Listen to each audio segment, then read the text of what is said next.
Welcome to the Hawks Nest live stream show. Coming at you here from a Sunday evening, a little bit later on here. But, I figure do we have a holiday coming up? I don't know, whatever. We're coming on late. That doesn't matter. We're here to continue to move onward here with a little bit of a process we're trying to go through here in this particular off season. And this is going to be a little bit of a series of videos building up to a hopeful conclusion here.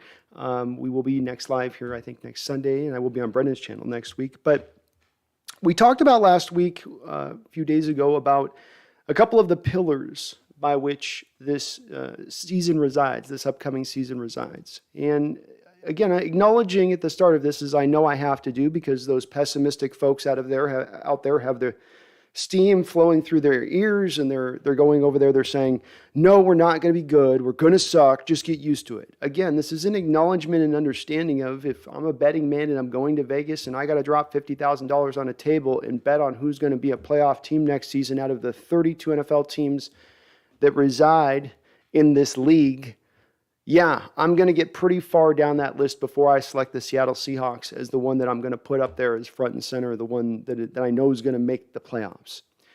But I think that this narrative right around the time of the draft began to swing in such a way, but it became all but, we didn't even need to play the games. Why even play the games? Just put 4 and 13 up on our schedule and then just give us the draft pick next year. Let's call it a day. And I'm not saying that isn't a possibility that will happen, but there is the door is still open here to this going the other way. I said last week, the NFC is wide open. And though you do play in the maybe second toughest division in football, somewhere in that neighborhood of things, there still is that opening because you're not in as tough a conference, because a couple of key injuries to a couple of key spots on certain teams, and then it all just gets kind of dirty and mucky and nobody knows what's what. And that's the kind of situation I'm talking about here as we drive forward. And it's not empty hope. This is not me trying to materialize something out of thin air that is wispy thin and has nothing to it.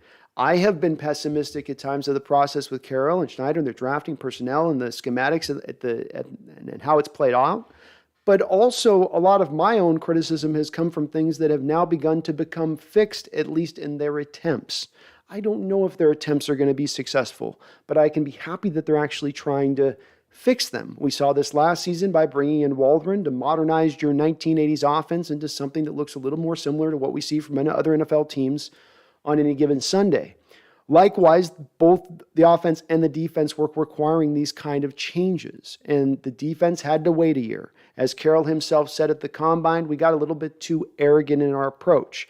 And I'm going to unpack what that means in a second here, because I'm going to show some all, kind of all 22 type shots here of just pictures here to kind of illustrate what I'm talking about as far as to get down to the down and dirty on this. But this is not about any sort of false hope. That the running back situation could be dominant. The way Rashad Penny closed out the year last year, if he is 95% of what he did last year, guess what? You probably have a dominant, as far as at the end of that run of the season, you've got a dominant rushing attack when you also throw Kenneth Walker on in there and what you've done to address the offensive line.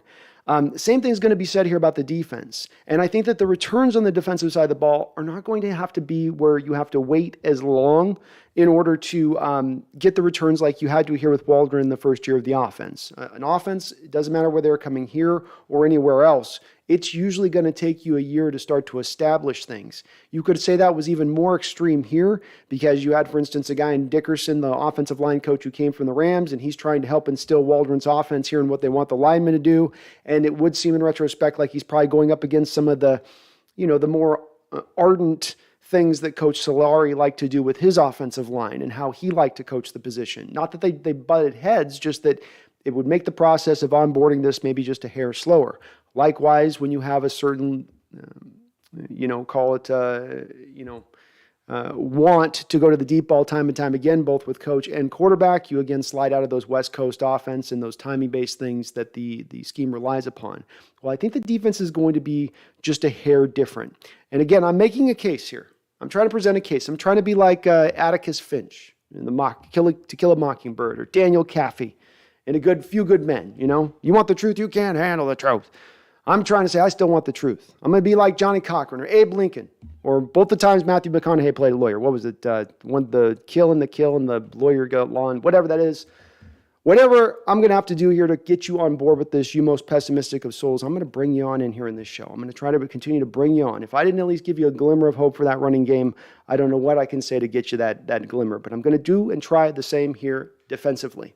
So before we get to what our defense is going to be and why I've got the faith in it having success and this being a more of a maturation process that can be quickened, let's get quickly to what we did. And again, please bear with me in the comments if you can. I'm going to get way behind if you post a lot of questions. I might lose your question here at the top. So, you know, I'll definitely bear over to you guys, but we are going to be a little deep in the weeds here. We're going to get a little nerdy, okay? So get the white tape, put it in between your glasses, get yourself a pocket protector. We're going deep on this one a little bit, okay? Just a hair, just a hair.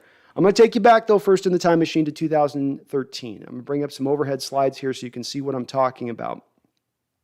And what you'll notice here at this time is, let me go back one actually, let's go pre-snap.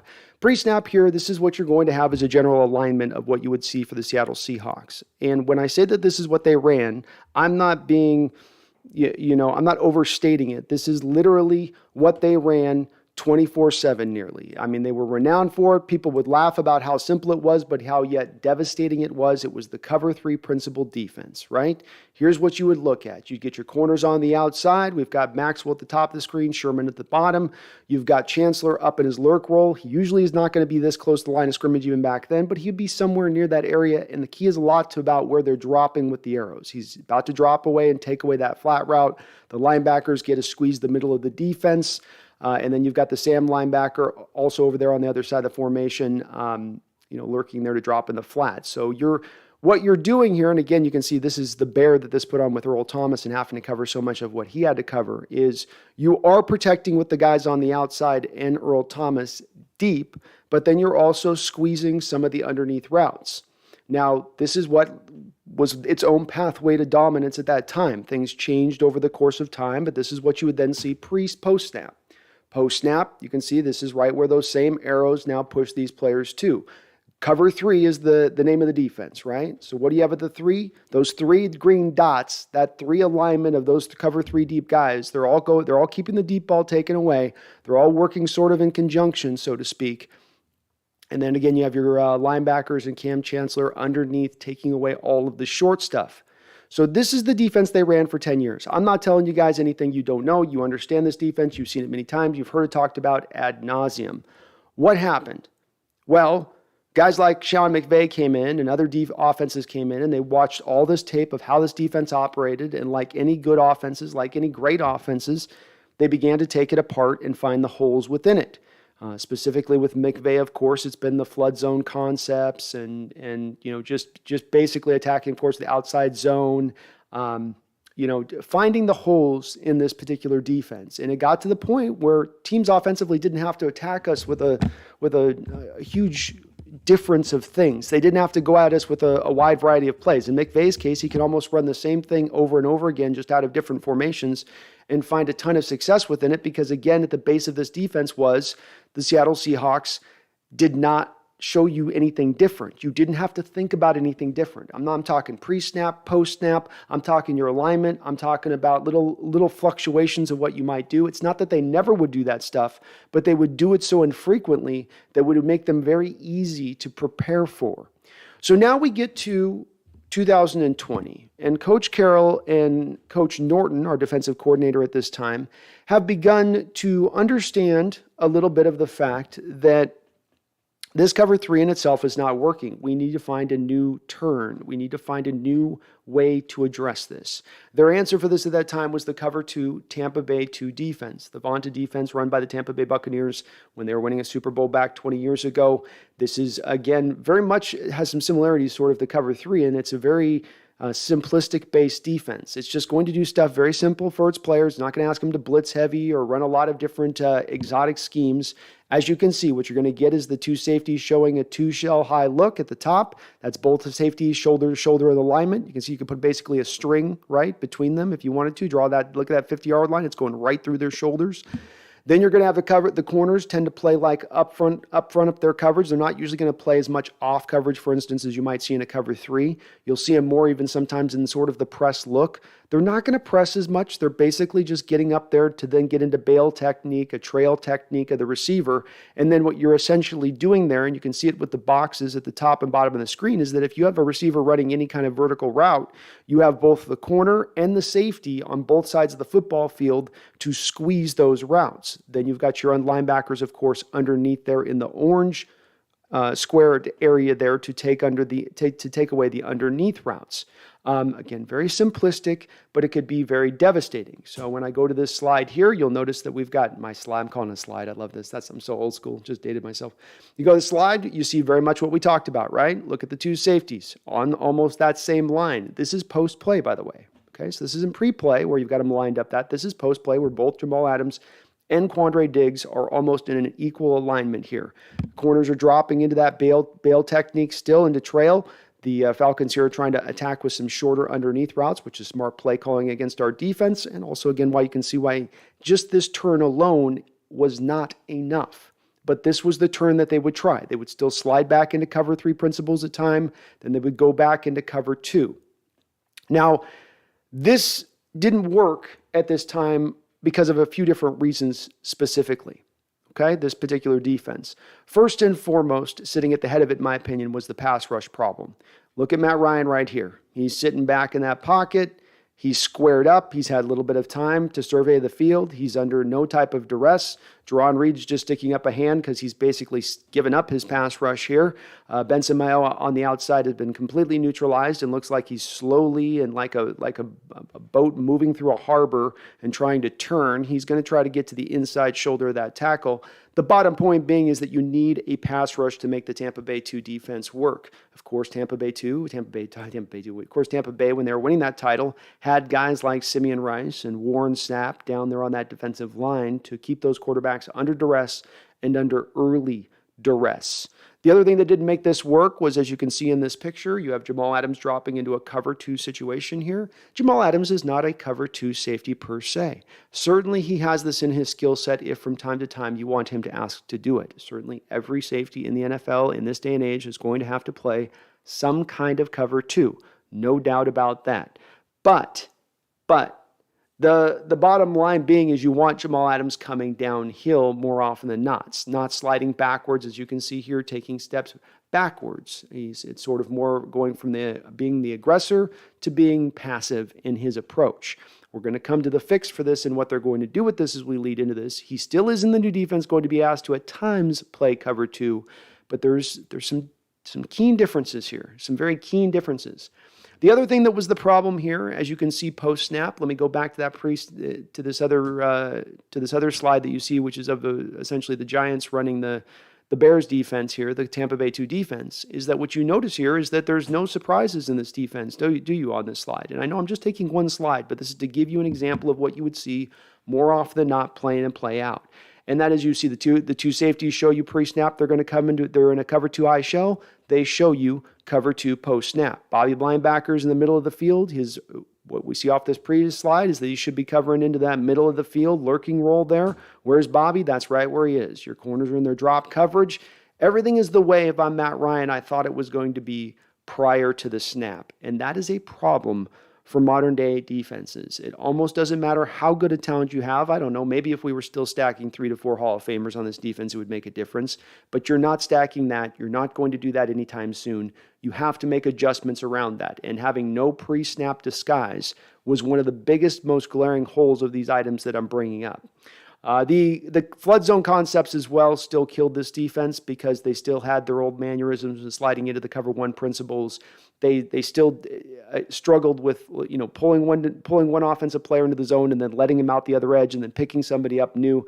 Those problems still continued to plague this particular defense, but it was the main top 3 things that were the issue at play here. You are easy to prepare for. You're easy prior to the snap. You're easy post snap, and I'm just talking about the mental aspect, not about the type of players you're putting on the football field or their talent or what they bring to the table.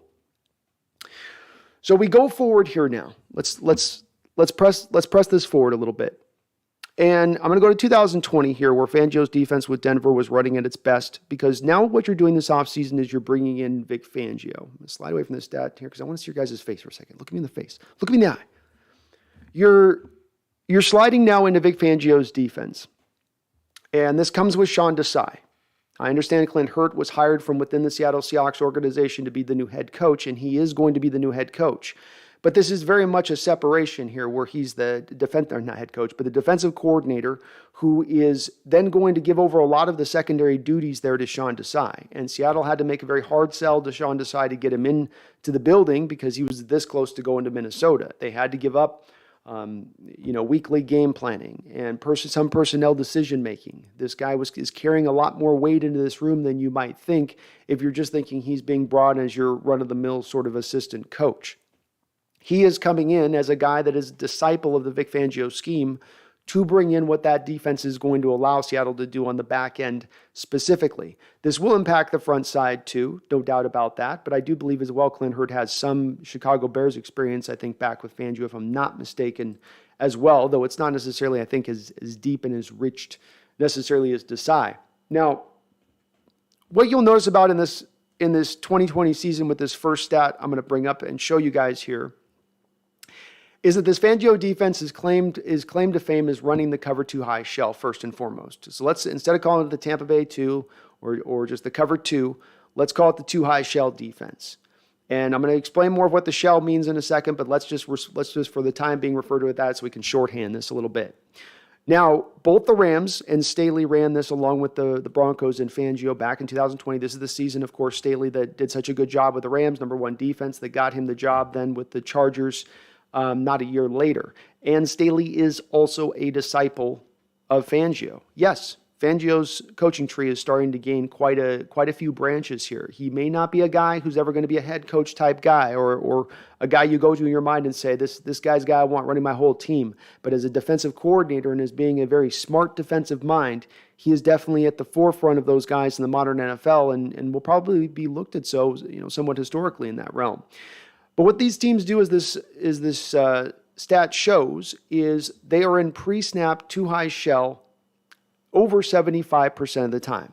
That means I'm going to show you cover 2. Let's go back here to this slide here of the Giants in their cover 2 Tampa Bay. We're going to show you this look. We're going to show you 2 safeties high. That's what you're going to see pre-snap over 75% of the time. Now, this doesn't differ, of course, of what I just showed you with Seattle and what they were doing with that back in, let's say, 2020 as well. But you can see as well, the other teams in black that are underneath these 2 teams are way below running it at the same level that they're running it. They're trying to do a lot more different things with their secondary and their approaches pre-snap to what these particular 2 teams are doing. Now, this next sort of slide builds into what I'm talking about on the previous one just a bit here, because what you have on the left-hand side of the chart is that same percentage I was just telling you. Okay, so this 75% chart is on that left-hand side of this chart, and again, you see the Broncos and Rams sitting center stage is just above 75% in the amount of pre-snap that they show you. What's interesting about this, though, is that you would then expect them to show you a very low amount of what they're calling in this stat MOFO, which is middle of the field coverage. Okay, so think Earl Thomas. Okay, that you end up with a single high safety post snap. So 75% of the time, the Rams, Broncos, Fangio type defense is going to show you the 2 high shell. Post snap, though, they're going to end up with a single high safety at about 40% of the time. Almost half the time they still end up with that single high safety.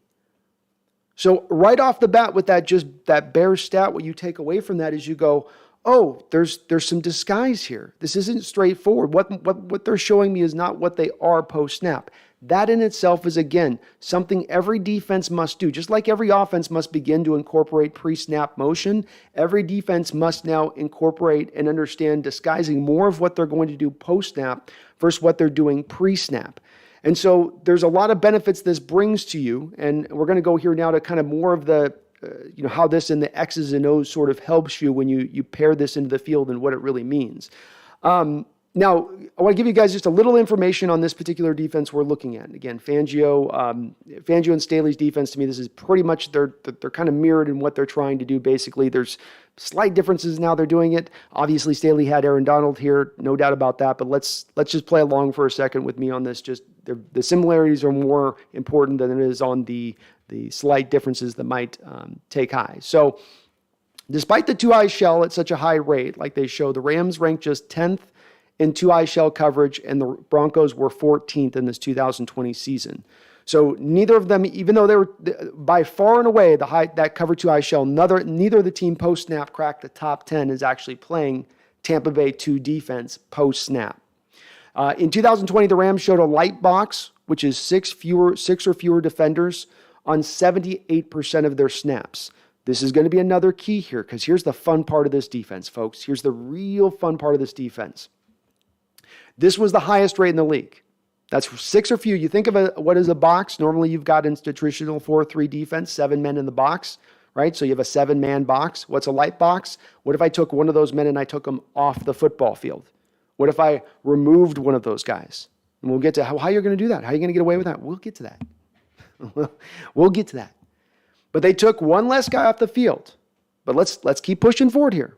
With the light box, the Rams had the second lowest positive play rate allowed, and that stemmed from how well they played the run.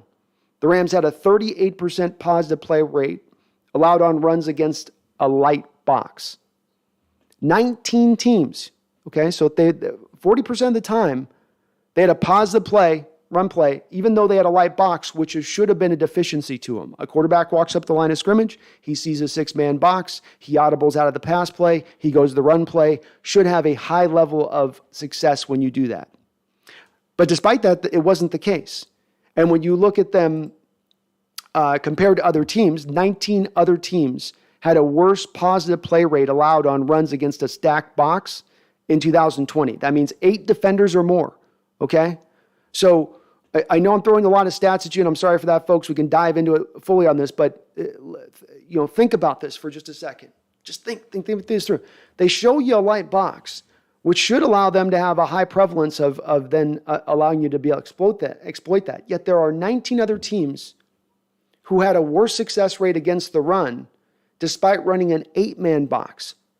So not the 6, but 8, 2 more extra up in that, yet they were worse in essentially their run defense than what those Rams teams were. And certainly it does help having Aaron Donald, but the Broncos weren't that far off of the Rams here either. That's also the point. The Rams were also very good in this realm. The difference was the Broncos, as far as their defense goes, gave up a few more of the big play runs than the Rams defense did. But aside from that, they were very similar play in and play out to how they were playing this specific aspect of the defense. Denver was similar in both metrics. So the Broncos showed a light box on 77% of their plays. This is in 2022. So again, very similar. Rams at 78, Broncos at 77. And they had and allowed a 38% against the run rate of light boxes. So that goes neck and neck, 78% for the Rams, 77% for Denver in the amount of times they run the light box. And then you've got almost a 40% basically positive play, which you would not expect. You would never expect that against the light box. I can't understate this enough, folks, in that realm of things. And again, why it should get you excited for how do they accomplish this? Well, we accomplish this within the schematics, not necessarily within the needs of the talent base necessarily. You still need good players. You still need great players. You still need difference makers. But you're going to help those players along and how you're going to run this. And what does the sort of lightened box consist of? The Rams use a personnel grouping called the 3-3-5. This is 3 linemen, 3 linebackers, and 5 defensive backs.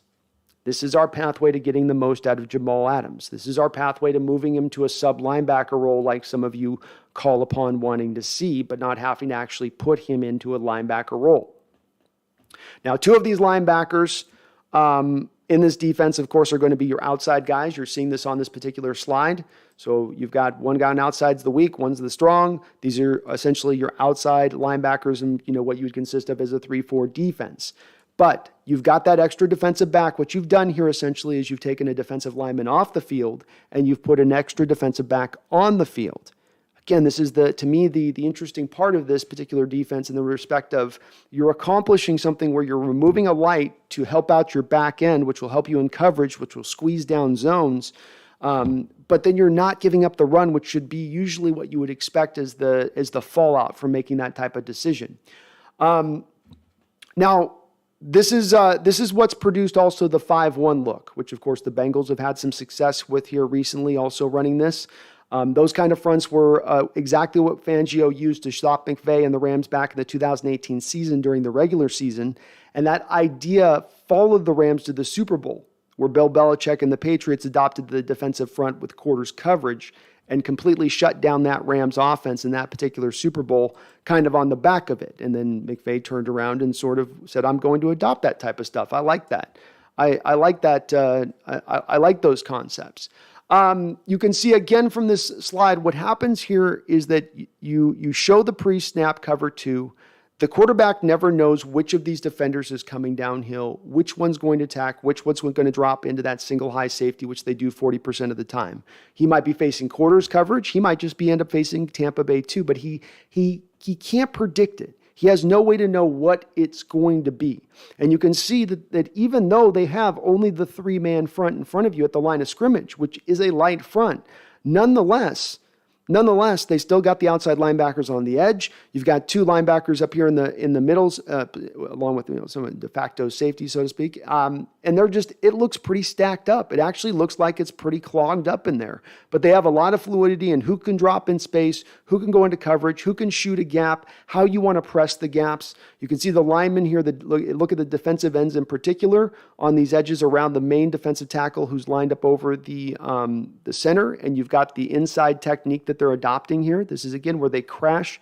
Take the B gap guys. Those B gap guys are going to crash into that gap, and that's then going to put pressure then back down on the 2 guards. This is where everything starts to get clogged up, and where you take a 3-man front that almost is able to operate like a 4-man front, and you're getting an extra man on the back end. So it's something that produces a results that, again, should get you guys really excited on this. We've seen enough of this Rams defense. Let's get that off the field. Get off the field. I don't want to look at that anymore. We're not looking at that anymore. But here's where I start to get some confidence in this, returning back some really quick results for our Seattle Seahawks defense. You were stagnant for years. Now you're adopting the new defense. I don't think it's going to take extra time for this new defense to gain success, because you're taking on, again, another defense that's basically essentially a 4-3 defense. It's operating with a different alignment and different personnel it's bringing onto the football field, but it still has those tweaks that Carroll's defense has been known for. So you're not going whole hog as far as your whole changeover and trying to bring it anew. It's going to also open the door to be able to attack a lot more. That's what this defense does, because now instead of your safeties being stagnant to one position, I have Earl Thomas, and I'm going to keep him off the line of scrimmage as much as possible because he's a good tackler, but I don't want to necessarily get him up tackling it probably as infrequently as possible. I just want him back there covering, and Cam's my hammer, and I want him down there all the time, and I don't want him back very much there either. Now instead, it's going to be more of a flow, more of the quarterback doesn't know who's coming downhill, and the gaps in the running game are going to get pressed, and you're going to be more unpredictable. The Seattle, I think, was at a 94% rate at one point last season. That is pre-snap. 94% of the time what they showed you is pre-snap is what they showed you post-snap. Again, this doesn't take a genius to see that you can't win that way. You can't win that way when you have these quarterbacks that are processing like never before. The position is getting more advanced than ever before. They're more pro-ready than ever before coming out of college. The spread concepts, which are just almost just built to sort of take the free cheese that you're leaving out on the shelf for the mouse. And that's where this starts to take that stuff away and make things a lot harder. If I can't predict what you're doing pre-snap, and then I can't predict what you're doing post-snap, we haven't even gotten to the part where I'm dealing with a dominant defender up front like Aaron Donald, or a very good pass rusher on the edge like a Leonard Floyd. I'm just to the first part of figuring out what the hell you're going to do. And again, that doesn't to me make the players have to overthink or get them in a position of thinking and not playing, because you're again having them do a lot of the similar stuff they did before to a degree, but you're changing the alignment and the predictability of how you do it. And I think that this can bear out some very quick results. This is also going to turn around, I think, a lot of the value in Jamal Adams because of that 3-5 I mentioned. That extra, defensive back can be Justin Coleman, a nickel corner. It could be an extra safety, Ryan Neal. It could be a Marquise Blair playing more of a strong safety. You have Jamal coming down as a de facto extra linebacker, as just a rover role. Hell, you could create the rover role for Jamal Adams at that point. Just have him just never knowing, the offense never knows where he's going to come. Hell, maybe he doesn't know where he's going to come from pre-snap to post-snap in the way you tend to run it. That's the nice part of getting that extra numbers game up front and what that opens you to do. And you may be down again on Jamal Adams as well and say it's the worst trade in Seahawks history and too much value and all this, and he's broken down, and all that may be true. But if he is healthy, he's at least now being put in a position to have the type of success he had with the New York Jets when he was an all-pro, not just a pro bowler, but an all-pro at the position. When he had a coach putting him in the proper positions to succeed, which have not been those positions prior, where he's just being stacked out in cover two, and you get a quarterback coming up there pre-snap, and he looks at the Seahawks defense, and he sees Jamal Adams, and he goes, oh, look, Jamal and Quandre Diggs are in cover two. And he goes into the book of his mind, and he goes, oh, yeah, Seahawks are 94% of the time in post-snap what they are pre-snap. Closes the book, then hikes it and goes, he's going to be in cover two bail, so I'm just going to wait for my receiver, just run on by him and put him in a tough position, and I'm going to throw that ball up. Now we start to take a little bit of that off. Now the quarterback's going to have to really be on his P's and Q's to make that type of read, which will then also henceforth protect Jamal Adams to just at least a small degree. So you get a dominant running game. You get a defense that now goes from being one that there's a team that has a very thin book of how to attack that defense because the book wasn't required to be thick. You didn't need it to be. You could run the same thing over and over again, as McVay has done.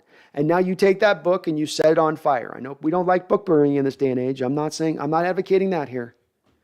But you set it on fire because that no longer applies here.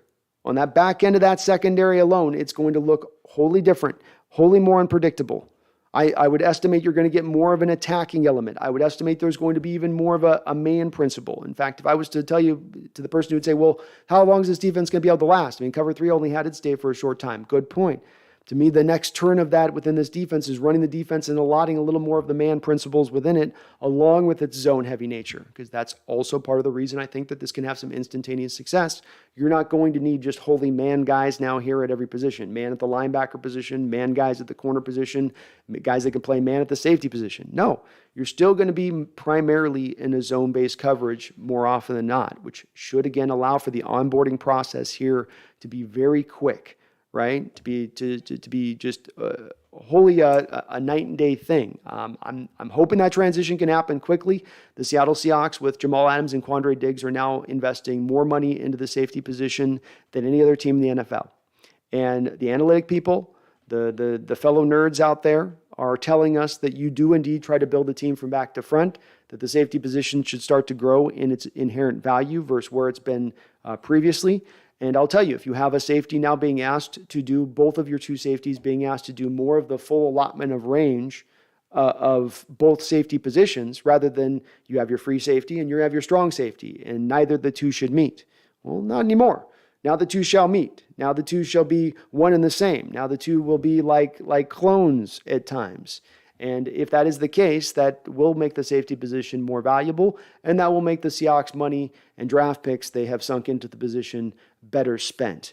Either way, this will be a more exciting brand of defense that you're going to get to see this season. Is it going to be successful this year or not? I don't know. I still tend to think that you're going to need the pass rush to operate at a very high level to get the best success of this defense out of it. But with that said, they do have the talent in place if that talent can start to pop. Either way, it will be an exciting growth to see as they start to at least build a defense again that goes from more of a late 1980s approach to more of a modernized approach. I know this sounds like I'm knocking Carroll. I'm really not. It's not a knock to Carroll that in 2011 that he took on this cover three defense at that time and he said, here's how we're going to run it. And he got in just the right guys to run it, and they drafted really well, and he pulled it off. And it was a scheme that a lot of coaches were laughing at the time as it came into the league, right? And he was like, oh, you laugh away and watch. Laugh away and watch. And we watched what he did. It was amazing. I'm not taking that away from it, but it doesn't change the fact that part of the reason those coaches at that time and some of the people in the league were snickering was that he was essentially bringing back into play this late 80s defense, which at the time many people in the league were going, we're kind of far beyond that. I mean, imagine a guy, takes over a football team in 1990 and he starts trying to bring a 1970s defense, literally 1970 defense out. You'd be like, this isn't going to work. But Carroll did, because he had a certain couple twists into it, and a certain things that he was doing within it. It wasn't just the implementation of the defense, it was how he was doing it. And again, it's not just the putting in of this defense, of course, it'll be, but how they do it. And that's, again, where we get back to Sean Desai, and where a big part of my hope comes from, because he's going to be able to teach them the technique things that have been missing in the past. Disguise, for instance. Why did they struggle in disguise in this stuff last year when they tried to implement some of this stuff? Because they don't have the guys to really teach it there on the back end, or haven't prior, because it's not been a focal point of what they're looking for from the defense. We don't care about disguising. We're not trying to hide what we're going to do. We're just going to show you what we're going to do, and we're going to come downhill at you, and you just try to stop us. You just try. Again, this all sounds really well in a comic book panel, but in real life, you've got to be a little bit more cloak and dagger in the way you operate.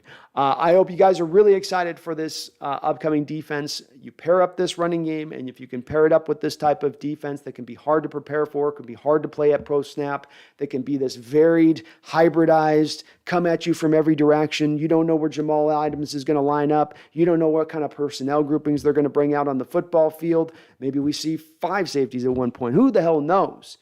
But you put those two things together, a running game that can be dominant, and then a defense that is, like I said, good in that way, where they can overcome. Maybe we don't have the most elite talent. Maybe we don't have an Aaron Donald on our front four, but we're really solid all the way throughout. If you do look at the personnel grouping, and as much as I didn't necessarily love their signings this offseason, the majority of the money was put kind of into that defensive side of the ball. Quandre Diggs, Al Woods, Jefferson, kind of go down the list a little bit, and there's a lot of money put over there. So there are definitely at least some bodies down there. They've got some young guys still kind of developing, and Darrell Taylor and Alton Robinson. Boye Mafe is being brought in here now to, again, help that shore up that group. Hopefully he's not needing to start. And Owuzu also comes into play on this. So, again, maybe you don't have the difference maker, but you are fairly solid throughout the whole group. There's not a lot of weak links necessarily. Maybe the inside linebacker position, but there still is some time to address that one, I think, before we actually get to the season, if they really want to do that. I appreciate you guys watching. I hope you guys are having a fantastic Sunday. Please do hit that like button for me. I know I ask you every time. Every time you ask me, every time, Brandon, okay? So last time was going to be last time I was going to hit that like button. I was going to hit the like button tomorrow. I know. I'm asking you another time. I might ask you again, but I'm asking you right now, if you can, please hit that like button for me. If you can as well, get subscribed up. We are making some great progress as far as our growth. We are just motoring on through here to 8,000. I mean, I can already see it. It's up over the hills. It's through the mountain bend, but I can see it right through the cracks there on the mountain. So we're getting we're a mere, I think, we're about 600 away here from 8,000, and then it's on to that big goal for the channel here this year, which is, of course, 10,000 if we can hit it, which would be amazing. So thank you guys for watching here on a Sunday. I hope all of you guys are having a great Sunday at that. I'm just getting stoked on this team. Been doing a lot of this little research here on the on this defense here the past week, just trying to dive a little bit more into it for this show. And the more I read about it, the more I get excited about it, even on what I knew already. And you guys really should too. Even if it doesn't bear out the results next year, we're making the proper steps, just like the change into the new offense last year was making the right steps. A modernized offense is what you should be running first thing. A modernized defense is what you should be running first thing before we get to anything else as far as what kind of personnel we're bringing in, because you're now putting at least the team in the right position to succeed. Hope you guys are doing well. Let's bounce on over to the chat, see how you guys are doing. Grug's up, Brando. What's up, Grug? Hey, Megan Gogrogers in the house. Hope you're doing, Megan. Hope you're doing well. So he's getting the trip to LA and Germany prepped. It's actually happening now. Oh, hell yeah. Good times. Good times. Michael YT says, we about to shock the world. Yeah, we are. Yeah, we are. Bash Gordon, welcome to the Hawks Nest Ring of Honor. Thank you, Bash Gordon. I appreciate you on that.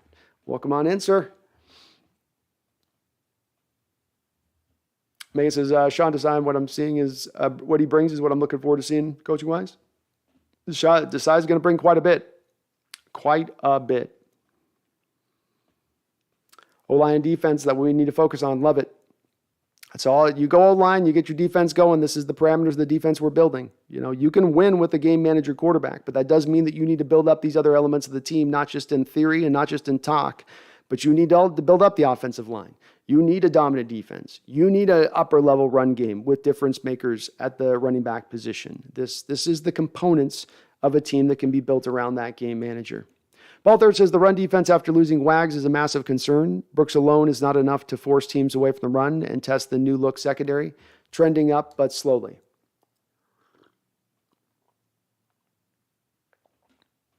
Well, to your point on that, Paul, there certainly is a concern from my aspect of you running this 3-man front. Do you have the 3-man horses to make it do? Do you have the zero tech consistently can go out there? I think Al Woods can do it some of the time. Who's going to do it the rest of the time? Who's going to be your defensive ends pulling this off from their angle of it? I do think, though, there's some of it, too, in the stat that I was presenting there where you're showing the light box, but what you're really doing with the light box is you're baiting the trap, really. So it's showing a light box that then falls into an 8-man front post-snap and then can suddenly get really congested really quickly, and the offense had no idea it was going to be that way, pre-snap. Their blocking alignments, for instance, Paul, will be allotted pre-snap to what they were seeing with the light box, but because so much is changing post-snap, maybe that can overcome, again, a little bit of if you have some deficiencies there as far as talent goes on that front line. Herbicide says the Seahawks got a crazy history with neck injuries. Bad news. Hate to see him make it worse. Oh, Carson? Yeah. Probably time to retire.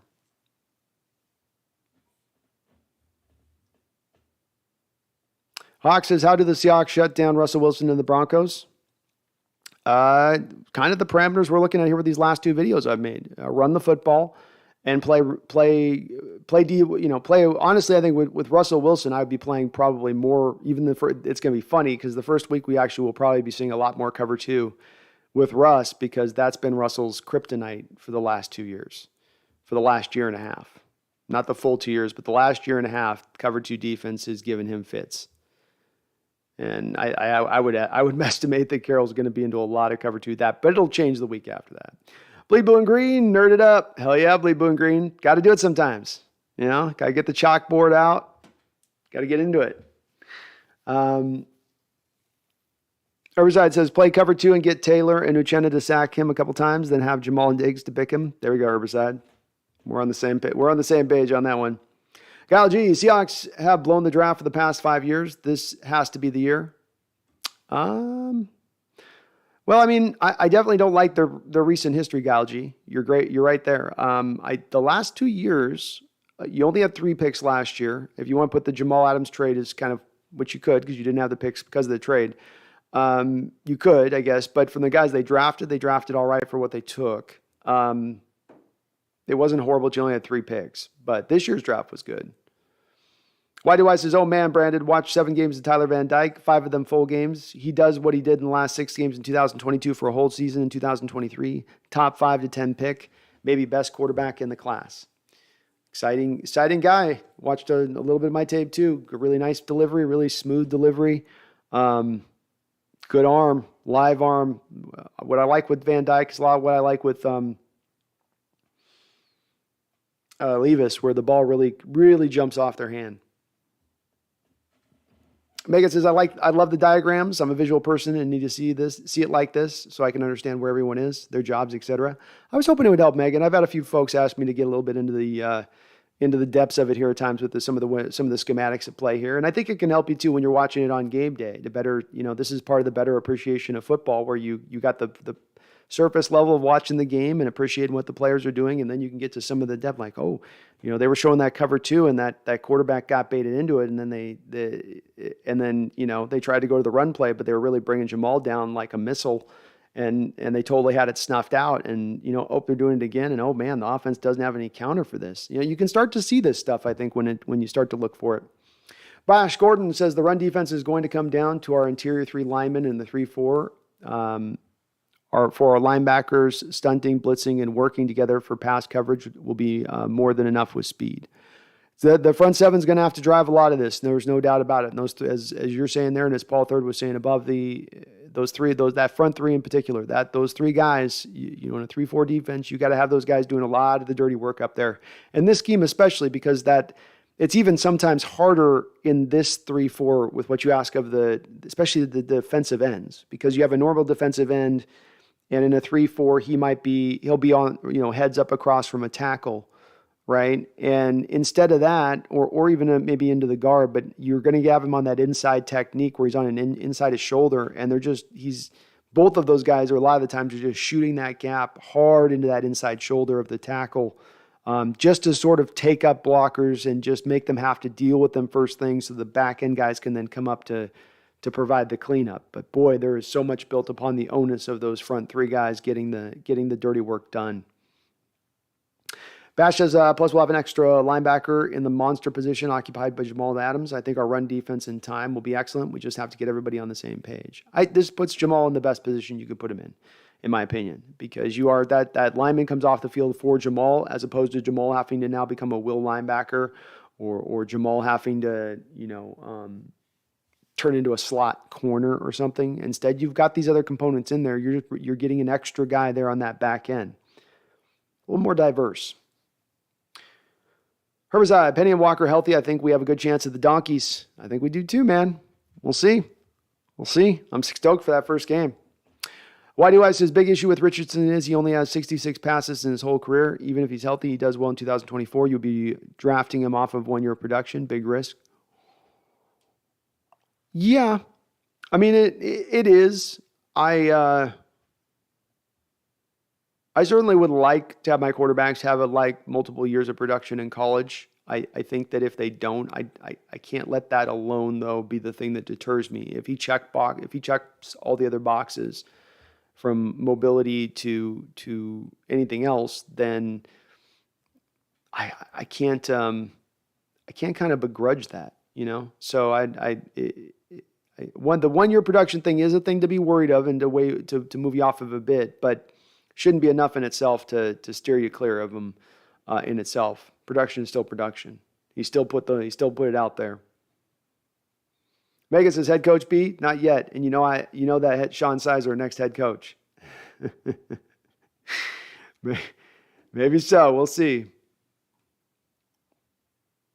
Does Dementiak Pinkney says, I love our defensive players. Let's go Seahawks, and draft was awesome. Good tackle, running back, good corners. It was great draft. Great draft, Mr. Pinkney.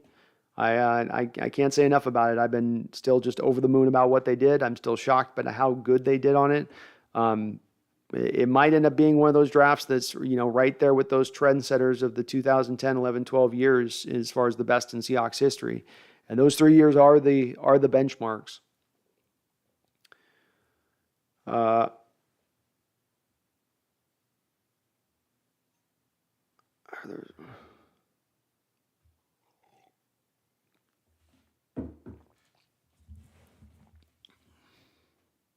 Hold on one second.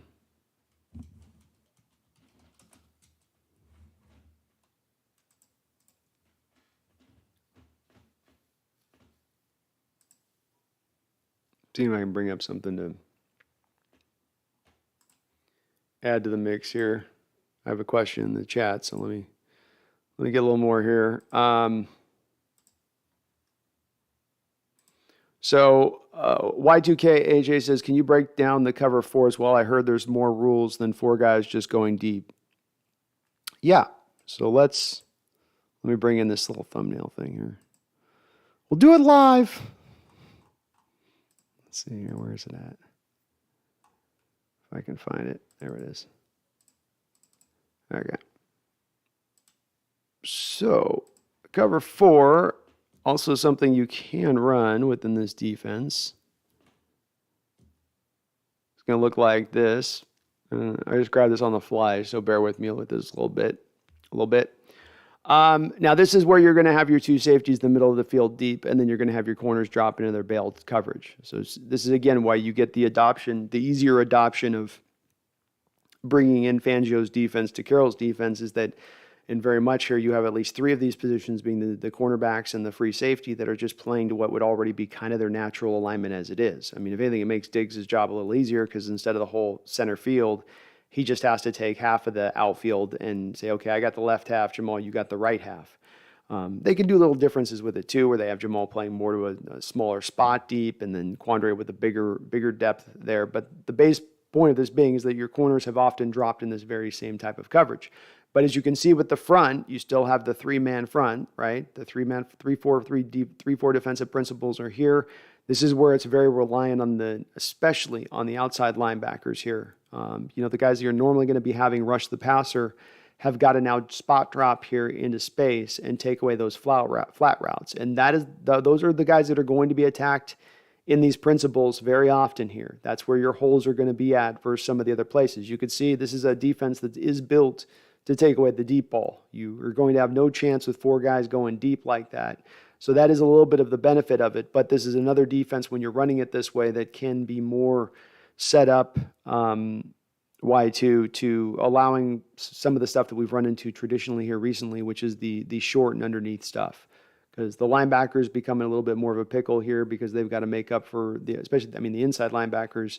They're in a pickle here because they know their outside guys are going to struggle a little bit more in the space. They're not going to be able to cover as much space, which means these inside guys then have to cover that much more because you got your 4 depth, you got your guys 4 deep, trying to take away the deep stuff.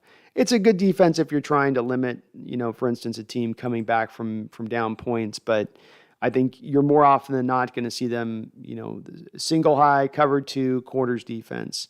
And if they're going to run the quarters, they're going to run it with a little more sense of shallowness to a degree.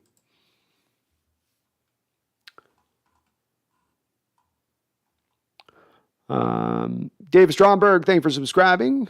William Asam Pacao, thank you for subscribing as well. I do appreciate it. Randall McDaniel with the $20 donation. Thank you, Randall. I appreciate you, brother. I hope you're doing well tonight. What to do, Brando? I'm not just chilling. Just been getting into some of this Cover 2 shell, trying to do some research on it. Just enjoying the potential of this upcoming season, and just like the fact we're going to see things different here. It's not going to look the same way it's been looking recently. Herbicide. So play Blair on Diggs, deep Kobe and Sydney at cornerback, and have Jamal run downhill. Game plan for Russ. I'd do it that way. I'd let Jamal just bounce all around that line of scrimmage. And Russ has no idea where he's going to come from, and then keep those guys in that cover 2. Yeah, that sounds great to me. I'm sure Carroll's got something drawn up that's going to be pretty nice. Mark Hoppercorn, what's up, Mark? He says, I think the NFC is overrated. AFC West will be our headache. Pete has the advantage over Russ as Pete knows Russ's flaws and how to use it against him. Like and sub for this hard-working man. Well, that's true. Like I said, I think Pete's definitely got his share of his own little book on Russell, on watching him over the years in practice and everything else. Of, if I got to play him, I'd be doing this, and then I'd do that, and then I'd do this. We'll see. It'll be an interesting chess match to watch, and right out the first game of the season. Jeez.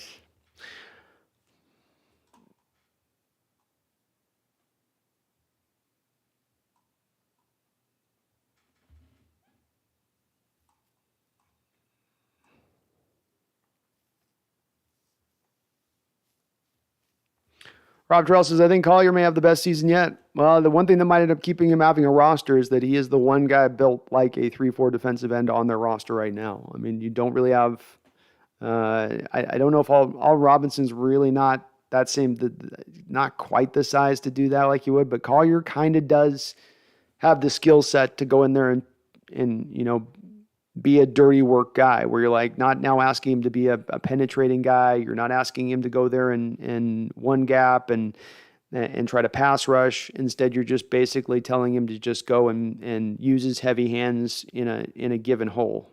Attack this gap with your heavy hands. It's basically what you'd ask him to do with this defense, which that's why they're keeping him on the roster rather than releasing him. Nolan Arvan says, I hope quarterback Levi Lewis makes practice squad over Eason or other. At least he can run Kyler Scout offense. Nolan, it'll be interesting to see what they do with that situation, because obviously you don't have 2 guys at the front of the stack in either Geno or Locke that give you a lot of faith in necessarily how they are at the position, and maybe you want a little more of a certain thing like Eason would be behind them versus Lewis. But if he comes out and shows that he can do the things in the mobility game you're kind of equating there to Kyler, which a lot of people have called him that, then he can maybe potentially overtake Eason, where they say, okay, if we got down to our third quarterback for this 3-game span, we'll just have this kid running read option and bop. But he is really slight. I was hearing some of the people talking about him being even smaller than Russ on a football field. I mean, that's really tiny, and he's like right now having to learn how to take just snaps under center for the first time in his career. So there's quite a quite a long there's quite a long road there for my guy Levi to get himself back there onto the field and really competing at that point. Hawks 5 says 9-8, 7 seed this year, and we're ready to roll next year with our guy at quarterback. I love it. Could happen. Could happen. You never know. You never know.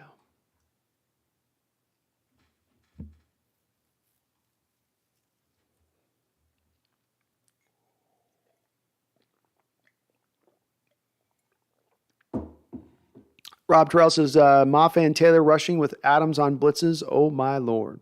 It's going to be scary. You've got two guys in Mafe and Taylor. And Mafe, the place he's got to most clean up, as I've been looking more into him too, is the false step that he can tend to take, where he will, not always come out the box like he's capable of coming out the box, where he can just explode and it's lightning fast. He's got the same, to me, suddenness that Taylor has over there on the other side. And when you have two guys like that can press that edge that quickly, it does make the blitz game that much better, because now you speed up the widening of the offensive pass rush lanes. And that those lanes open up. The more they open up, the bigger a berth there is for the smaller, twitchier defensive back to get through there. The more quicker and likelier they're going to get home and actually provide some legitimate pressure on the play, if not even a sack. But that is the nice thing with both Mafe and Taylor, is you don't have either of those two guys as what I would call quintessential power guys. These are sudden, these are twitchy guys, these are bend guys. Mafe's case, really good hand usage. I think Taylor gets a little bit lower when he's rounding that arc, but both guys are very exciting.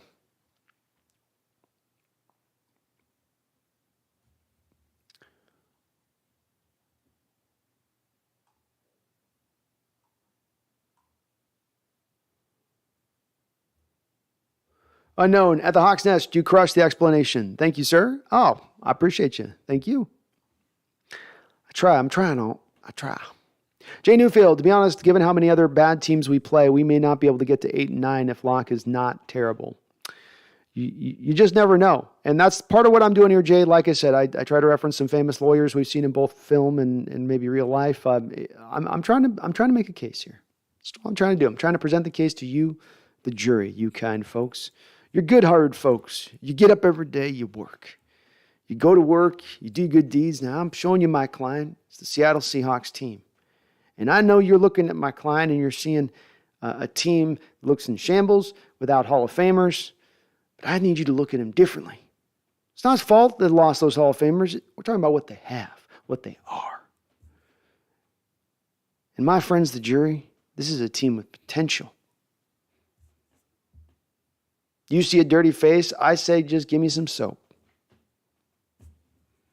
You see emanated emaciation, I say get that guy a sandwich.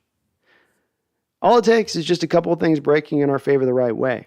And the good news is, whether it's Locke or Geno Smith or Levi Lewis or Jacob Eason or Ellaby, I think that's the group of them. Whether it's any of them, it becomes, at least to a partial degree, at least to a further removed degree, not as important when you put so much more of what drives this team on the back of the rest of the team. Can you run the ball? Do you have the talent on the offensive line?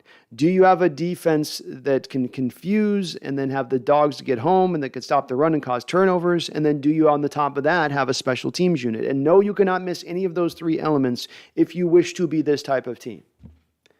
And the Seattle Seahawks are building those essential elements to be that type of team. Many are caught up in the excitement of building the offensive gun show, but that's not the path this team's taking, and it's not the only path. This is the beauty of the sport. There's not just this one way of going to getting yourself to that championship. There are a couple different paths you can take, and there have been teams that have taken this potential path to get to that spot, to get to the promised land. That's why I say we can talk about two different things of what is a likelihood and what is possible. And not possible in some like weird, only small alternate universe where there's like that 18 million other outcomes, and this is that one outcome that goes the right way. I'm talking about in a lot of these outcomes, it will have gone in this favor of the Seahawks being a potential playoff team. And again, understanding it's not just how we are as a team, it's how the rest of the teams are in this conference. It's about the schedule we're playing, last place schedule. It's factoring all of that type together. And then to my point at the start of the show, of course, the potential instantaneous returns of the defense, not because you've added some exceptional amount of personnel in here, but because you finally have taken a defense that's been hindered with an arm behind its back in being so basic, in being so general, in being so milquetoast, in being so easy to prepare for, in being so easy to see from a quarterback position pre-snap, that all that now fundamentally goes out the door. That can lead to a winning season. That can lead to that possibility.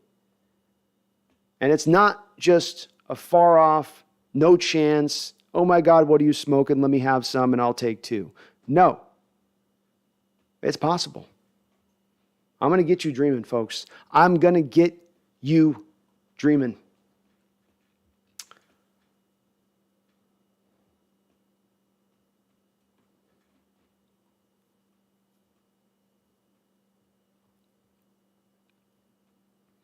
Michael YT says, hot take, the D-line gets 50-plus sacks.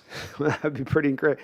You have 50-plus sacks, you're definitely in the playoffs. If you're looking for one stat that could push you that instantaneously means one thing, I don't know if it means elite team, but it would certainly mean playoffs.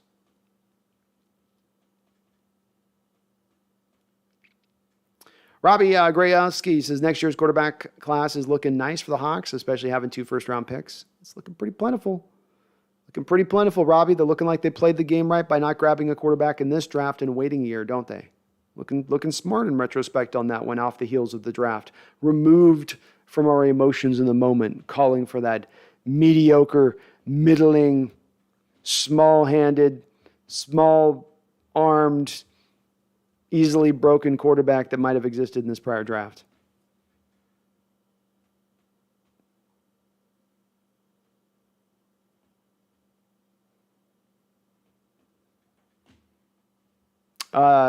T-Law says, Seahawks will blow the Broncos out week 1. Pete Carroll is taking the heat for the locker room, not liking Russell Wilson. So you have one man versus a group of 40 players. He said he wasn't good enough. I love it. I mean, that would start that would start this year off with you talk about a bang. You talk about, oh, look, there's an ammunition stack and TNT over there in the corner. Don't put anything, hot next to that, keep the heaters away from that. And somebody takes a match and throws it on top. If we were to win in that first week with Russell coming in, the way that I think the team, a variety of things in the way that they are looked at just off of one game alone, the hot takes and the amount of people coming to some instantaneous crazy conclusions would be many on that. I would love to see it. I'm sorry, I'd love to see it. I'm rooting for the Broncos to suck next year. It ain't because I hate my heart for Russell Wilson. It's because the love in my heart for draft picks. I just loves me some draft picks. So especially the higher the better. So I like it, T-Law. I like it. Adam Kessel picks the following year have a down spin unless a team does worse than we get them. So break Wilson. That's right. Paul Thurber, the $2 donation. Thank you, Paul. Appreciate you. Says Top Gun 2 dropping, Brando. Are you feeling the need? I am feeling the need. The need for speed. Oh, you better believe it. I'm going to be going with my boy, I think this next week. I'm going to try to pull him aside and go check it out. So, and it's getting great reviews, so I'm super stoked about that. Not seeing more of the childhood pissed on, which is always good because that's a common theme recently. But, oh yeah, Ice Man. I am dangerous. I can't wait.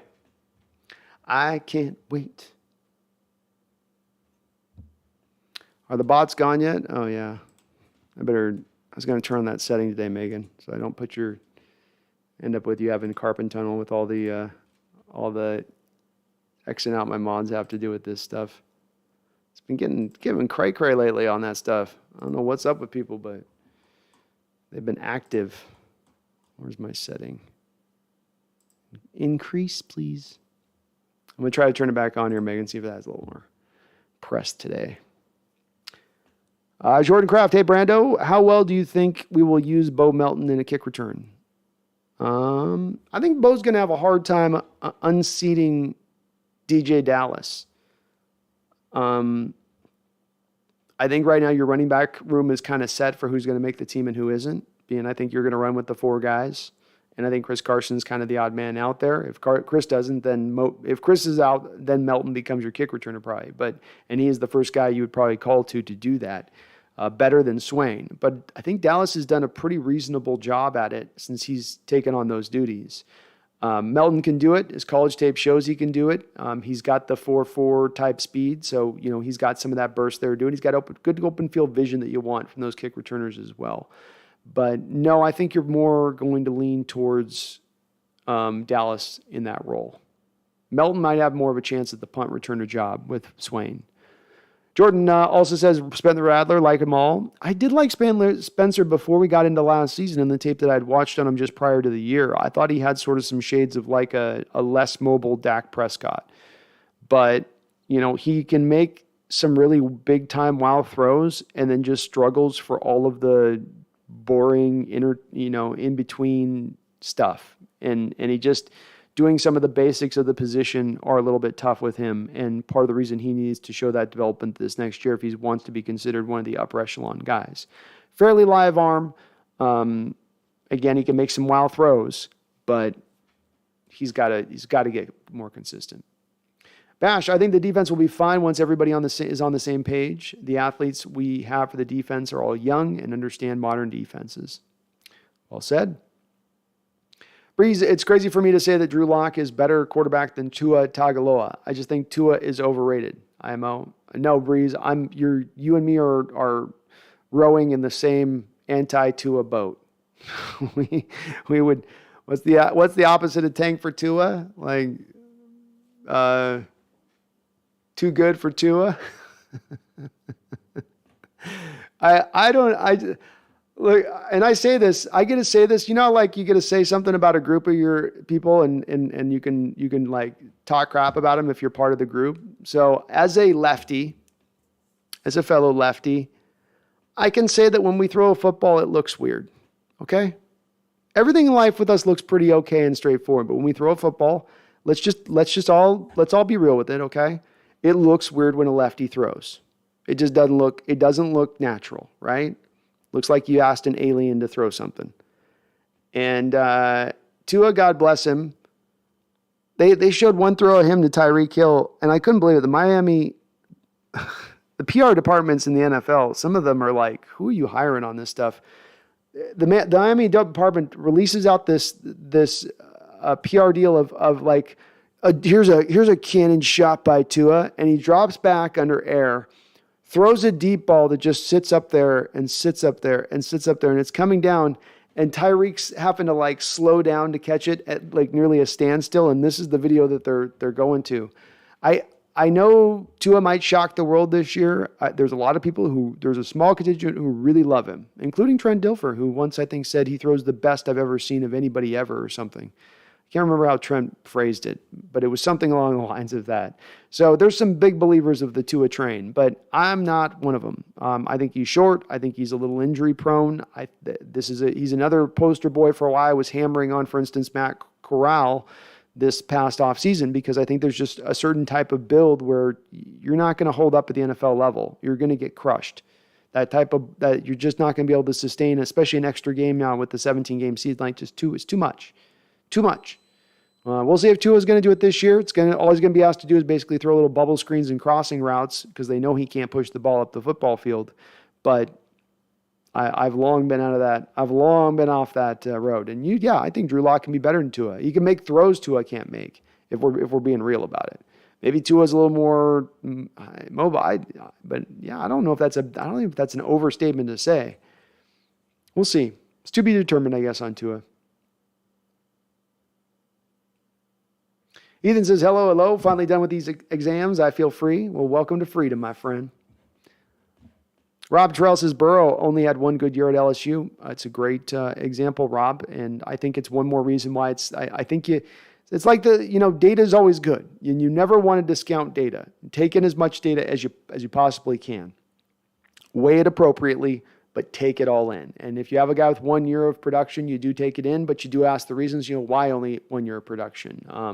What was holding him up? Is there reasons to believe that this is just a flash in the pan season? Did he just have a bunch of special receiving talent, for instance, and a great offensive line, and it made him shine? But yeah, it shouldn't in itself be a X him off the board just because he had only 1 year of good production.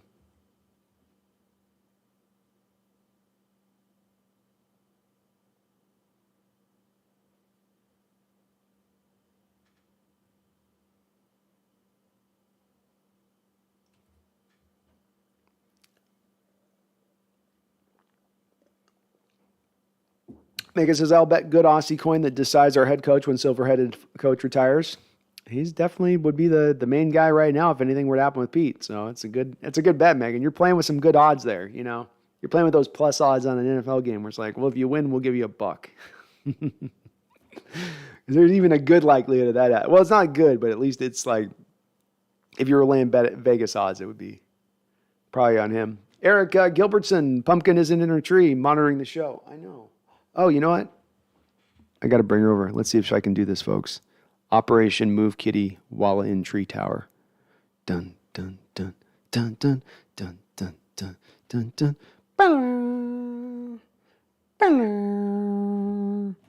Dun, dun, dun, dun, dun. Okay, guys. I might get attacked. I might get clawed. You might get to watch me bleed for the first time in the Hawks Nest, but I'm doing this for you and your guys' kitty love. Here we go. Here we go.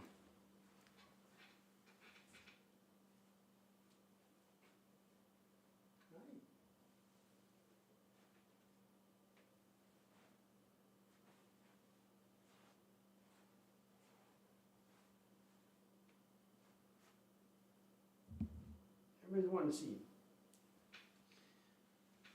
Oh. Dun, dun, dun, dun, dun. Bow. Bow.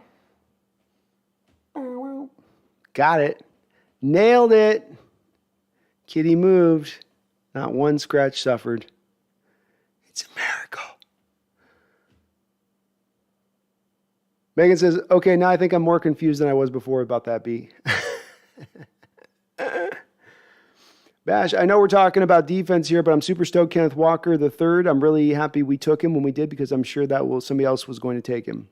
Yep. I mean, he wasn't going to last to the he wasn't going to last the third round where you ended up taking Abraham Lucas. You were going to have to select him there or watch him taking him in probably the next 5 to 6 selections minimum. That's where he was going to go. And part of the reason why I say the people that talk about positional value and where, a running back should or shouldn't go, there's a line where you've got to kind of pull that back a bit. When we start to dive into the second round, it is early. It's not ideal, but it shouldn't be looked at with the same type of, angled eyebrow askew that you present when you see a running back taken like top 5 overall with Saquon Barkley a couple years ago. It's just not the same thing. So yeah, I'm with you, man. I'm excited about him as well. It's going to be a good player. Charles Riley's in the house. What's up, Charles Riley? Appreciate you, buddy. We're dropping a $5 donation on there. He says, Brando, the M's almost gave me a stroke today. Good to see the Dominican Bear get that punch out, though. By the way, awesome defensive comparison breakdown. Well, thank you, Charles. And yeah, man, the Mariners might have had the funnest game of the season today that they played. And go back and watch the highlights on it, folks. Just a fun game. For a lot of different reasons too, not just one or two, but just a couple different things that stood out to you with it where you see Robbie Ray is like, look, I know he's giving up more runs than we'd like to see, but he's at least, he's eating up his share of innings and he's being a good professional pitcher in what he's doing.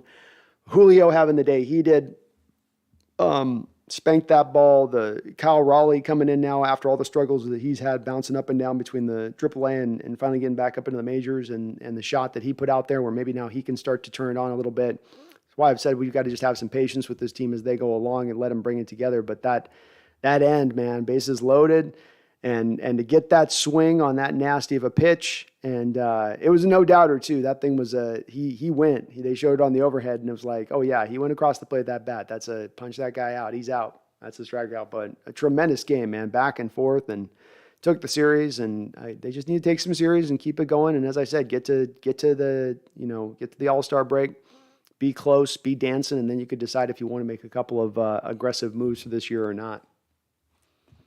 Love to see it. Love to see it. Eric Gilbertson said with the $10 super chat. Thank you, Eric. I appreciate you. He says pumpkin is value added. Oh, thank you, man. She knows it. She knows it. No. They want to hear from you. Say hi. Hi. Say hi. No? Got nothing? You're too tired. Way too tired.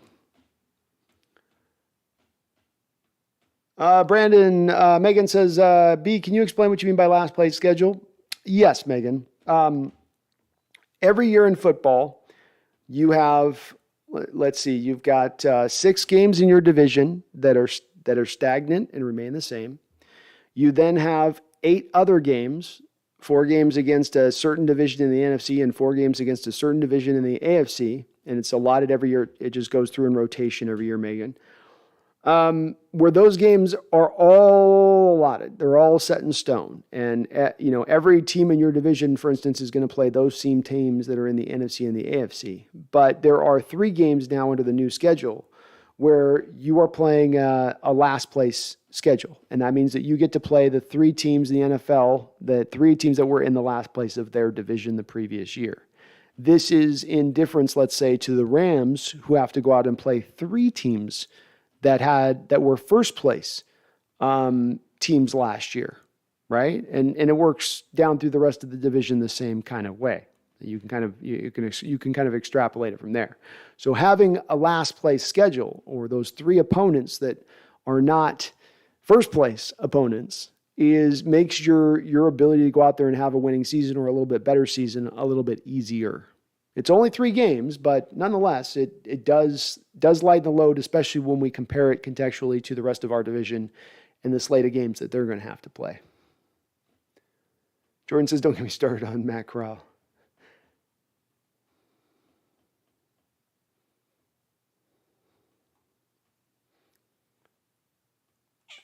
Alice B says, I'm still mostly dreaming of Will Levis. Alice B, you should be still dreaming of Will Lewis. That's the proper decision.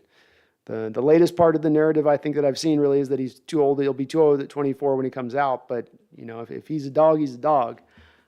He's my front runner. I still do need to do, I meant to get to that kid from Auburn this past week, but I spaced it. That's going to be my next film study on that and Van Dyke to kind of get a certain pecking order here established. But nonetheless, Will Levis is still my guy. I like the way he plays the position. B251 says, hey, my girl just graduated from college this weekend. Congratulations to your girl. My first piece of Seahawks content since Friday, and I got to be to work in the AM. Oh my goodness. Hang in there. I know how that goes, having to get up early. So appreciate you checking out. And hey, congrats to your girl, man. That's an accomplishment. College is hard. It's not easy. I know. Ataga Kale. Seattle needs Thanos and Infinity Stones for any semblance of relevancy.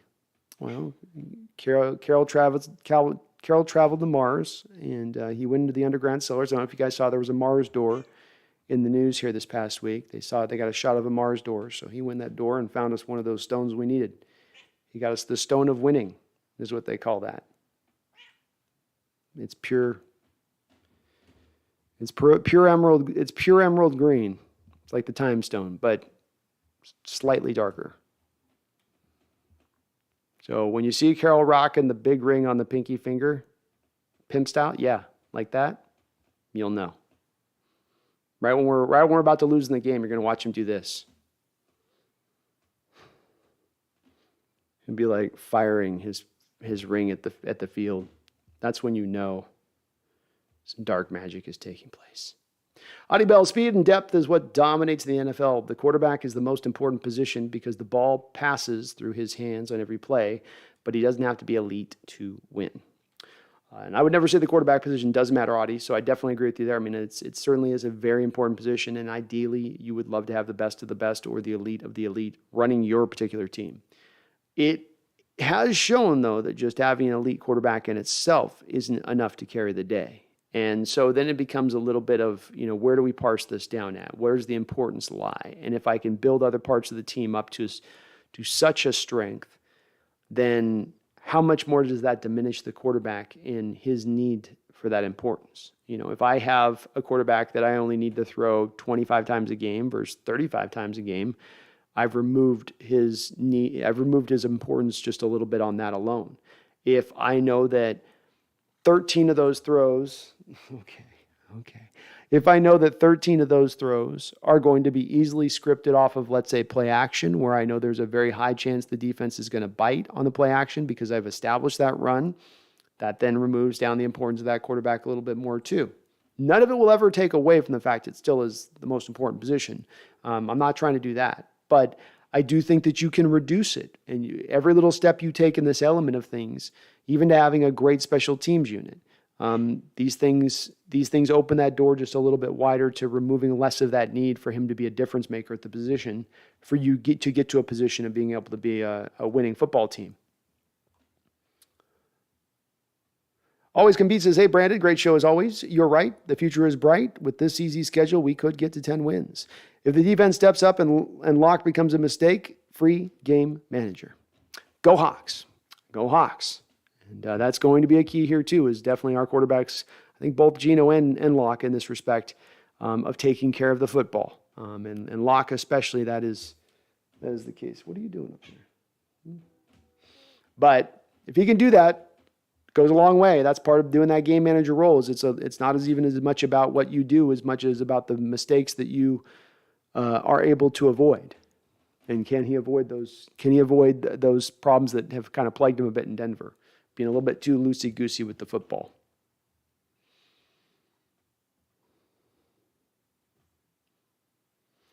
Don Pritchett says, what about Levi? Can he compete? I think Levi's got a bit of an uphill battle. I think if you had a Russell Wilson here, there would be more of a chance that he can make the roster. But Eason's presence and the weakness on the front side of the quarterbacks who are going to be on your active roster make Seattle, in my opinion, a little bit less likely to take on a project Mighty Mike quarterback on the practice squad. I could be wrong on this, but I think they're going to just probably try to roll with Eason, unless Eason's just that bad. And that's the thing, is that unfortunately, Don, we pulled Eason in mid-year last year. We don't even have any preseason film to go off of on how he looks in this offense or how he's looked on a practice field. So we're speaking a little bit on this just out of school, not knowing what, how he's looking in the background. But I think at least with Eason, he's got a plus NFL arm, and he's got the size that I know he's not mobile. I know he can't play off script. I know that there's a lot of problems in Eason's game. But Levi's, like I was just saying a second ago with him, I mean, he's just learning how to take snaps under center. I think it's going to be a bit tough for him in that realm. All Pro Seahawks, Brandon, you're the new Maverick, laughing out loud. Hey, what am I going to do, huh? This is my Tom Cruise. Hey, what are we going to do here, huh? I'm trying to think of my lines. I'm forgetting all my lines in that movie. God, why can't I think of my...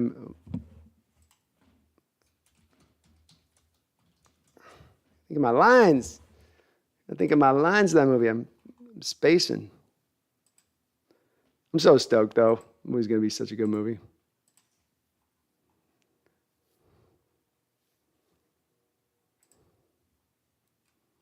could be my wingman anytime. Bullshit. You could be mine. You could pilot? I can hold my own. Maverick doesn't. He's just kind of got a lot of one things he says. You know, he doesn't like any speech in that. He just kind of got like one line, just one-liners. You don't have time to think up there. I'm trying to do Cruz's voice all high. You don't have time to think up there. You think, you're dead.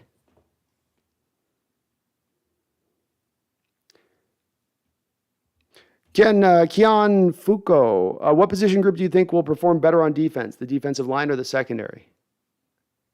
It's a good question. Very good question, Kian. I think that the secondary will play better. I think Jamal's going to be put in positions to flourish, which is going to make him look better.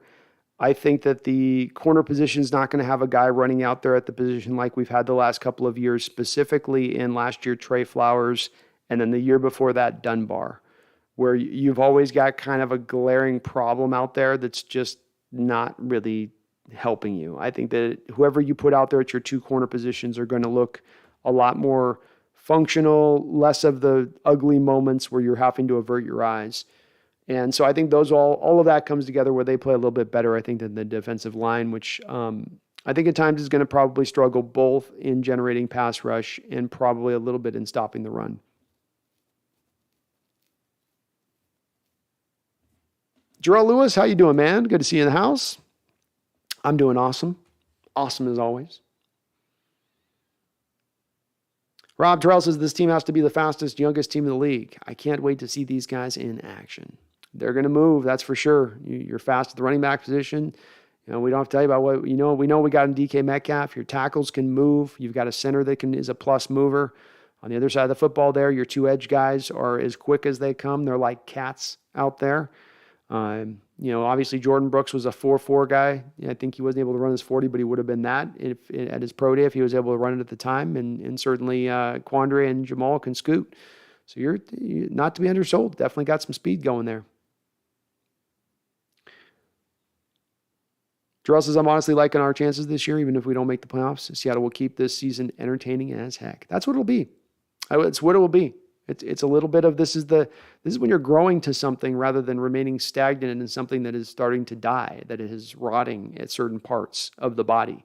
Now you're moving along to an egg breaking as a hatchling, and the hatchling growing into what it's going to be. And this is the life cycle of an NFL team, or the life cycle really of any team of any kind of franchise in a sport you might follow. Part of the reason I get so jacked up about our Mariners. So it's we see this growth begin, and there's a lot to feel optimistic about it. It's going to maybe take a little bit of time, maybe not. That's again part of the fun of NFL is that things can go so much quicker than you might think, because it's like the NFL life, the NFL cycle is just one that is always constantly spinning quickly. Mark for Death, nothing sexier than a lefty jump shot or toss in a spiral. Now, a jump shot looks pretty tight. A lefty jump shot looks tight because it looks like it's got that flow to the arc to make it go in. I'm not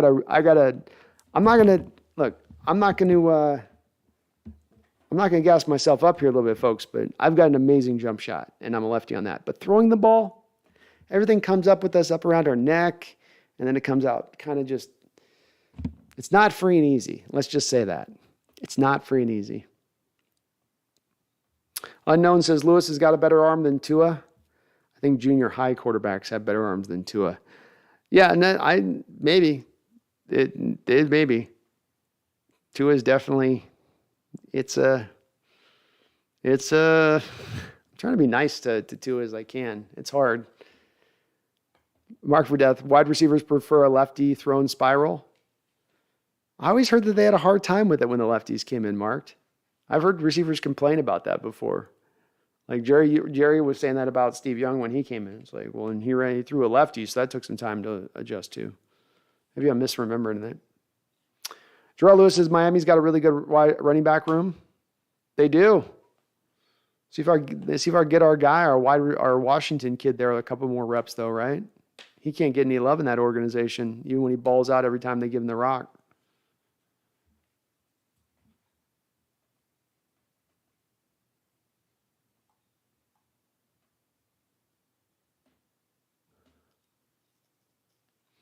Michael Sicker says, I would like Seattle defenses to tackle. Levi Lewis might surprise us. Who knows? He's very mobile, and he's got a good arm for his size. Definitely, it's not like he can't throw with some power or throw with some accuracy.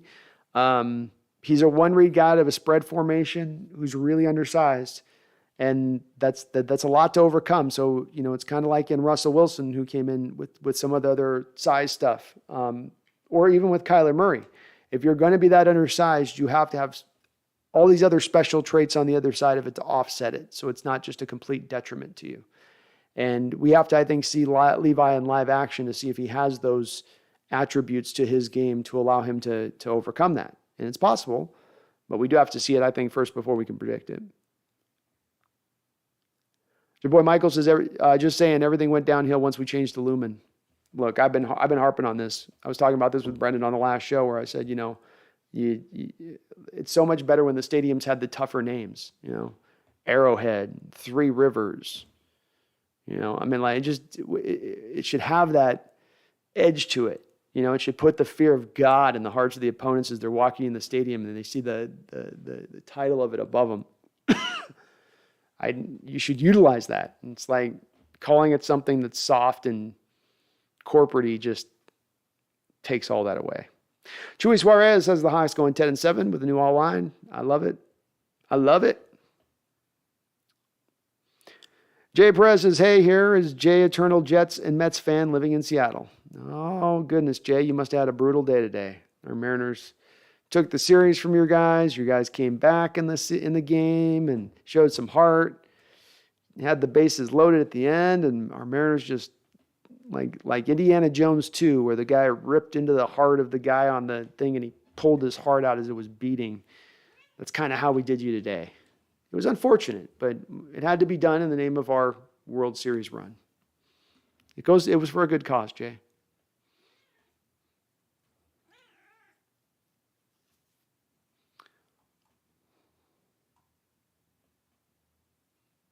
Megan says, Pumpkin's looking at you like, Dad, this is not where I fell asleep.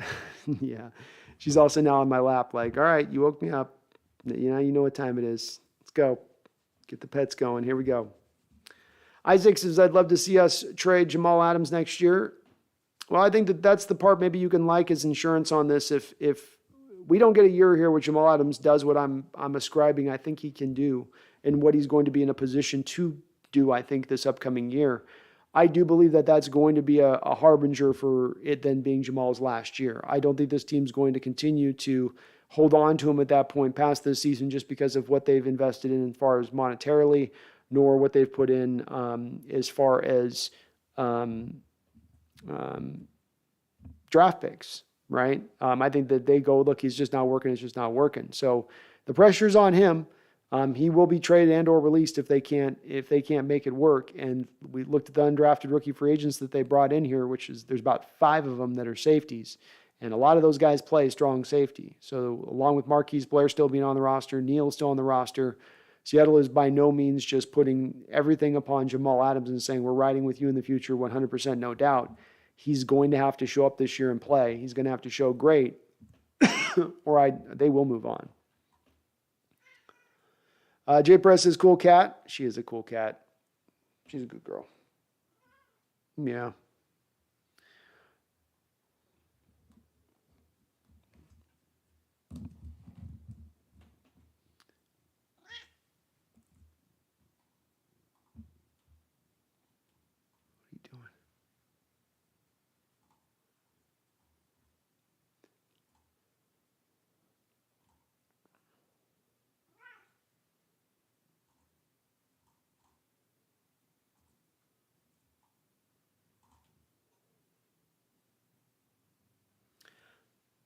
Ethan says, did you see the Mariners today? I was listening to it, but holy S, it was like 200 beats per minute, almost heart attack. Oh, it was awesome. That's like old school Mariner stuff there. I loved it.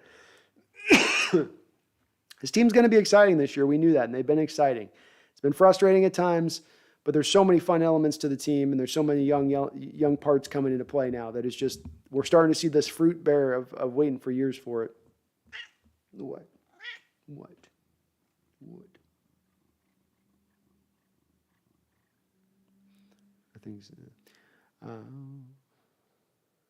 Michael YT says people are going to regret not taking Abe Lucas. 100%, man. That's my favorite pick of the whole draft was Abraham Lucas because you got first round value in the third round.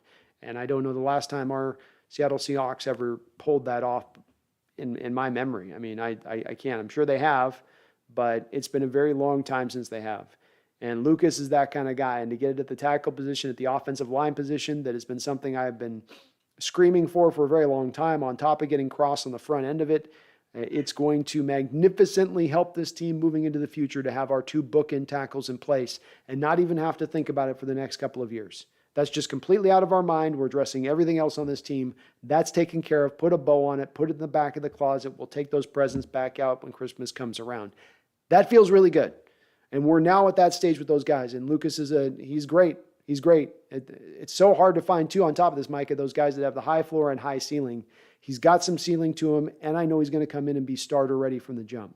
As I said, I just don't think Jay Curhan has much of a chance against Abe. Vegas says no spoilers. Mariners haven't seen it. Oh, shoot. Well, saw it too late.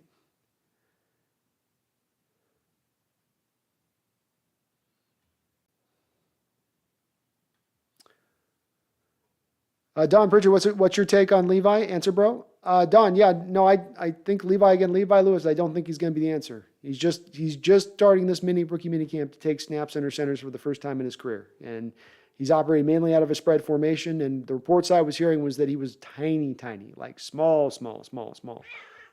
He's got a good live arm, but again, I kind of just said there. You probably were asking a question there before I answered on the front part there, but yeah, I just think he's got too much to get over the top to get past Eason. I think Seattle's going to want that insurance policy of Eason if everything went truly to hell, being that their top two guys got injured.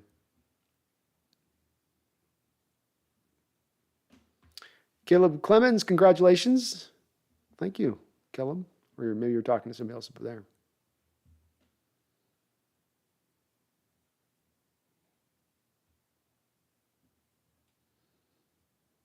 Rob Terrell says the Hawks will still have the 11th ranked toughest schedule. They do. And that's also built, Rob, I think mainly on, in my opinion, at least, that's mainly built upon the fact that you're playing, 6 games in the NFC West, and then you have 4 more games in the AFC West, which those are going to be tough games. And it's not that we have an easy schedule, but then also in regards to that, we have an easier schedule than anybody else in our division, which does factor in there as well. If something happens, let's say to Matt Stafford, who's had an injury history and who's getting older, if he tears his ACL in week 3, is the division not a little bit more wide open at that point? Certainly the Niners become the front runner, but it becomes a little bit easier. And certainly if you've got an easier last play schedule at that point, now you have a little bit maybe of an advantage versus the other teams. Will Valdez, if the Hawks finish 10-7, do you think they still get their quarterback without trading up? No, Will. I think that if they do go 10-7, they will probably have to trade up to get the quarterback. But I think that there's also going to be minimum 5 quarterbacks taken in the first round of next year's draft as it stands right now. So rather than having to trade up, let's say the number 1, number 2, number 3, they might be able to do a lot of what, let's say, the Bears did a couple of years ago, where the Bears were picking 20th, but they were able to move up to the 10th pick to select Fields with a moderate amount of draft capital required to get the job done. So I do think they would have to do that if that was the case.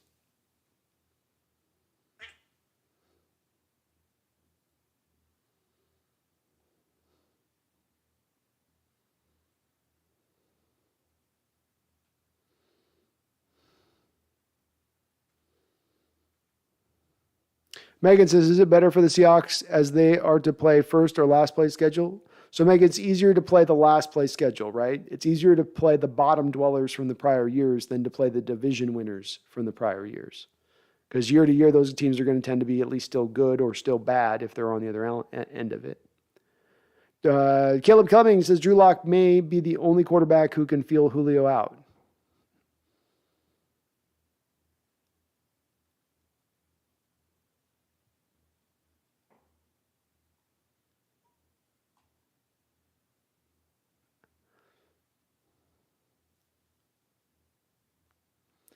Jarrell says, I see Seattle beating Denver in week 1. I'd love to see it, Jarrell. It would shock everyone. Henry M., doesn't the host look like the former Hawks defensive coordinator? Who's the former Hawks defensive coordinator?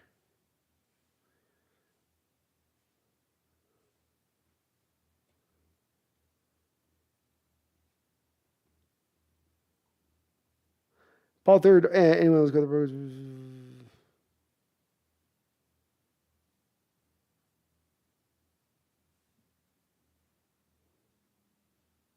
Paul says, anyone else caught all the Broncos fans saying 12s are salty about Russ and that's why we were saying he has holes in his game? Pretty sure people have been saying it since the last Super Bowl. Yeah, I mean, it's two different camps definitely coming at this with some high emotions too, Paul, no doubt about that on either end.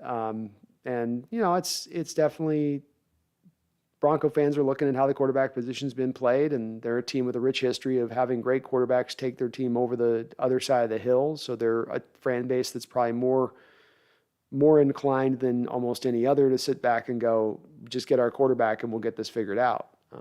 But the devil is in the details on that one, isn't it? Henry M says, first time watching the channel. Well, Henry M, thank you for watching the channel. It's very kind of you to give it a chance, and welcome on in. I'm trying to think of that former Hawks defensive coordinator you're talking about, though. I don't know. You mean Jim Mora? Mora wasn't a defensive coordinator, though, was he? I'm trying to go through who you might mean, because I don't look like. I don't think I look like Chris Richard. Oh, Dan Quinn. Dan Quinn but I don't have the bald head. I don't know. You'll have to tell me you'll have to look it up, Henry, and tell me which defensive coordinator you mean. Because I'm interested to know now. Let's see here. Paul Third with a $5 donation. Thank you, Paul. Says, Brando, a lot of optimism at the moment. Have you reviewed the rest of the NFC West offseason yet? How much ground have the Hawks made up on the Rams and the Niners? Well, I've definitely looked at it in passing with them. I haven't done a deep dive on all those teams and really, measured everything out. My initial blush from a draft standpoint is none of the three teams did anything that was really resounding from that aspect of things. The Niners were, of course, without a first-round pick. The Rams were, of course, without a first-round pick. So you already had a little bit of reduction there as it was. I wasn't blown away by the rest of what they did throughout their drafts, though. Rams, I think in particular, really went into some small school realms, I feel like, to go for the players that they did happen to draft. But the Rams did a good job in free agency. They got a safety in there, Allen Robinson, re-signed Stafford and Noteboom. They're going to be probably very much close to on par with what they were last year. Now they did lose Beckham, and Robert Woods has moved out the door as well, but they will still be probably pretty close offensively speaking if Cooper Kupp can stay healthy. Of course, they're a team, in my opinion, that one of those teams that if they lose one of three players, Cooper Kupp, Aaron Donald, or Matt Stafford, their whole season is sunk to me. They can't really afford to have any of those three guys out. They're designed around those three. And the Niners are a little different to a degree, though. If the Niners were to lose, let's say, Trent Richardson, Debo for a year, and you could say they'd be in the same place. So, but I don't think the Niners were as active in free agency. I don't remember who they signed, but I will. We'll do a show. We will do a show around a little bit more, Paul, on as we lead up into the season, kind of looking at what the rest of our foes in the NFC have done. So I will do a deep dive show on that at some point. Take a little closer look. But nobody's blown me away, other than the Rams finding ways to create money in spaces I didn't think they had and signing the guys that they have this offseason. They've given out like 3 or 4 real big-time deals. Outside of that, I don't think anybody's really done much to impress me. I'm not impressed. I'm just not impressed, all right? Just not impressed.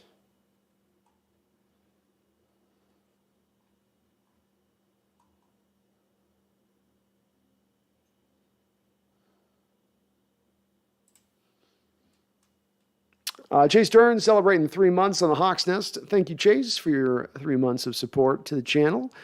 Says it would be awesome if we could keep our current stadium but change the name back to the Kingdome. If there's a petition to sign, I'm on that petition. Let's do it. It's just way more. Kingdome. What? Hey, we're gonna go play. Where are we gonna go play? No, man, we're going up the Pacific Northwest, man. It's gonna be gray clouds. There's gonna be rain. There's gonna be wind. Dang, man, we're gonna leave the sunshine. Yeah, we gotta leave the sunshine. It's gonna suck, man.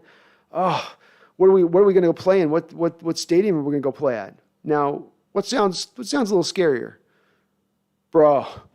We gotta go play at the Kingdome. Or, bro, we got to go play at Lumen Field. Come on, right? Even if it's just a minor little psychological effect it would have on you, it's minor, it's there. It's still there. Randall with a $5 donation. Thank you, Randall. Appreciate you. He says, if you broke down any Locks tape from his rookie year, strengths besides arm strength, weaknesses besides turnover, how he can succeed? I did a passing first glance at him initially, Randall, when he was drafted. He, of course, I think had that rookie year span you're talking about where there was about a 4 or 5 game span there where he was really good. Now he was playing against some of the worst defenses of the league that year. So in those spot starts, you've got to take him a little bit with a grain of salt, especially when you have the other data on how he played in other games in the forthcoming years after that. He's a guy I think plays really well on script.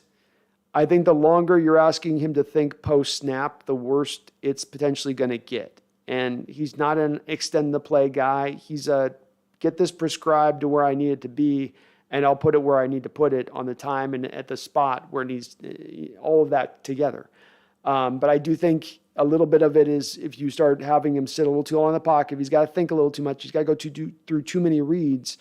I think we now get to where we get to the weaknesses of his game, which I think processing is a little bit of a weakness. Maybe he can overcome it, but I do think that that's a place that remains one where if you can avoid it right now as it is a weakness, you've got to try to do so. But I'll try to, Randall, if I can, take a little bit more of a look on his recent tape, especially, and see if I can get a better idea. You guys are coming up with some good suggestions. I'll take a little bit of a closer view, see what we got with him.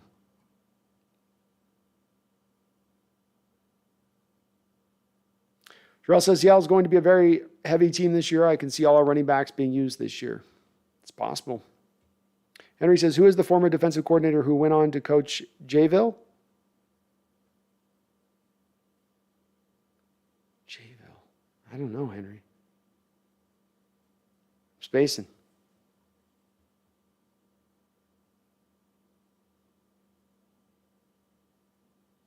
Drew says Kenneth Walker will be running back 1. Rashad Penny will be running back 2 slightly. Chris Carson, I honestly think, will be cut. Dallas and Homer. I think Penny's going to get it over Walker. I think they're ready to roll with him and give him a chance. And Herbicide, if we get 3,000 yards between Penny and Walker, that's a 12-win team. If those 3 guys cumulatively have 3, that's minimum 12 wins, if not more, if you're pulling 3,000 yards between those 2 guys. Henry M. says, what do I think about our new old linemen? I love our new old linemen, Henry. I think they've done a great job of adding guys that are not only talented, that are all not only ready to play right now, that have upside, but are also, and maybe almost most importantly, Henry, scheme fits for what you want to do and how you want to operate in this with this offense into the future. So very encouraged by these guys. Charles Cross, still 21, very young, a lot of room to grow in his game to be our blindside protector for the next decade. And Abraham Lucas, 30 straight starts at Washington State, a guy who tested very well on top of being very big. He's got the tools ready to go. These guys are going to both be, I think, upgrades versus what we had at the position last season. And that's going to help us, as again, the theme being here recently, these last couple of shows, about hitting the ground running, about being a team that doesn't necessarily have to rebuild as deeply as we might think to get ourselves back to at least being a sub-contender. These guys, in their picks alone, and addressing the position as the Seahawks have taken a huge step forward into accomplishing that very goal, just with those selections alone almost. Rob Twell, you lost that love and feeling. My cat just lost that love and feeling. She jumped down. Whoa, I'll be right back getting some coffee. That love and feeling. Bring back that love and feeling, but it's gone.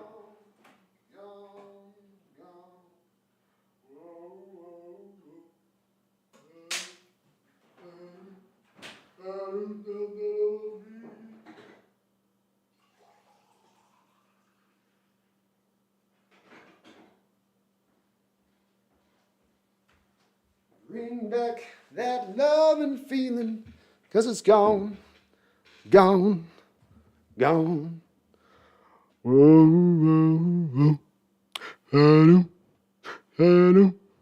the sun running on me.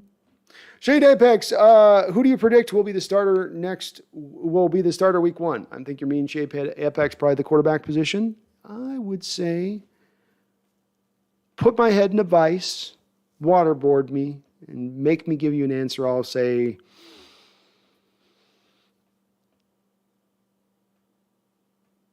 Lock. I'm going to go with Lock. They know what they got with Geno. They don't know what they got with Locke, so they're going to try to see what they got with Locke, and then they got the fallback plan of Geno if it goes bad. So we'll go with Locke. Jaden Cruz, do you trust in the pass rush for a player? Do you trust in the pass rush, or should we do a small trade for an established player?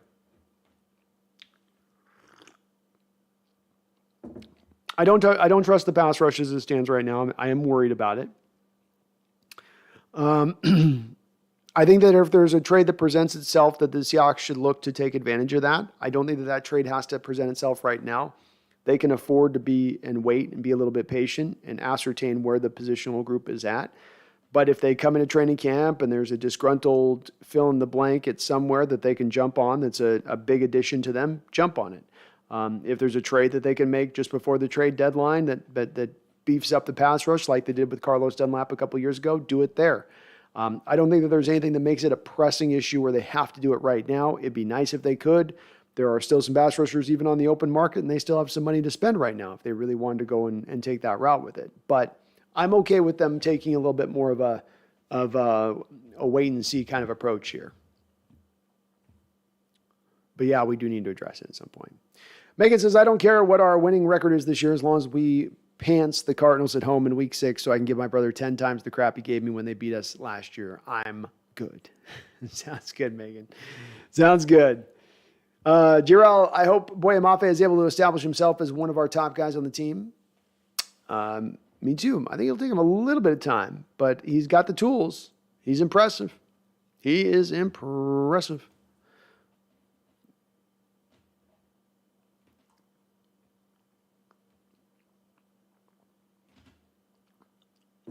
Charles Riley, the $5 donation, says, I got to say, it was pretty funny when the Hawks, with the aid of Quandre and Disley, punked the team with a fake schedule.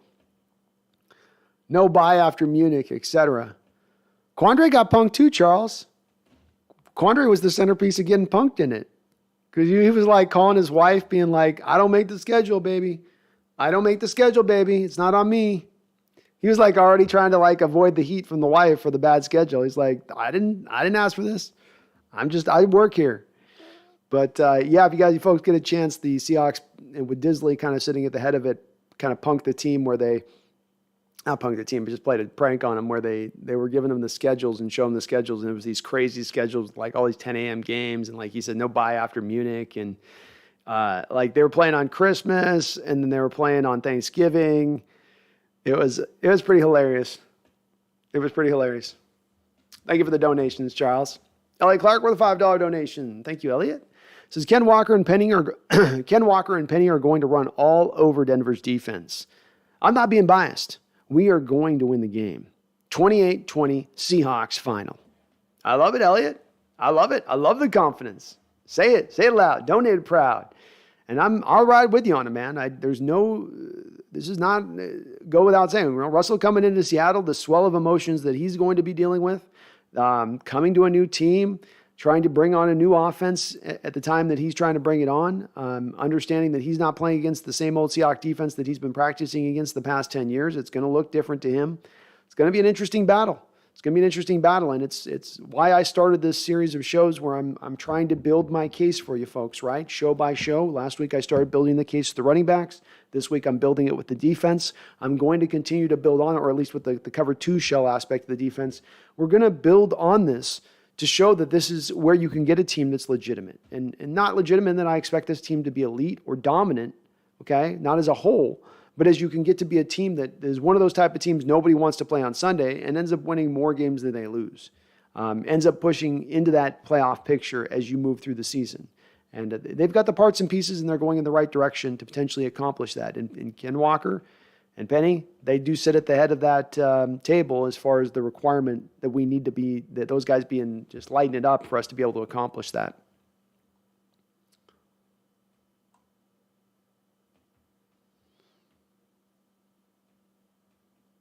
Why do I says Van Dyke is so cool and calm in the pocket? He reminds me of Stafford and Ryan. He will need good pass pro to operate, but when he has it, he's a better passer than Levis. He is for now my QB number 1. I got to do more of a deep dive on him, but I like that you're excited by it, man. The more quarterbacks we can get excited by in this draft, the better. James Tolliver says, how long will it take the offensive line to gel? I would expect that the interior part of the offensive line will probably gel faster than the exterior of the offensive line. So your center with Blythe coming in, he's played 4 years within the Rams scheme. He's not going to need to learn much in order to know where he needs to be and the timing by which he needs to get there. The two guards who played with you last year, likewise, will be pretty adept at understanding what's required of them and where they need to be. So you're going to get some good offensive gelling and continuity from the interior of the line, I think, because of those reasons. Tackle might be a little bit more of a hit or miss, take you a little bit of time to kind of warm up and figure out and understand what's working and what isn't. So I would expect that you might have to get a couple weeks to kind of get them really figuring out and getting their legs underneath them, knowing what they need to do and all that.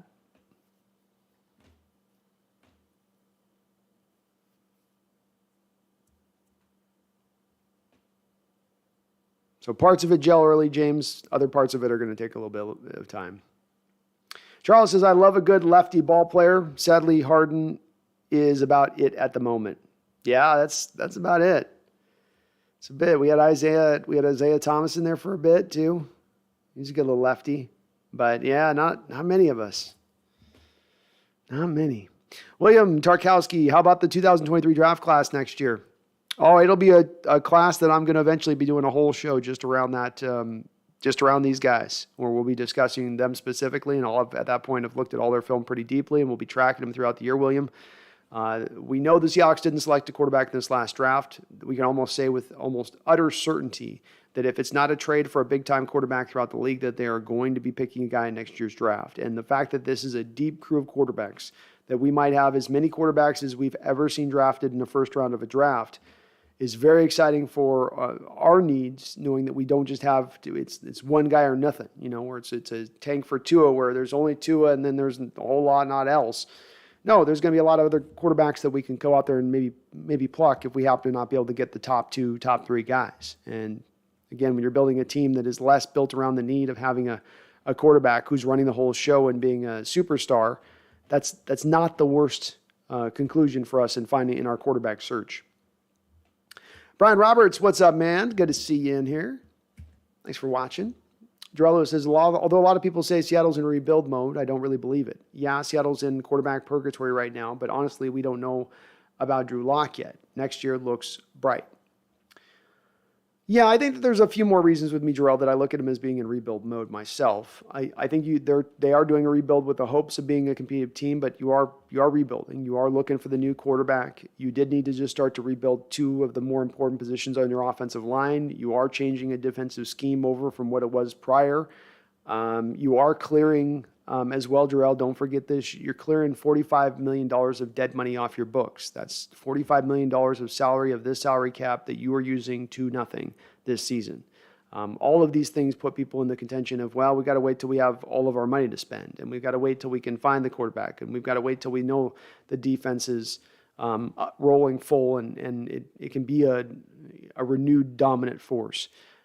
This does lead people to believe that there's the rebuild element at play, and I think rightfully so.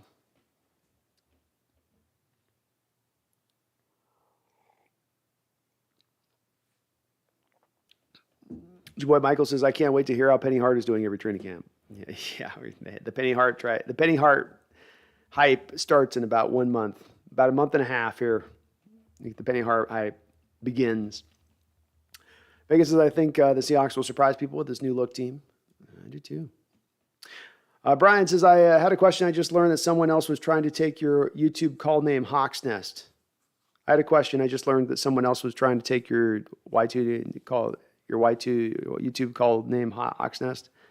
Yeah, I've had a few channels since I started doing this in various places that have popped up with the HawksNest thing. And look, I don't own it. It's not, I haven't trademarked it or whatever else. And what do they say? Imitation is the greatest compliment, or copying is the form of greatest. You know the whole thing, right? Like, you can try to copy, you can try to duplicate, but there's only one. There's only one HawksNest. Just because you put on my jacket, don't make you the man.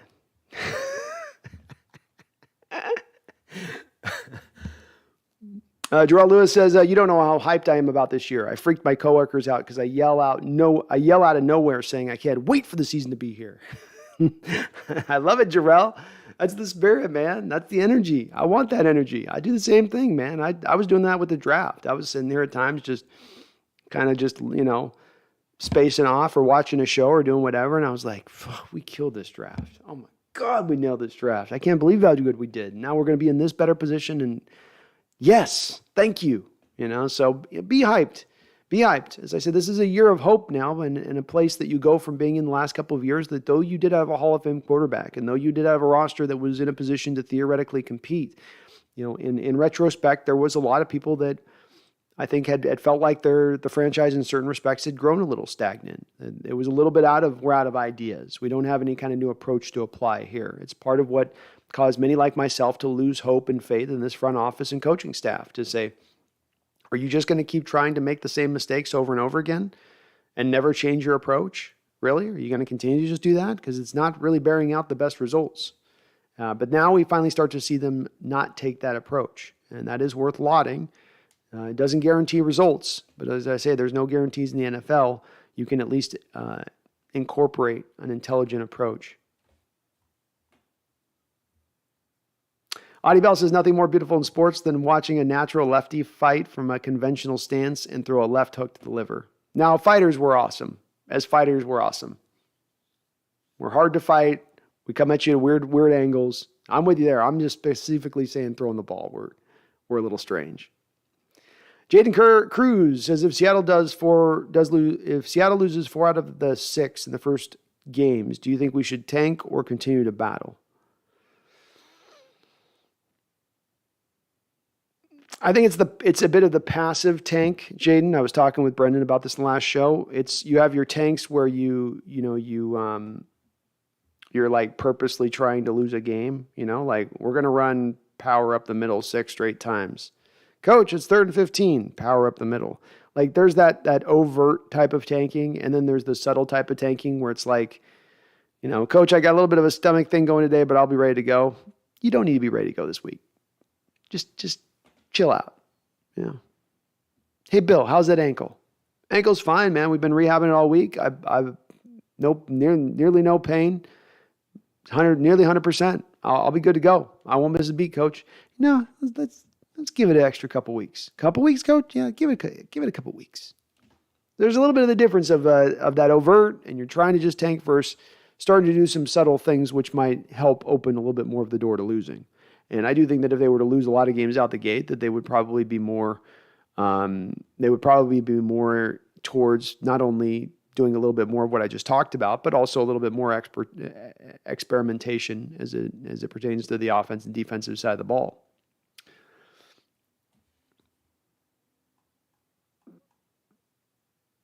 Grug says Seahawks, Mount Rushmore, Largent, Cortez Kennedy, Walter Jones, Bobby Wagner.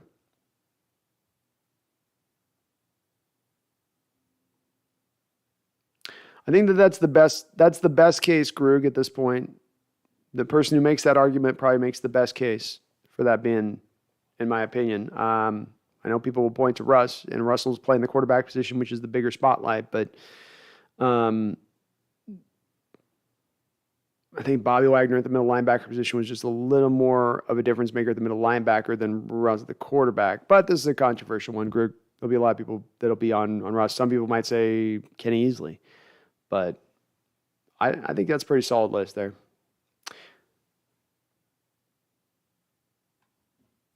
Charles Riley with $5 donation. Thank you, Charles. Says, if Brando got $300 million for his YouTube name, he'd still say he can't go full time on this while actually working 40 hours a week on streams anyway. Exactly. It's not a certainty, man. Not with this market, not with the value of money. This could be worth almost nothing tomorrow. I've got to be careful. Yeah, we are getting to the full time on this, I guess. Especially those 12-hour streams. A fourth of the work week right there, man.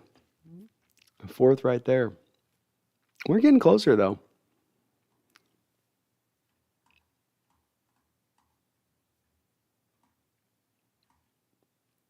Gus Bradley was what I was being compared to. I look like Gus Bradley? Dang. I don't know if that's a compliment. I don't know if that's a compliment.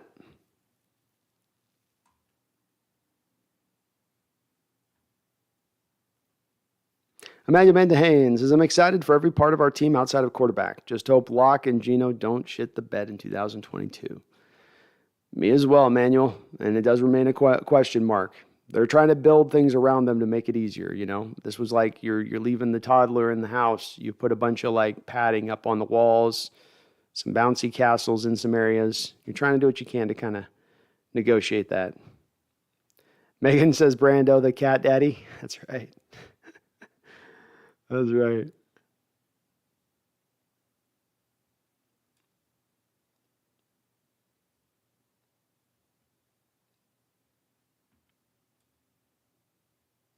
Paul Third says, if Matt Stafford has a season-ending injury, they'll just trade for Baker and not miss a beat.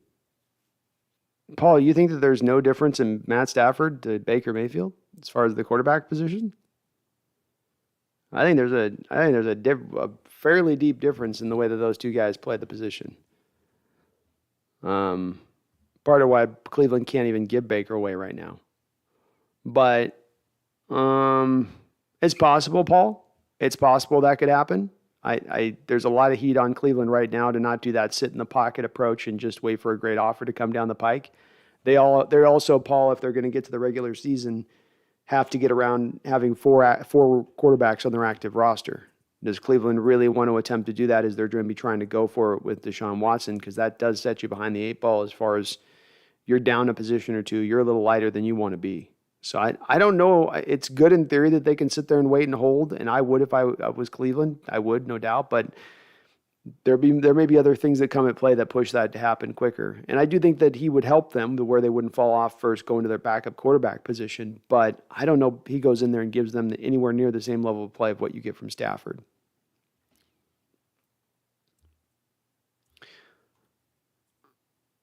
Jarrell says analysts and fans see Denver as a playoff contenders now and Seattle as bottom feeders. So, yeah, it would shock the league. People still believe. Oh, you're responding. I'm sorry. Bleed Blue and Green says, who are your college quarterbacks to watch for next year's draft? There's going to be quite a bit of them, Bleed Blue and Green. We've got to look at all these guys and keep a pretty close eye on all of them. Because one of them is likely to be a Seattle Seahawk. Obviously, at the front of your list, you've got Bryce Young and Stroud as the names. Stroud of Ohio State, Blue and Green. Those are two guys we want to keep an eye on. Will Levis is my top guy currently on the board. Van Dyke is more of your pocket passer type with a good live arm from Miami. He's going to be in that mix. The kid from Auburn, Jefferson, who I need to still go watch him tape on, is another guy a lot of people like. Richardson. Anthony Richardson down there is another guy getting some heat and some acclaim. Phil Jerkovic of Boston College looks just like Matt Hasselbeck 2.0. There's going to be some guys, but those would be my main guys that I'm aware of off the top of my list that I'll be looking at the front of my list. Oh, Brian Schottenheimer. Do I look like Brian Schottenheimer? Do I need to be carrying a clipboard, folks? I'll take that. I'll take Shotty.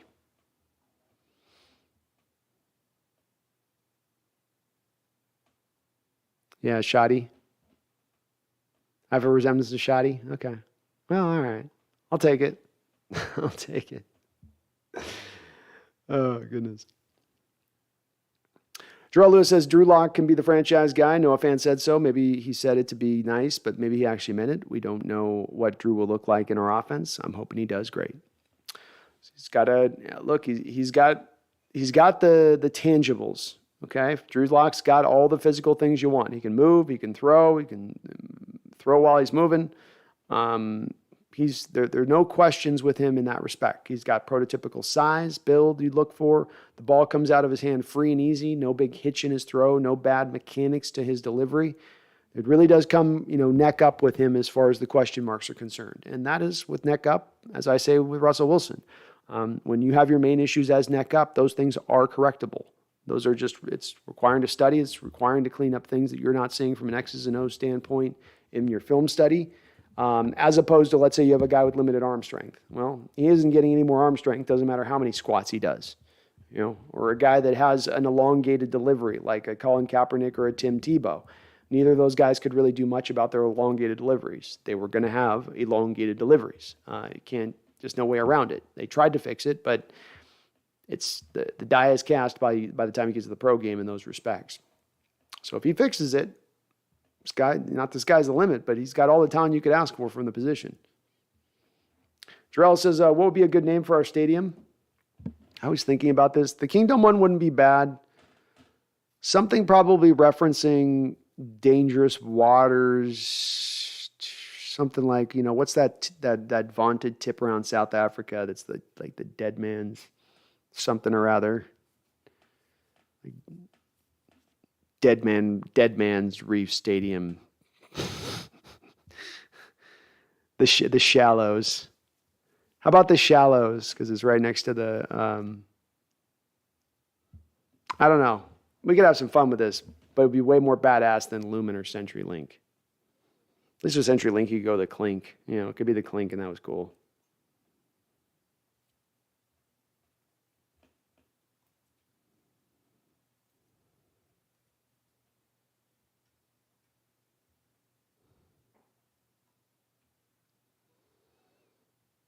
Johnny Evans says Gus Bradley. Randall says, wouldn't it be a dome? Wouldn't it need to be a dome to be Kingdom? Yeah, probably Kingdom wouldn't work. And we could go hard. We could go harder with the name than Kingdom. I like the nod to the old, but we just got to utilize something with waters and being near the ocean and something dangerous in the ocean, like the equivalent of what the Kraken named themselves. Megan says, shouldn't the stadium be named for the best live stream on YouTube, the Hawks Nest be? Well, that goes without saying, Megan. That'd be option A1 in my book, but I didn't even know if I need to say that. That'd be awesome. They named the stadium the Hawks Nest. Oh, that'd be wonderful. Guy can dream. Yannick Perez Verti, thank you for subscribing, Yannick. Appreciate you. Very kind of you. Jane Cruz, do you think we give Penny a long-term contract if two running backs combined for 3,000 yards?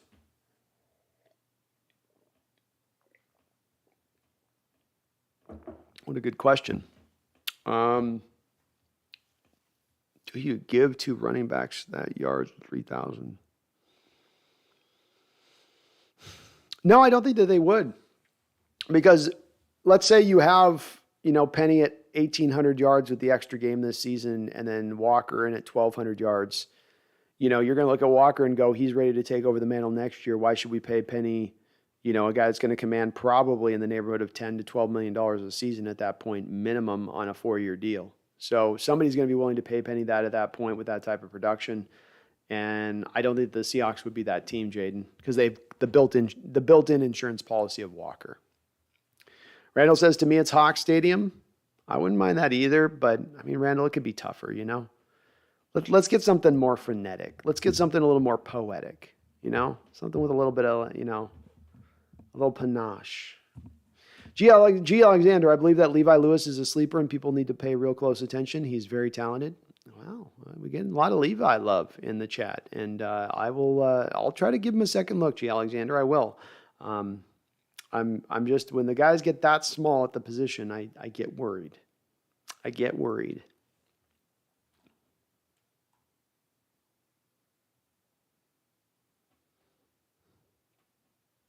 Darren J says, bring the cat. Cat's passed out on the floor right now. She's face first on the floor. Adrian Diaz, let me know if this is an exaggeration, but Bryant, Woolen, Diggs, and Adams kind of remind me of a secondary known only as the Legion of Boom. I believe they are almost similar. Is it just me? I think that I think it's hard, Adrian. It's hard to make the comparison to the Legion of Boom. It really is, because this is a defense that not only was a special defense for your Seahawks team in its history, it's a special defense in NFL history. And those type of defenses, I've long said I think that this defense sits in the same measure of defenses like the late 70s Steelers, the 85 Bears, the late 90s 2000 Buccaneers and the Ravens, and then the Seahawks Legion of Boom. To me, those defenses all separate themselves from any NFL pack defense, any good, even good like what the no-fly zone BS of Denver a couple of years ago. That ain't nothing. That ain't nothing compared to these other defenses. So when you go to try to make a comparison on a unit like that, it gets hard. It really does get tough. I think from a talent standpoint, there is certainly a lot there for those guys to be great, but I don't think, Adrian, we're ever going to see a Legion of Boom type secondary ever again. Or if we do it, it'll be just different in the way it operates. It'll probably be more finesse, more interception based, less teeth. It'll have more gumming on you, but it'll take the ball away a little bit more often. But they're great. They're very talented, all those guys. And Tariq is going to take, I think, too, a little bit of time, Adrian, to get to where he's going to get, if he's going to arrive there. So it's just kind of a wait and see situation. But I am always a little bit, I got to be hesitant a little bit with the Legion of Boom references, though I'm hopeful. And it's a talented crew. No doubt about that. That's a talented crew.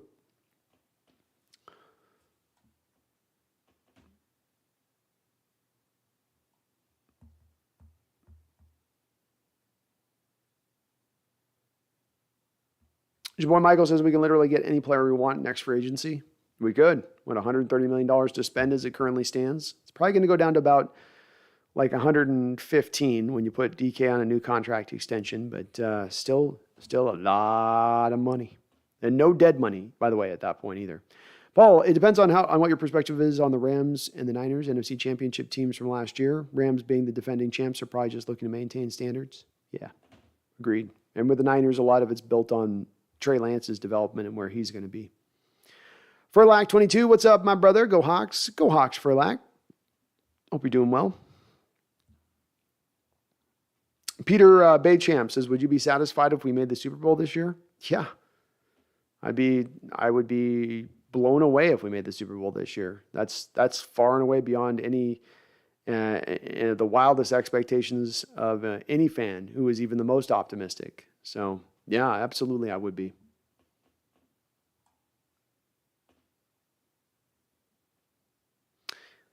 Get a lot of love for Ethan's. Ethan's on board with the Hawks Nest being the new stadium name. I like this. Let's make it so.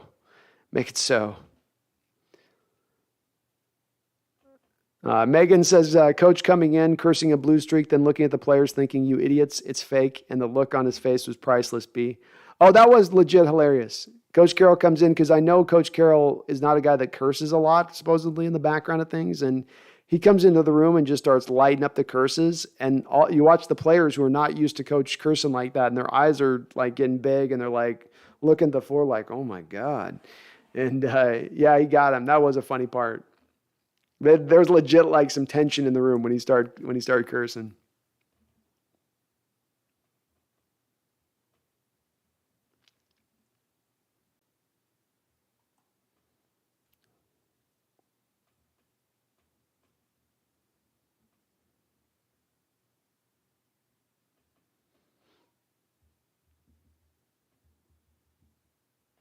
Jabbar Michael says it's going to be so crazy seeing all these players on new teams. There were so many changed. There was a lot of movement. Chris says, was I seeing things, or was Paul Sewell's pitch comm drowned out by the boos the other night, similar to when a quarterback can't hear the call? Kind of similar, yeah. Was that Sewell getting, like, the MedVets don't like him, do they, with the time that he was there? Man, they are all over him. He was yelling back at him. It's pretty crazy. It was kind of an intense series for being an inner, crossover thing. Strange. Daniel Bailey watched Maffei's mic'd up video at rookie minicamp. He has similar energy as Jamal Adams. You can see him as a part of the defensive future and the leadership in the future.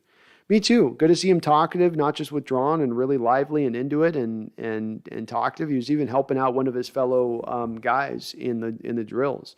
So encouraging to see signs of leadership even in that mic'd up tape you saw, and a little bit of that. I saw the same thing. I liked it.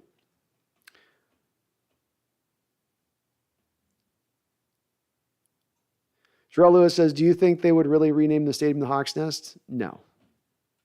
But a fella can dream, right, Terrell? A fella can dream. And I don't think anybody would say no to it. I think if you put that poll to any Hawks fan, Lumen Field, CenturyLink, or the Hawks Nest. Cha-chink, cha-chink. I think we'd have a 90% win rate on that one. Randall says, I want the offense. You want Anderson from Bama next year? Elite talent and prediction. Dude had like 18 sacks and 30 tackles for losses. He's good. He's real good, Randall. He's real good. Sign me up for him. He's legit elite talent.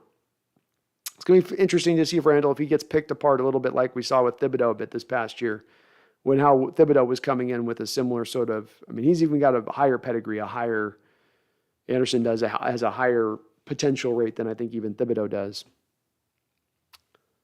Herbicide says, oh man, Brando would be an instant millionaire. I don't know if I would be if they changed it. It would definitely help the channel, but I don't know if it'd involve me to that.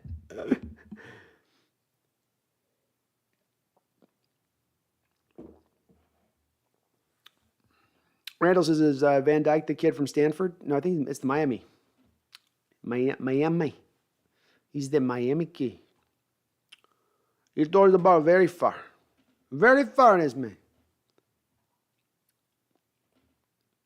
Randall says, the kid from Stanford's supposed to be a big-time talent too. The throwing Mormon.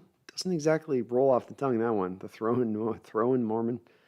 We needed the throwman Mormon. We needed an M in that throwing. The throwman Mormon. Drell, actually, it would make sense to name it Hawks Nest because there's more events that happen at the stadium. I agree. I think it makes a lot of sense. I think we need to start keeping this energy going with the Hawks Nest Stadium. I think we're onto something here. Megan, thank you. Imitation is the sincerest form of flattery. That's right. That's right. And I take it that way. Let them imitate. You ain't stealing none of my thunder. You're only going to get burned by the sparks. Oh. Jarrell says, do you think the NFL is going to implement the lottery draft at some point? Well, I mean, if you get coaches claiming that owners are paying them $100,000 for a loss, that could eventually spurn that on. But no, I think the NFL knows right now that what they have in the NFL draft is a moment separate of their season. That's a huge high water mark moment for their league, and I don't think that they would want to mess with that.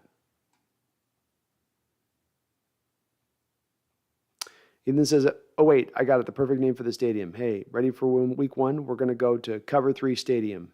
Thank me later. I see what you did there.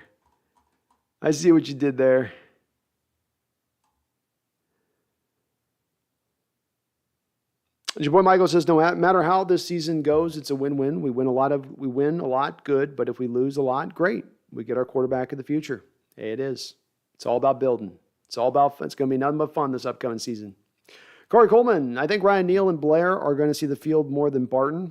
Sean Desai likes 3 safety looks, and I think Jamal will be the other backer on 2nd and 3rd down. I like it, Corey. I'd be interested to see if they put that kind of implementation in there. And I'm certainly, to your point on this, a lot higher, I think, on what I see in Blair and maybe Neal's game than I am in what I know I see in Barton's game. And that does remain kind of beyond, let's say, the front 3. That does remain one of the glaring worries on this team's defense right now, is that their inside middle linebacker position next to Jordan Brooks. Check says, I live in Wisconsin. Do you know how I could watch every Seahawks game? Check, there's only really one way for you to pull it off. You can go to a bar that's playing all the football games and watch from there. That's really it. The NFL doesn't have anything but the replay. And unless you have the NFL ticket, I guess that's the other way you could do it, is if you have the NFL ticket, but then that's a lot to pay just to get to the games. Supposedly it might be going to Amazon, which will maybe free that up a little bit easier into the future. But right now it kind of sucks. I've been there like you've been there, man. Drew Lock has something to prove right now. I think you can feed off that. I hope. Charles says Drew Lock has something to prove right now. I think he can feed off of that. I hope he feeds off that. This guy can lose his job next year, meaning he needs to step up and be that guy. Or maybe the pressure will get to him and he can't do it. I'm hoping that doesn't happen. Well, it's going to be sink or swim with him. He's, for like better or worse, fair or unfair, he has washed out at his first NFL job. Now he has his second NFL job. And you don't get, a lot of times as an NFL quarterback, 3 NFL jobs. So he gets it figured out here, or it's not happening at all. And that does lead to more of a desperate state, but that means that you're probably going to get the guy working at his hardest, trying his best, because he knows that there aren't any other real second or third chances or other fallback plans outside of becoming a career backup. Megan says, Gus Bradley, I wear glasses and can't see. Maybe if I take them off and squint. I didn't think I was a Gus Bradley, but maybe, who knows? I can't tell. Jarrell Lewis says Cleveland can't get rid of him. They'll probably have to end up cutting him. They might end up cutting him. They could sit on him and wait for the desperation trade Paul Third mentioned above there, where a team has their number one starter go down, and now instead of them having no one to offload him to and them having to eat all the money, you're into week 4 and you're able to have 15 weeks of Baker Mayfield's salary offloaded on top of even getting a draft pick on top of it. So the lay of the land on that one could change for Cleveland if they're able to remain patient. But one way or another, it's more likely because of the blowback they're receiving here of, they're doing Baker dirty, is going to probably cause them to release him when it's all said and done. Megan says, dumb question from the Aussie. No dumb question, Megan, my lady from Dan Enda. If a player is cut and no one picks them up, what happens next? They retire. So if you're not picked up, you're retired. Yeah. They can be pulled out of retirement at any time, Megan, unless they announce their retirement. But if they just stay in an open state and they never announce their retirement, at any point in time, someone can come in and sign them. Megan says, shoddy if you got rid of the beard. Maybe. Randall says, throw a visor on to get the shoddy look. I got to get a visor. That's the key. Chronos 1009 says they say they stay a free agent, but in Baker's case, because his contract is guaranteed, a team would only need to pay him the veteran minimum, and Cleveland needs to pick up the rest of his $18 million.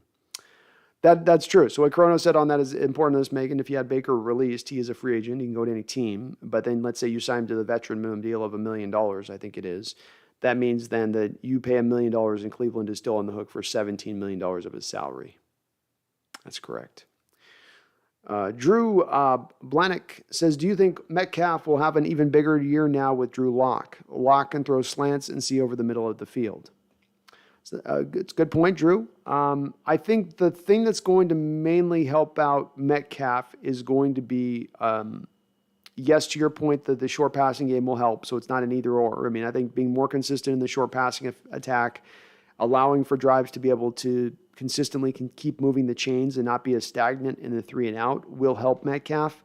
But here's the big thing with this from my standpoint, Drew, is that he was double teamed at the rate he was double teamed last year. You've got to find a way to remove or move some of those double teams off of him. And I think the way you accomplish that is by having more of a consistent running game. And if the running game can be devastating like it was last year at the end of the year, you're going to drive teams to have to move that strong safety into the box and get those 8-man fronts. And if you get 8-man fronts, then Metcalf can really flourish because then he's getting a lot of single coverage. Because there's 2 stats that are important with DK Metcalf are not only the stat that he was basically doubled at the highest rate in football over anybody else outside of Devontae Adams, and by only 1% at that, but then that he was also one of the pure just killers in the sport of single coverage.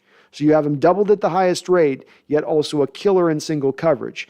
Pair those 2 things together, get that guy into more single coverage situations, and he will tear the top of the defense off like a caveman trying to open a beer. Okay, so he's definitely got it in him to go to that next step. And also considering, Drew, he played last year on that bum foot, the foot that required surgery at the end of the year, still fought through it, still was productive through it, even as he was being double teamed. But yeah, I don't think teams are going to be able to double him at 27.5% again this season. I think that they're going to have to dial that back to a lot for some of the running game, and then that's going to open the door for more production from DK Metcalf. Daniel Bailey says Drew Lock's career stats are very comparable to Josh Allen's first 28 games. Everyone agrees Lock has the tools. If he has Allen's growth this year, how far do you see our team going? Well, Daniel, that's an impressive jump if he makes it, because Allen made a monumental leap forward when he really had things starting to click and hit. And if you're getting a Josh Allen level of play, that's MVP caliber level of play at the quarterback position now. Truly that. And if you're getting that, then how far do I see my team going? I don't know that I would put a cap on how far they could go if that's what they're getting from the quarterback position. Certainly the Buffalo Bills haven't quite been able to get to the promised land with Allen playing at that rate, but they've been very close, a play here, a play there, and they could have gotten there. So you're probably topping out at a conference championship, just to answer your question and give you instead and not sit on the fence with it. But as I said, if you got a quarterback playing MVP and the rest of the assets this team has around him, hard to put a roof on that necessarily. Jarrell Lewis says something. So we got Charles Riley's got Tsunami Field. I like Tsunami Field, though it might be a little too dark for some, right, Charles? Some might be like, that's a little too dark. It's a little too soon. Singapore, Charles. Singapore. Little too soon, man. Little too soon. What about the victims? Crotos 1009 has Riptide Stadium. I like Riptide Stadium.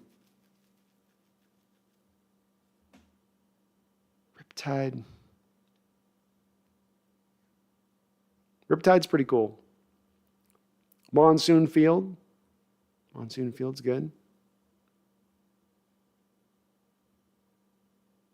I like it. See, these are much better suggestions than we got right now. Herbicide, it's a clamshell.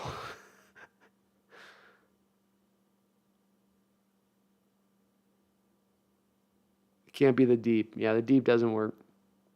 The deep also reminds me of that show, The Boys.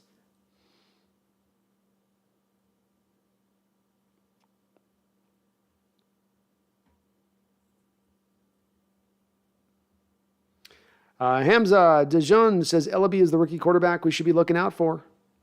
He's got a little more of your better size, I think, than you get out of Levi. And I saw a little more on his tape of him making a more varied amount of throws in that offense he was playing in. But it's a good point. It's a good point. Poseidon's Coliseum. That's strong, Corey. It's very strong. It sounds underwater. It sounds huge. It sounds like something that you'd be approaching from underwater and something out of Aquaman. And it's like this huge stadium underwater. I love it. Lady Edwards says, wouldn't that be sweet if we brought in Sherman to mentor Woolen? I don't want to be opposed to it, but I think Sherman's starting to move in a position, from what I'm hearing, to the broadcast booth. I think his days at this point might be over with. Herbicide says the only thing for a Legion of Boom recreation is for Brian to step up and Woolen to become Sherman. Yeah, I mean, we would need that for that to be that. I think Diggs gives you a reasonable facsimile of what you had in Thomas. I think Thomas is a little bit better than what you get from Diggs. And Chancellor is just a different player than what you have in Adams. But if Adams can tap into what he is or what he's supposed to be when he's healthy, then you can get some of the partial remnants of that. King Bomber says, if we made the Super Bowl, I'd be mad, purely because we don't get a good pick. Fair.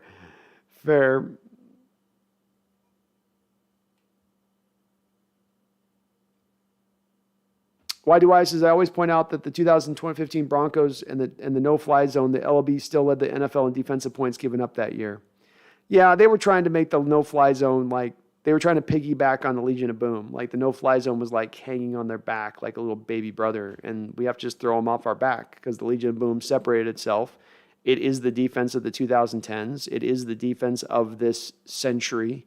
There is not one that you can point to that is in the same realm. I'm sorry, you just can't deal with it. And there'll be one at one point, but you got to wait for these special type of defenses. And when you got to wait, it's just harder to say we can recreate it or that you'll see another one come down the pike once again.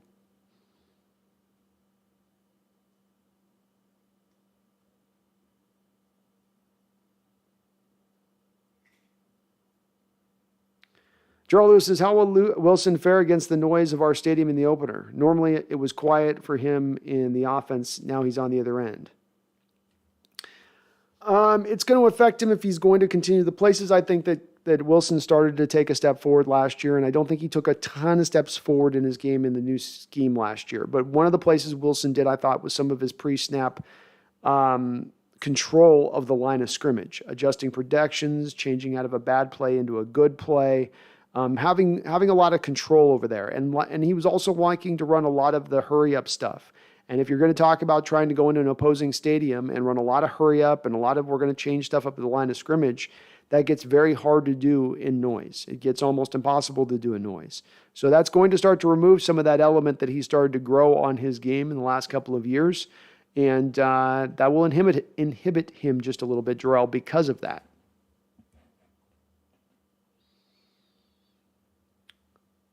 Ethan says, what about a name that has to do with Greek gods for birds or something? I don't know the names. I'm not good with those names either. It's been a long time since I did Greek. Hamza said Quest Field was dope. Quest Field was cool, Hamza. I was good with that one too. I was okay with them keeping it that way. I mean, that's got an air of magic to it almost. The Quest Field.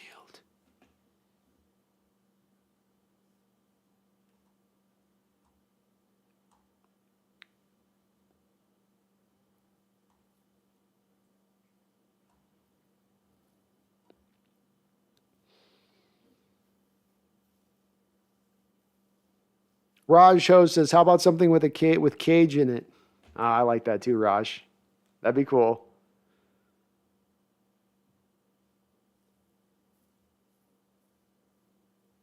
The cage grounds. We're close to it here. Adam says, just pirate the games if they aren't anywhere else. You can do some searching online and probably find some spots on it. Megan says, B, Paul Allen Stadium. I'd rather just give him like a statue out front, Megan. You know what I mean? Let's give him a statue and keep the stadium like we're on the right track with the badass name. I want the badass name, but I still want to revere Paul Allen, but the badass name too.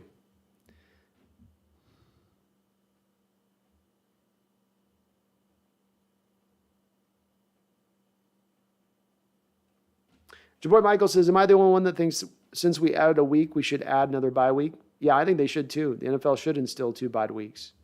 It just helps. It's a game where it's hard to sometimes get your guys out there. Guys get broken down. Giving that extra week is mighty helpful, especially with the Thursday night game still a thing.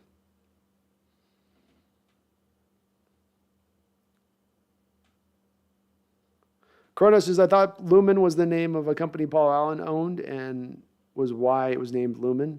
I thought they bought the rights, Kronos. I could be wrong. I thought they had bought the rights, though.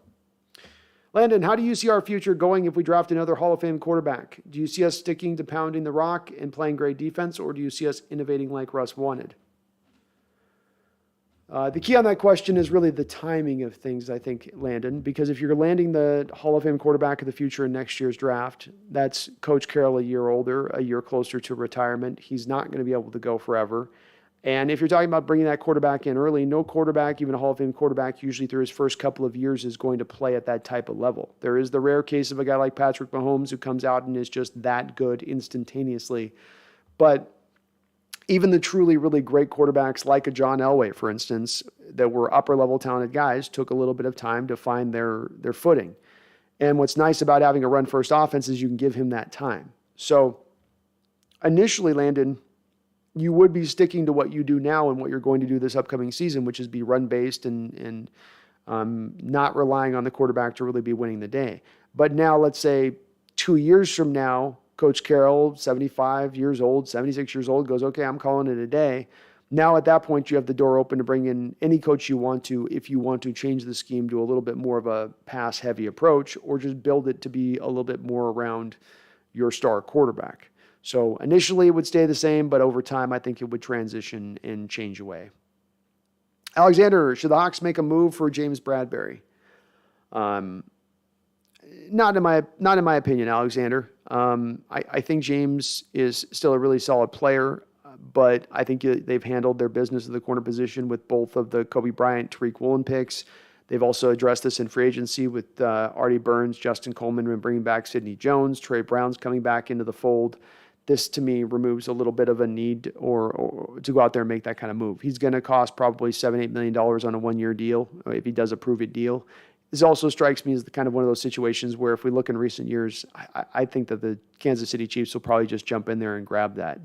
To me, that's a Chiefs move that's just waiting to be had for them, and one that they've made in recent years kind of similarly. So good player, just we've already kind of dealt with it. We've already kind of fixed that situation. Herbicide says get rid of Jackson, Carson, and Amadi, and sign Bradbury.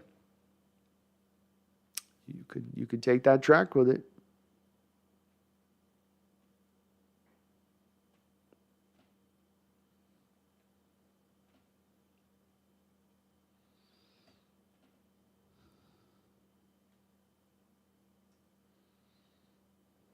Max Rispler says, what's the best way to get a Seahawks ticket? Buy when they get released, go to SeatGeek, or stand outside the stadium on game day and see if you can get a cheap one maybe. One of those ways. Kronos says, sometimes forgetting direct comment myself. Oh, no worries, Kronos. I know what you meant. Raj Ho says, how about Wolin as a receiver once in a while as a fifth receiver? I think there was probably, Raj, a reason that they moved him from receiver to cornerback in college. And probably means he can't catch. One of the things that jumps out on tape when you watch him, Raj, is he's not the best at tracking the ball in the air. Very fast, very quick. He can be a very good corner. I don't think he's ever going to be exactly a real good. He doesn't have like Sherman's ball skills, for instance. Adam says, wow, impressive. Hey, Adam, how's it going, man?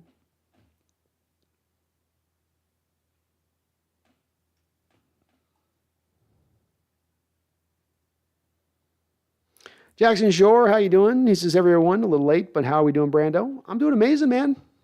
Rocking the show here Sunday. Just enjoying life, getting ready for the week. Thinking about my Seahawks dominating once again.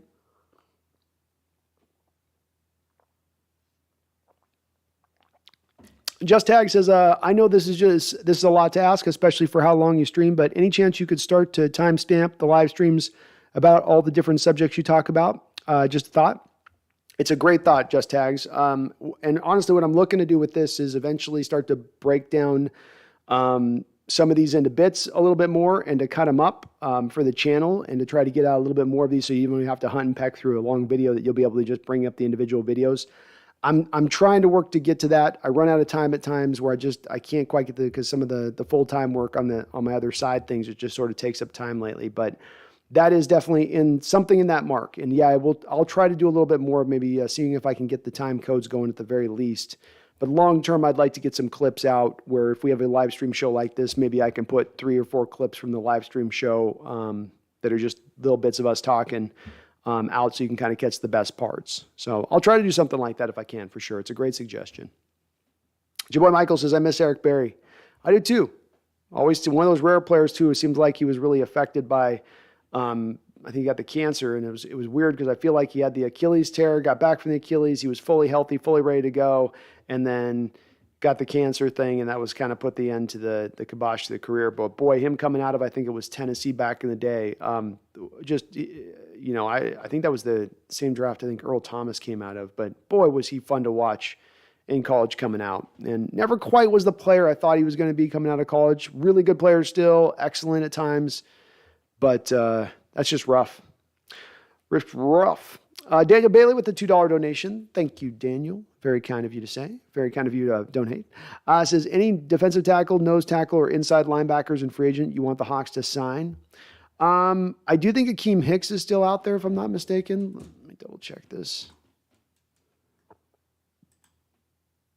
Let's make sure.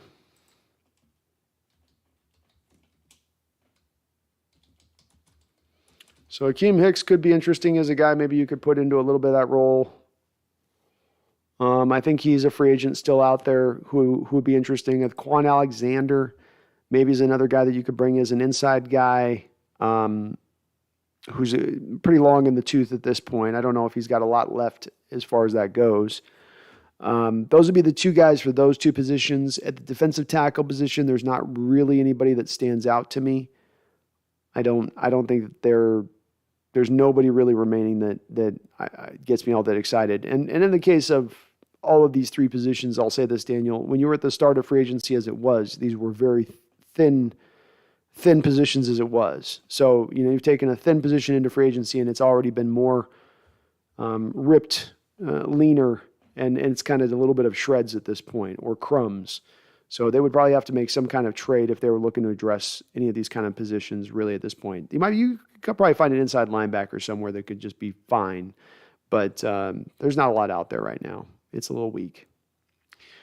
Bash Gordon says Hawks Nest would be a perfect name for the stadium. I think they have a special this year and are only charging $35 million instead of the $40 million for a name deal. I'm pretty sure Hawks Nest can cover it. Hey, we get enough donations, man, right? We get enough donations. I won't pocket it. You can count on me, guys. I'll put the $35 million totally towards the name change. Just that little small fee, nominal fee, Bash. Jackson Shore says, the more I watch his tape, the more I love Will Levis. Hope he's our QB1 next year. Jackson, there's been a lot of love for Levis. Levis. I'm with you, man. As I've said, that's what I've said. Watch more tape on this guy. You'll like him with every more snap you watch, every new snap you see, every bit more that you see that he has sort of extra to his game. Oh, he can do this, and oh, he's really good at that, and oh, he's got this too. He really does stand out to me early on. I do need to check out this kid of Auburn who's been hyped up a lot now to me a bit. And I need to take a little bit of a further look at Van Dyke. But I think some like their Stroud, but Levis for me is just the guy. He's the guy right now as it stands. Mark Harpercorn says Tidal Wave or Dead Man's Bluff. Dead Man Bluff Stadium. Tidal Wave Stadium. The Tidal Wave Grounds. How about the Tidal Wave Grounds? That kind of sounds... Tidal Wave Fields. Tidal Wave Field sounds kind of like at any time we might be overtaken by a wave, and you just might. Just tags. No, I know what you mean about after the stream is over. I totally know what you mean on that. So I 100% I got to try to see if I can maybe figure out putting something together like that. And I know how the time codes work where it works kind of well like that. I used to be able to kind of chapter it in. You can't quite do that as much, but long term, I'd like to get clips made up of the show, get certain clips of what we've talked about and just upload those individually. Zink says, if you could put any player on the Seahawks, who would it be? Any player. Well, Zink, I think you're going to mean that question from asking it from a standpoint of any player right now playing. So any player playing right now playing. I think I would go quarterback with this probably. So one of Josh Allen, Patrick Mahomes, or Justin Herbert would probably be my answer to you. And I kind of could almost take any three of those guys. I'll go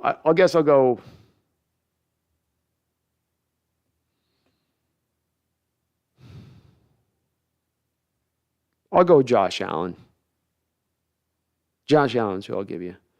If I didn't go quarterback, because I know you'll go, well, that's sort of a cop-out answer. Quarterback's like, duh. So if I didn't go quarterback,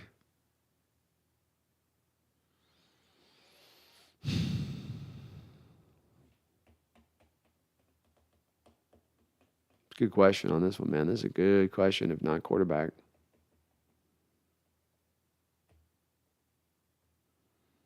Dang, I don't know.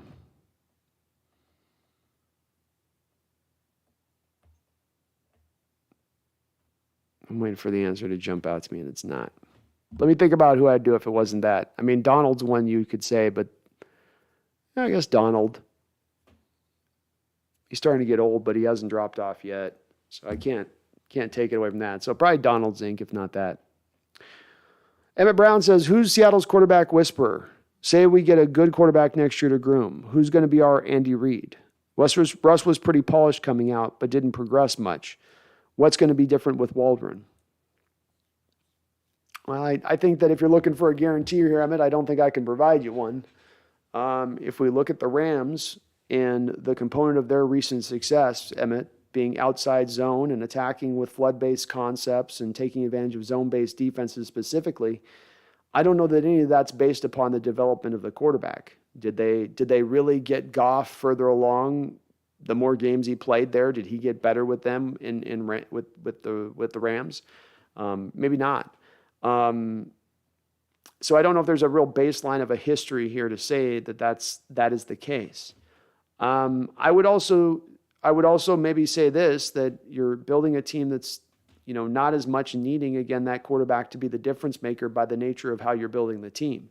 It could fail this way, Emmett, and I know that you're probably a little skeptical with trying to build a team in the way they're trying to go with this as far as their philosophy they're employing, leaning away from the quarterback position. But in leaning away from the quarterback position and the requirement of how good the position has to be for you to have proposed success, this is providing them a track that's easier than needing to have a quarterback develop. So kind of like I was saying about the Rams offense before, that offense was pretty potent and lethal with Goff under center. He threw for 4,600 yards, but I would still not say during that time period he was doing a whole hell of a lot of development. He was just fitting within the framework of the offense and the clean open throws that were pretty much there for him to make.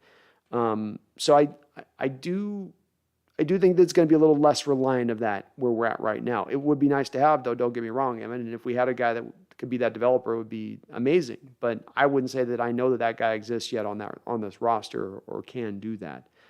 I do also think, just in addition to this, on your point that you made, Russ was pretty polished coming out. I think that there are a lot of quarterbacks that can be a little bit more polished coming out next year than we've seen in recent history. You talk about a Will Levis guy. The downside of him as a prospect for some is his age. That might be an upside in his case, in that he is also a whole lot more pro-ready at that point and doesn't need as much development to him or bad habits to unlearn to get him out on the football field quickly and let him find some success. Jackson Shore, I'm hoping to get to go to the week-to-week game one. I need my guy who has season tickets to come through. Nice. That'd be exciting. King Bomber says, anyone remember when there were rumors of the Griffin defense back when we drafted both the Shaq Griffins, and was it being compared to the LOB? A little bit, King. I think the LOB comparisons come up quite a bit, that's for sure. People are definitely looking to, rebirth that one.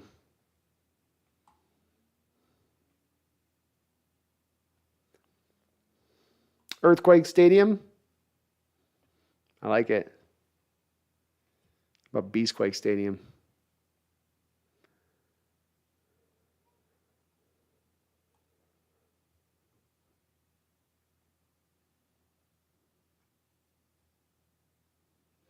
James O'Kane Chester says, I got here late. Why are we talking about stadium names? We get into random, we get 3 hours into the stream, James. We started talking about some random topics, and we were just discussing kind of the lameness of, Lumen Field. It just doesn't strike any fear in opponents' hearts. So we're talking about more of a exciting names that might bring out a little bit of fear if you hear that name. Kind of like the old school stadiums, James, like the Three Rivers or the Arrowhead, or forgetting a couple of other ones.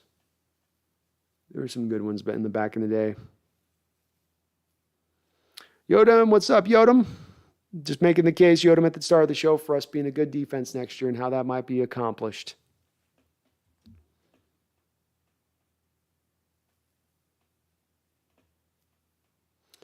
Corey says, use our first 2-round picks next year to go get our next quarterback, then use our 2 second-round picks on a center and nose tackle.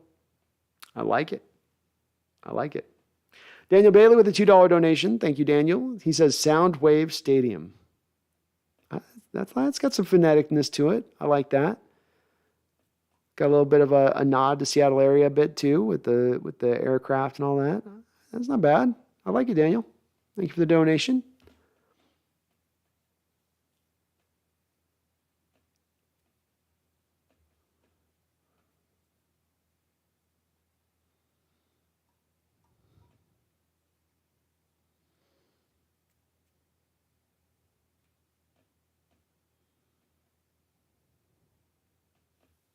Jackson Shore says, I love Kobe Bryant. Dude seems angry. He lasted till the 4th round. Sauce got all the love. Make them pay, Kobe.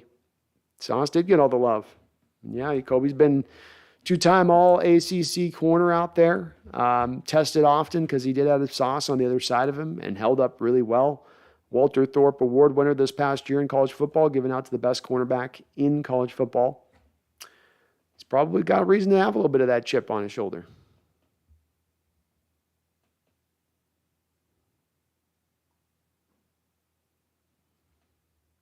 Megan says, B, should I get a ticket for the Week 6 game now or wait a while longer? It's a little bit like a stock thing there, Megan, right? Because you buy now, you might be paying at the top of the market versus if, they're a little rough out the gate, ticket prices will drop. So it kind of depends on how expensive they are right now. Corey says the last 7 games are brutal for Denver. They're playing in the toughest division in football.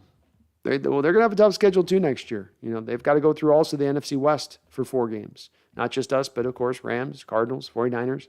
And yeah, they're playing 6 games against the toughest division in football, which is the AFC West. Marius Schmidt says, what's your opinion on Levi Lewis? A lot of Seahawks fans have jumped on the hype train. I'm not quite there or as much understanding on that. Certainly his highlight package is fun to watch. And the kid is a jackrabbit back there. The Kyler Murray comparisons are apropos in a lot of respects.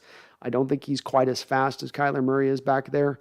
But I think he's also very slight, very small. And, you heard about some of the training camp reports I was reading on and listening to, like what Brock was talking about on the field. And it's like, he's smaller than Russ. He's smaller than Russ. And we're getting to this point. It's becoming a spot for me, Marius, where I'm trying to push back against people because we're getting to this point now where people are sort of throwing out all of the old thought process that size no longer matters at the quarterback position. That somehow because a couple guys have come through being a little undersized and have been able to thrive, that now means that it should be commonplace for everybody to come in at 5'8" and throw over the top of guys that are sitting 6'5", 6'6", 6'6.5" in the case of some of your linemen. And I just don't think that that's something that we should look at as a rule of thumb. We should look at more of those guys as outliers more than we should look at them as, oh yeah, he'll find a way through that. He'll find a way of just looking over the top, finding an open lane to throw to even when he can't see. Maybe not. I think also as well, he's played a lot of spread formation stuff coming into college, Marius. He's, again, based on the reports I'm reading, having to learn how to just take a snap under center and understanding that we're not running an offense that's spread-based next year. We're running an under center-based offense. That's what we're going to want to do. He's got to learn all of the footwork within that. He's got to learn all of the play action stuff within that, all of the tiny details within that. So there's a pretty big learning curve for Levi. It's not me trying to throw hate or shade at him, but this is a kid who went undrafted in a draft that people were desperately looking for quarterbacks, where a lot of quarterbacks drafted. The NFL is telling you about what they think about the kid's talent level just from that standpoint alone. It's very hard to start looking at an undrafted rookie free agent quarterback and saying, I'm projecting this guy as starting day one. Oh, he'll get there day one. I'm going to push back on this one a little bit. Kiefer Meyer says, KJ Wright, there's some talk of him coming in and maybe just being a coach, maybe a player coach, Kiefer. KJ seems kind of somewhat interested in this. The coaching staff seems somewhat interested in this. I'm open to it. If he's not going to cost a lot of money, we need some depth at the position. And I know he can play a variety of different spots, and he's slow as hell, but I know that he at least knows what he's doing, and there's not a lot of great options out there as it is right now anyway.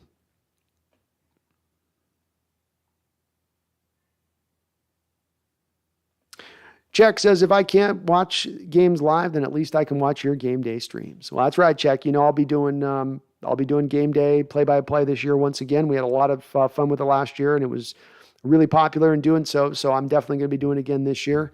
So I'll keep you in the mix, man. I'll paint you a picture here as we're going through game day to bring you along here. And someday the NFL will change that, Check. Someday they'll open it up to where just you can buy for a team that you want to watch live games at pay a cost, call it a day.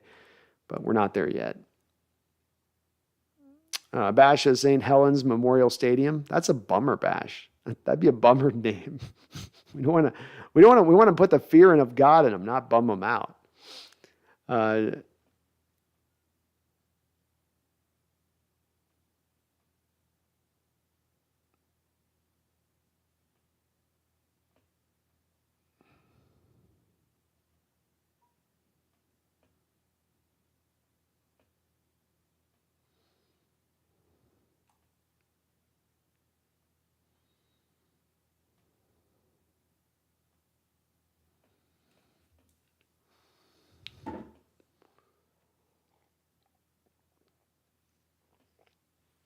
We're having some good debate in the chat here regarding the Denver Broncos next season. And I got to admit, I didn't take a look at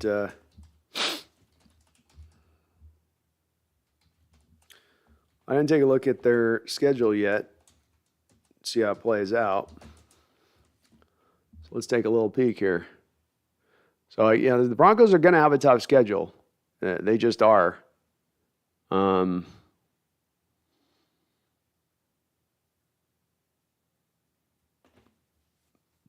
Colts. They got the Colts, the Ravens. Maybe I'm looking at something wrong here.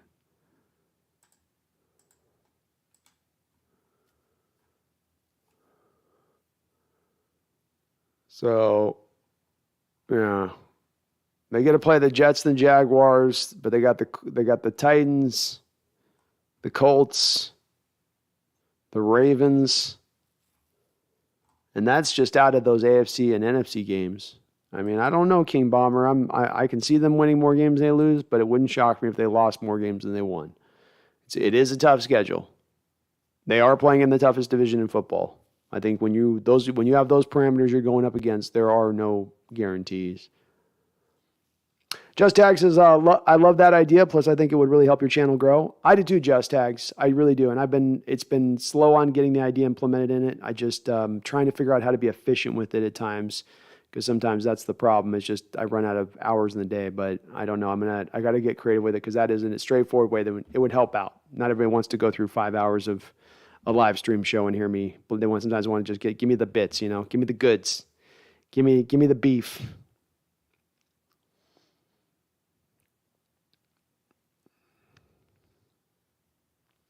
Jackson Shores is not a Seahawks question, but want your opinion on Jared Kelnick. I want him to be good, but this is the second time he's been sent down, still only 22. Yeah, we got to be patient, I think, on all the young players this year. I don't think we can cast anybody and say that they're not ready to roll.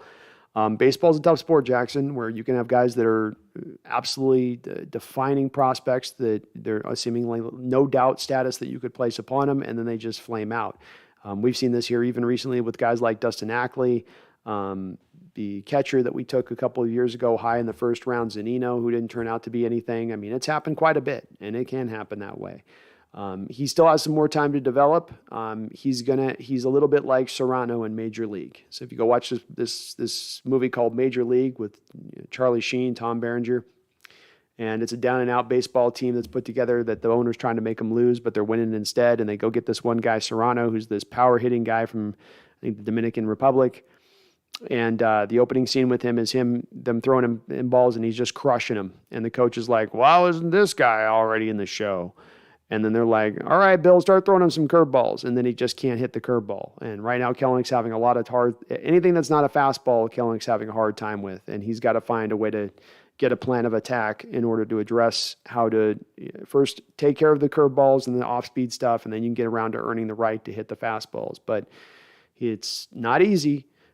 It's the end of the Major League Baseball right now, Jackson. These pitchers are throwing some of the nastiest stuff we've ever seen by quite a wide margin, and a lot of hitters in the league are struggling with it, not just Kelnick. So this is why they're talking about changing some of the rules of the strike zone and everything else, is because the pitchers are just getting so dominant. But give him time. He might still figure it out.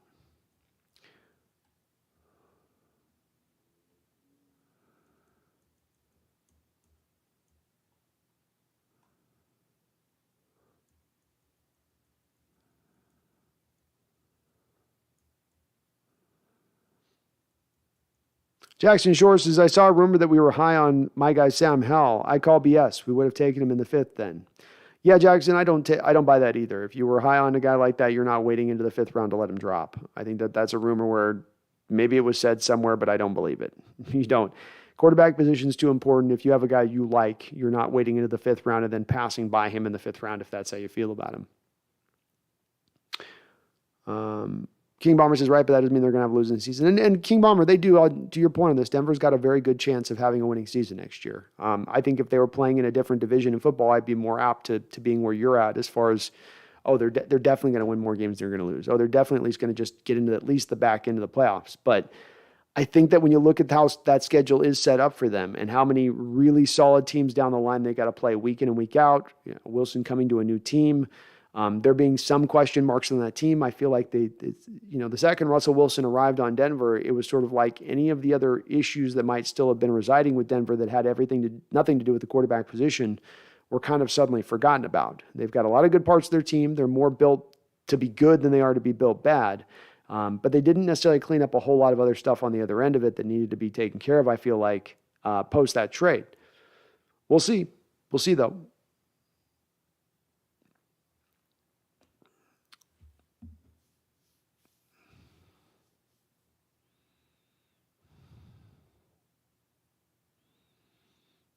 And King Bomber, I would agree with you on there. They're probably going 50-50 division. Or the back end, I might agree with you on, where they go 50-50 at the AFC North. Maybe they go at 50-50 with the NFC West. But I think that they go 1-3 in their own division. And that's what puts them just behind losing one more game than they would lose. Jackson Shore says, do you think if John said F it and drafted Allen or Mahomes, we would have been in a better spot?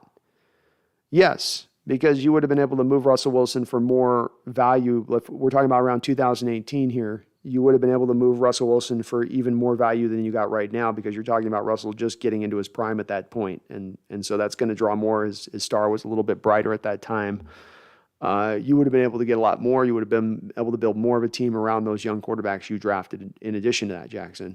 So, yeah, you would have been, for sure. Nitro Hawk, it's interesting how close we have been to the Chiefs the last decade. We both have the same amount of wins in the regular season with 105, and in the playoffs, 8 wins, and won our first Super Bowl game. It's a good point, man. They do kind of mirror us a little bit on the other side of things.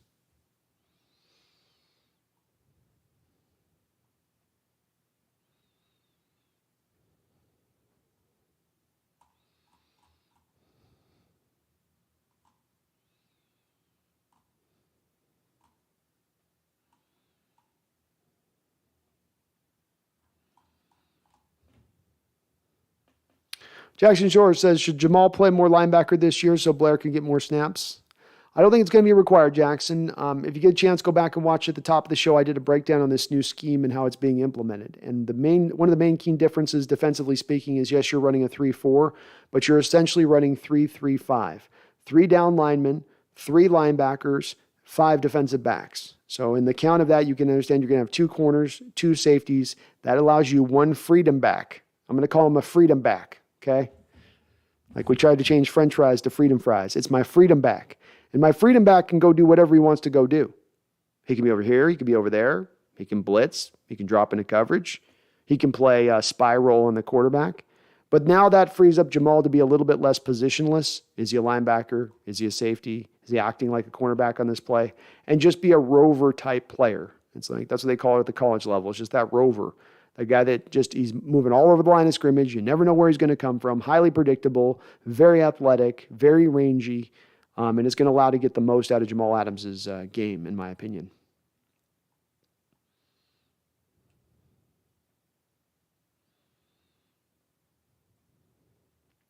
Jackson Shore says, don't know if you saw Brando, but the CBS gave us a C draft grade. I want to know what they're smoking. They've never been really big on us.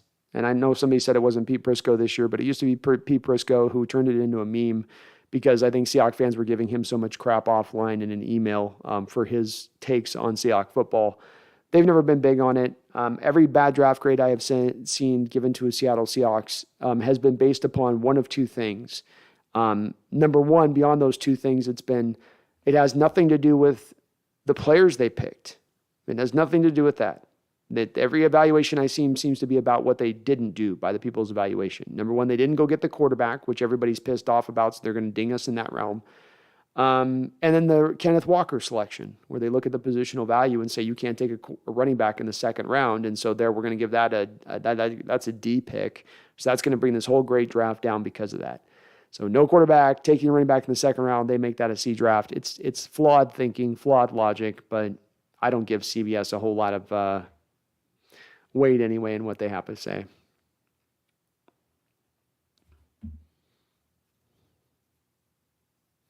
Yeah, Lambeau Stadium, Soldier Field. I mean, these are names that strike.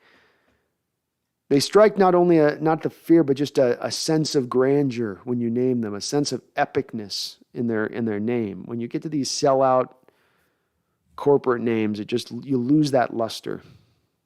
King Bombers are probably around 11-5 is my prediction, but I could see the 50-50 games going either way, so we'll see. It'll be interesting, man. Jackson says, do you think whoever plays the best in the preseason wins the quarterback spot, or does Pete want Geno to start no matter what? No, I think Pete has proven in the past, Jackson, including Russell Wilson's rookie year, that he will let the best man win the job. And I don't think that if he's not married to a quarterback, if they're not putting big money on a QB, you're going to see it as an open competition. Corey, 17-game season now. That conference is too brutal. Yeah, it's tough. Those 2 games, AFC North. It's like, yeah, Jack's, getting a chance to play, Jacksonville, the Jets. Those are going to be easy games for Denver. But boy, Colts are going to be tough with Ryan. Titans aren't going away anytime soon. Way more tough games on that schedule than easy games for them. Jack, how about the worn-torn stadium and we run over the opposing team's mascot before games? I like it. We bring out the opposing team's mascot, and he's like wearing like a tattered old mascot uniform, and then we just have a guy like roll over the top of him, Austin Powers style, with one of those big flatteners, the circle wheels,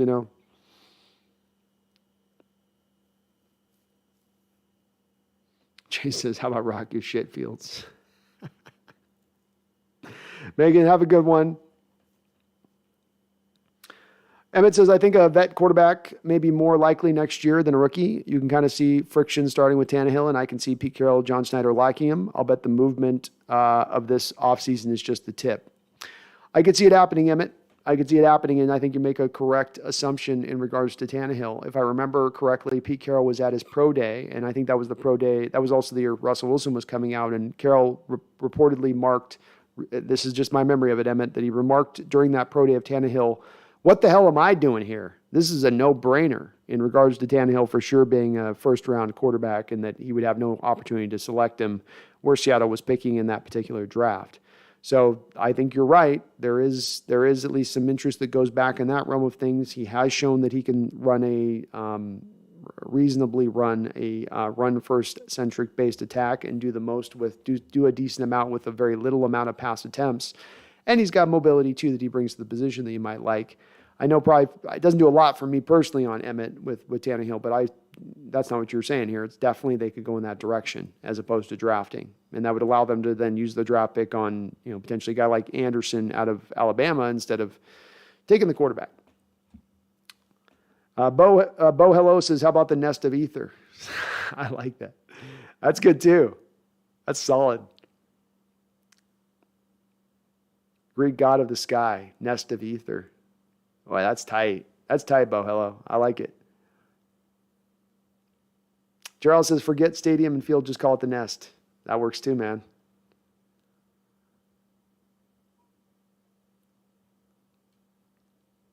King Bombers is the nest, where you come in and win your first football game of the season to give us a better 2023 draft pick. Jackson says, I hate that we play Kansas City at Arrowhead on Christmas Eve. Going to be a rough day, that is. Yeah, I don't think any Seahawks fans putting that down as a W on the schedule. That's a very hard drawn in L on that one. Dubois says it's either Drew Lock plays very good or bad. No in between. IMO. Yeah, probably that's probably the case.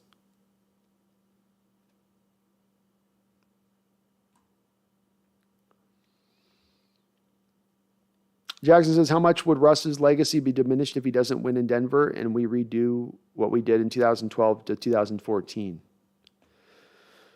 I think Russ's legacy is getting kind of set to where it's going to be, where he'll be looked at as one of the better quarterbacks of his generation. I don't think he's going to ever be put up into one of those guys that people look up and say that he has any sort of, claim like you get from people that'll say John Elway, Dan Marino, Joe Montana, Brett Favre, Aaron Rodgers, maybe Aaron Rodgers. I don't know. We'll see on that one. But I don't know if he gets into the rarefied air quarterback realm of things, right? I don't know if he gets into that tier 1 Hall of Famer, but I don't know if he's tier 1 Hall of Famer. And I don't know if much is going to be affected by that going forward outside of him losing a little bit of his, maybe just a tiny bit. I think it is what it is. Vank88 says, you think Sierra is better off carrier-wise in Denver? Carrier-wise? Sierra's better off carrier-wise? You'll have to, what do you mean by that, Vank? I don't know what you mean by that.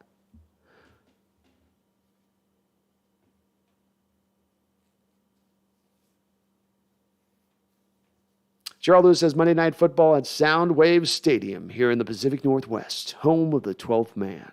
Great name change. I like it too. That'd be good.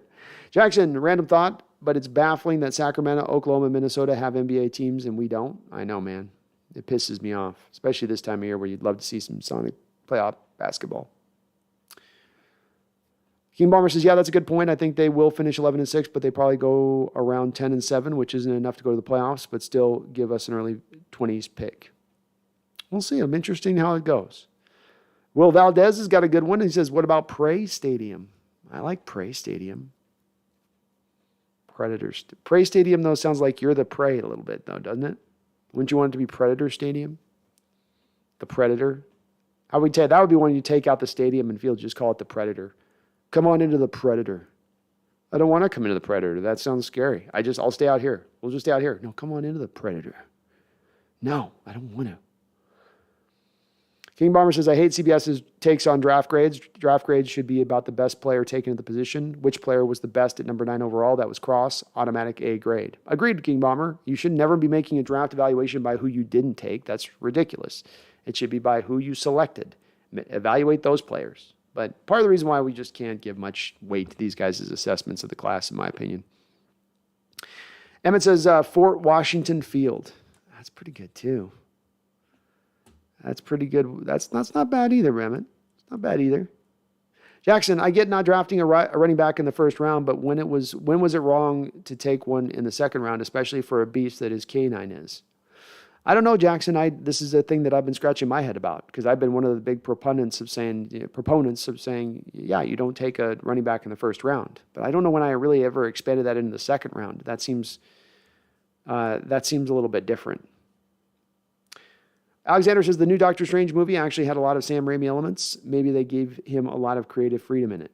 Oh, that's good to hear, Alexander. I'm hoping that's the case. Maybe some of the early reviews on it were a little off on that. Maybe they were expecting something that was out of control, wasn't going to happen. King Bomber says Walker, however, I gave it a D grade at the time of the pick. The players they could have taken over him at the time were no-brainers, like Andrew Bluth, Travis Jones, Abraham Lucas, Desmond Ridder, etc.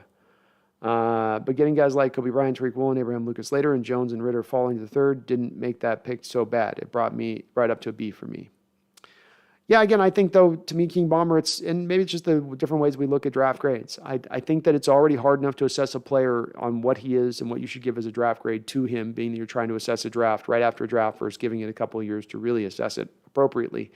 But beyond that, it should be more about what we think about Walker as a player. And it's really, to me, King Bomber, is Walker a difference maker at the running back position to generate the worthiness of being selected in the second round? And in my opinion, the answer on that is yes. And then that becomes less about Andrew Booth, Travis Jones, and Abraham Lucas, and more about, is the value of a difference-making running back right around getting into the middle reaches of the second round appropriate value? And should that be a good grade? And maybe B is the right grade to give there, King Bomber. Maybe that's the right one. But if you put B+, you'd put a bigger smile on my face if you just add at least a plus to that.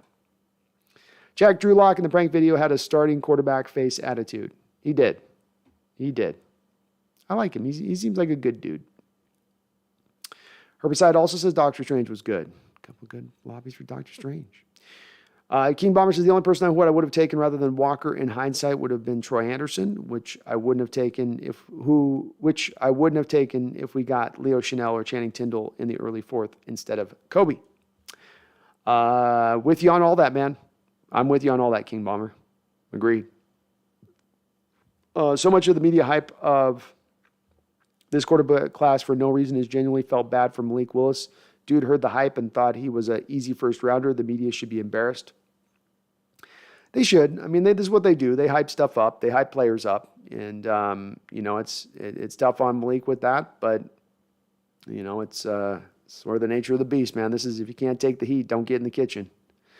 Bash says, here's another lesser-known fact. A Seahawk isn't a bird, actually a pirate. The Pirates of the Puget Sound. Remember now I told you about the Welcome to the Jungle. This one's also real. Oh, wow. Okay. I'll have to look up the Seahawk Pirates. That Welcome to the Jungle fact was a big one, man. I love it. Jackson, then when Malik finally got picked, he looked so relieved. Just felt bad for him and Ridder. I did too, but you earn where you're drafted. Nothing should be given to you. And if you aren't good enough to be selected there, then somebody else is better than you, then they should be selected. Mr. Kang says, career-wise, what's up, Mr. Kang? My brother from another mother. Someone get lost there on your deal. Bank88 says, I was joking about Russ's wife. I remember a couple of years talk was going around. The Russell family wanted to move to a more entertainment place for Sierra. Yeah, definitely. I don't think Denver is going to prove that for her. Maybe in Russ going to Denver, it's a little bit of an acknowledgement that they're not her. Maybe she's going, this is really about your career at this point. I'm probably not going to do a whole lot as a pop singer going into my mid-30s, heading to 40. I'm probably just going to stay back here and just be back here doing TikToks and Instagram posts.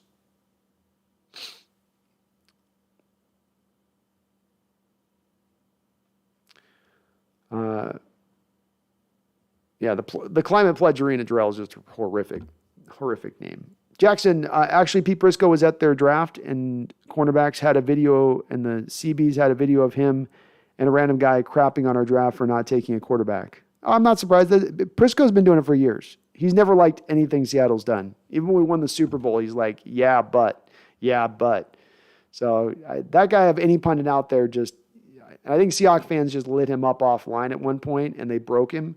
And so now he's a sad man. Ominous Jerry, I'm still stoked that Seattle addressed both tackles. You see teams like the Chargers, Indy, and Tampa building really good lines. It pays off. It does, Ominous. It does. And I've been on board with this for a couple of years now, just begging for it, asking for it.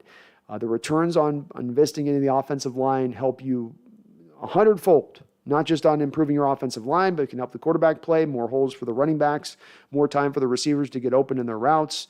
There's so many secondary benefits on top of the primary benefit of you just have a good offensive line that can get it done both in pass protection and in the running game.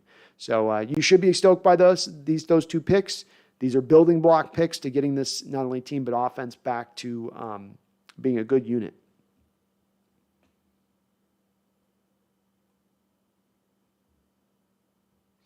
Jackson says, some people in the media are really stupid. They think Locke or Gino will be our quarterback for more than a year.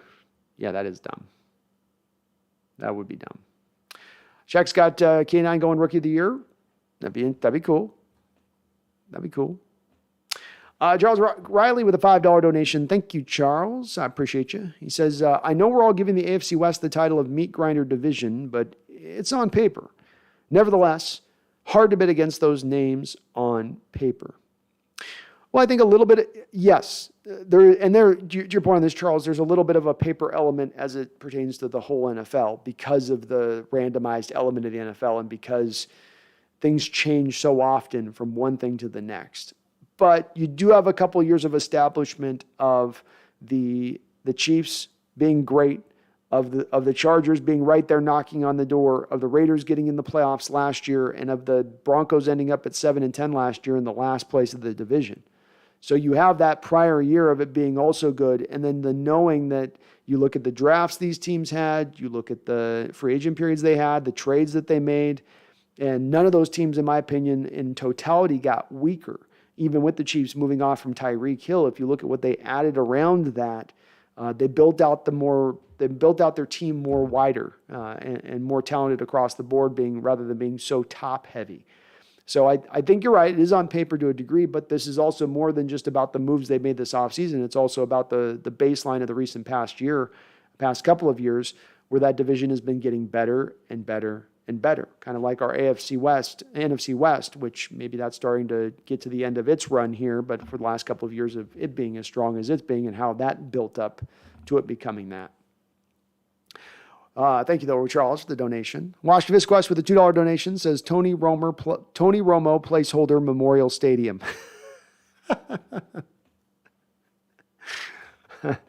I like it, Washington Visquest. Thank you for the $2 donation. That'd be hilarious. Oh, goodness.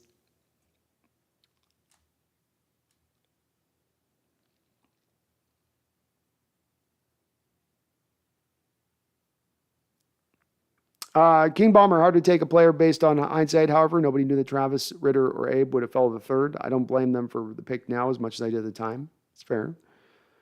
It's fair. Pandemonium bad.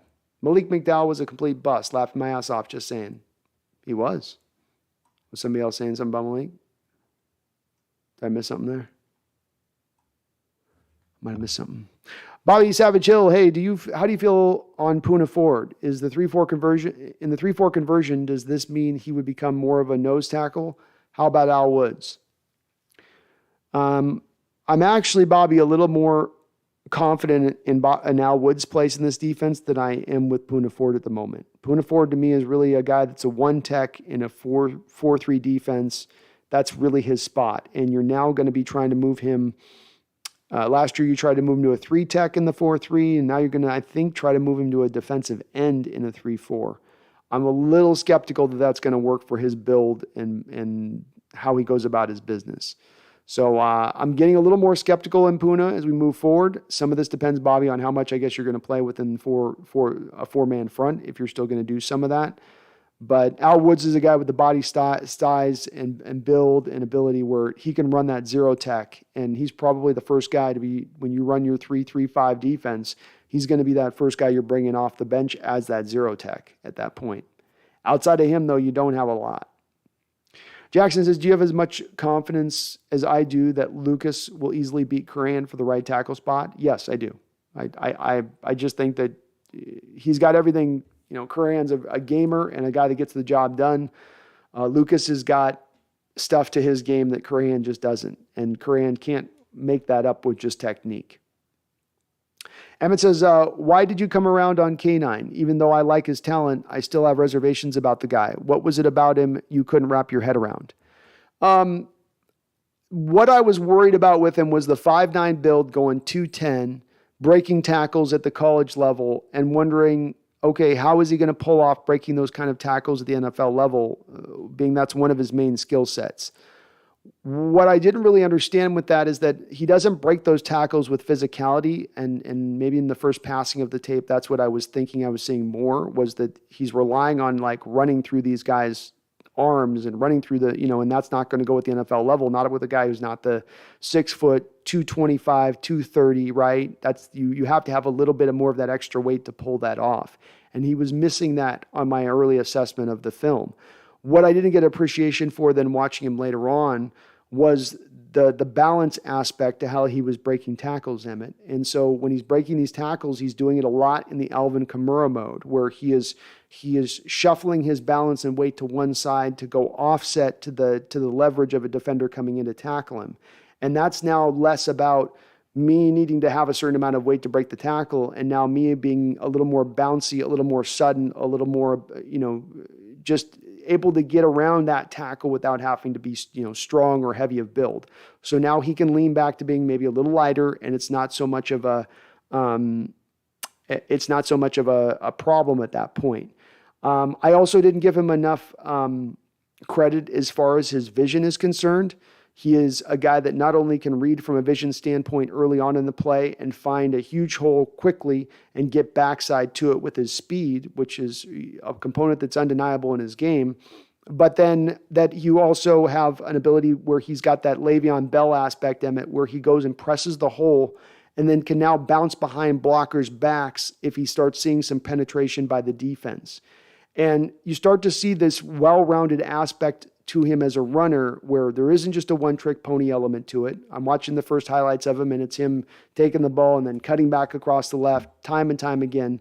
But then when you go back and really watch more of the film, some of these other aspects stand out to me. And I think that the speed is there in the short burst along with the long burst. Not quite the long speed of a 4.4 guy, but the short burst is elite. So short burst, balance, and vision.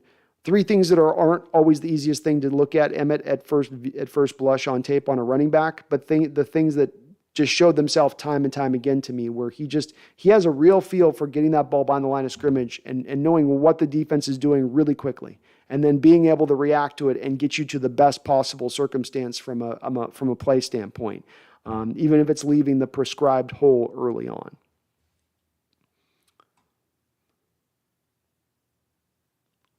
King Bomber says, I don't hate the Walker pick now as I did before. It's roughly a B grade for me. I'd prefer taking a shot in the second round next year for a running back after we see how Rashad and Carson end up.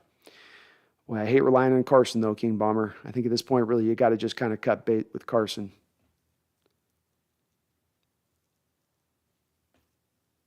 Jarrell says, will Lumen Field ever get a retractable roof? Probably not. Jackson Shore, when's the next B&B stream? I always miss them live, so I thought I should ask. So Jackson, we do every Thursday is the B&B show. And so next Thursday it's over on Brendan's channel.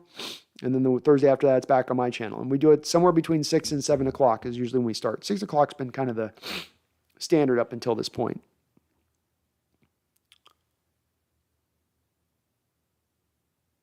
Pandemonium Bad says, in regards to Michigan State, the Walker's going to be stupid. He's going to go stupid. He's going to be a good player. Lolo says, been listening to the stream since around 7:30 p.m. Half asleep for a while. Not gonna soothing be. Laughing out loud. Yeah, I got that soothing voice. I can't deny it. Now you're going to go to sleep. Sleep well. Your boy Michael, could you see us drafting a quarterback next year and then have him sit for a year? No. I think you would have done that this year if you were taking that approach, but you're going to have set the baseline. You're going to have set the pieces in place, offensive line, skill position players, running backs, tight ends. You're going to have everything in place for him to bring a guy in early on and replicate the blueprint of what you had in 2012, where you had a rookie quarterback in there starting for you instantaneously. 100%. Jackson says, any chance Locke throws over 30 touchdowns this year? My brain says no. My heart says, hey, what the hell not? Yeah, it's getting easier and easier to throw the football in the NFL. And 30 touchdowns is not the high water mark it used to be. It's not easy to get to, but I mean, I think he's thrown for like 20 or something already. So it's just, can he increase it by 10 with the extra season especially added to the NFL season? Sure. But in itself doesn't necessarily mean he's having a great season because of that. But it's a good step in the right direction. King says, I think a lot of people are with me when I say Travis Jones and Ritter are better than Walker. But again, that's all hindsight. You never know how the draft will end up when you select a player. Well, I can get on board with you on maybe Travis Jones, maybe on that element of things. I'm a little bit less in that camp on Ritter, where you're taking Ritter there then at the second round, and he went really pretty late into the third round. So I wouldn't be there with you on Ritter. I think the NFL told you about where his talent kind of is by where he was selected. But I can get it with Travis. I can get it. Go Akavive got mad. We took Walker over Booth. Once we got Kobe, Tariq, and Lucas, all my worries went away and hopped right on that K9 bandwagon. Hell yeah. Jackson Shore says, any chance Brooks becomes at least okay in coverage? Well, the key with Brooks is that Brooks is actually pretty good in man coverage. He's got some size and length limitations, especially when he's matched up on like a 6'4", 6'5" tight end, where he just can't out-jump a guy to get to a ball. But as far as being sticky in coverage in the back pocket of a guy that he's covering, he can do all that. The problems with Jordan Brooks become zone coverage and when you have him drop into space. And unfortunately, I don't think that those problems are going to get cleaned up anytime soon. They've been going back with him back to his college games, in his college years. Doesn't mean he's going to be a bad player, just means that that's probably always to some slight degree going to be a hole in his game. Check, if Drew Lock throws for 35 touchdowns and 17 interceptions, do we keep him? I mean, we're maybe open to do so, but it would have to be him coming back at that mid-tier level deal of quarterback that has not yet existed in the NFL. You either are being paid at the top mark or you're being paid peanuts. There is no in-between place for guys that sign these big extensions. So if he goes out there and does that, he's going to want to be paid probably $30 million a year. You're not going to want to pay him that. But if you can get him coming back at 15, maybe. If you can find some middle of the ground mark, if Drew's willing to do that, then maybe that opens that door a bit. But I don't know if Drew's willing to do that because there's probably some team that if he throws for 35 touchdowns that would be willing to pay him $30 million a year. Gerald Lewis says, what do you think of Seattle's hybridized defense? How do you think we'll do? I think it'll provide some immediate returns, Jarrell, because you're not adopting a wholly new defense like you were adopting a wholly new offense last year. You're going from 4-3 under to 4-3 under. So it's a 4-3 under to a 4-3 under. But instead of running a 4-3 defense with 3-4 technique, you're going to be running now basically a 3-4 defense with 3-4 technique. You're going to be doing a lot more gap and halving. I think there'll be some immediate returns just off of updating the defense to more of a modernized approach that's more tougher to prepare for. I would say to you, Jarrell, go back and watch the top of the show and my points I made through the first 35 minutes of the show, because I really go into the depths on the details of how this will help, how this defense will bring this defense alive versus where it's been in the past. But at the heart of it is really, Jarrell, being able to disguise more of what you're doing pre-snap to post-snap, being more diverse and being more aggressive. Add all of those three things into it, and that's really going to allow for you to really take a step forward here, I think, defensively. It may take a year to get the personnel a little bit better on top of that, but there should be at least some immediate returns from the jump. GoOxo5 says Curhan is fantastic depth, would be so valuable as a swing tackle, stacking up depth at the most important positions. We are. As we say with the offensive line, it's not just about attacking with good talent at the front end. It's also adding in the depth, because you are going to need to call in that bench. And some of the problem with the Seahawks in recent years has not only been the starters at the offensive line position, it's been those backup guys who have also not been good, who've also been a fall far off from the starters when we brought them in.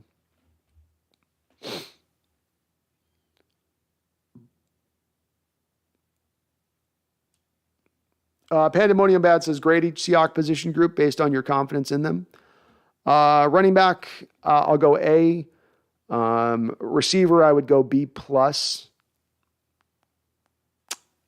Offensive line, I would go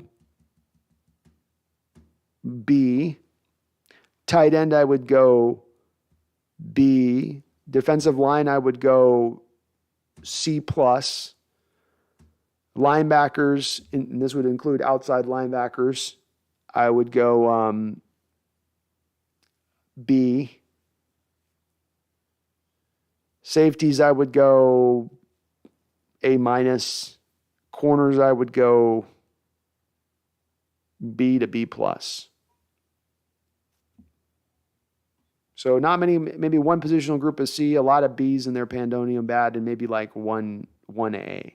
Quarterback position would be a C in that too, by the way. 2 Cs.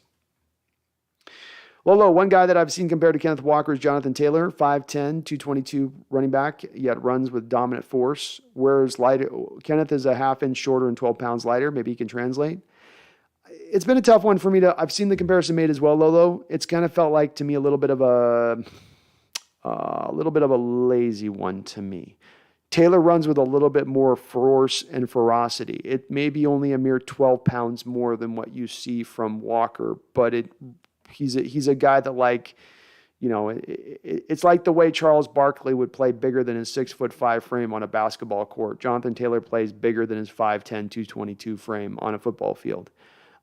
There is some of that to Walker. He's a little more of in the slippery variety more than he is in the I'm just going to break through your tackles through with my strength. He's got some of that to him to a degree, but not quite in that realm of it. Who was the guy? I can't quite remember who I was thinking of the other day that I thought was a really good fit for who he sort of reminds me of. But he's got some elements to him.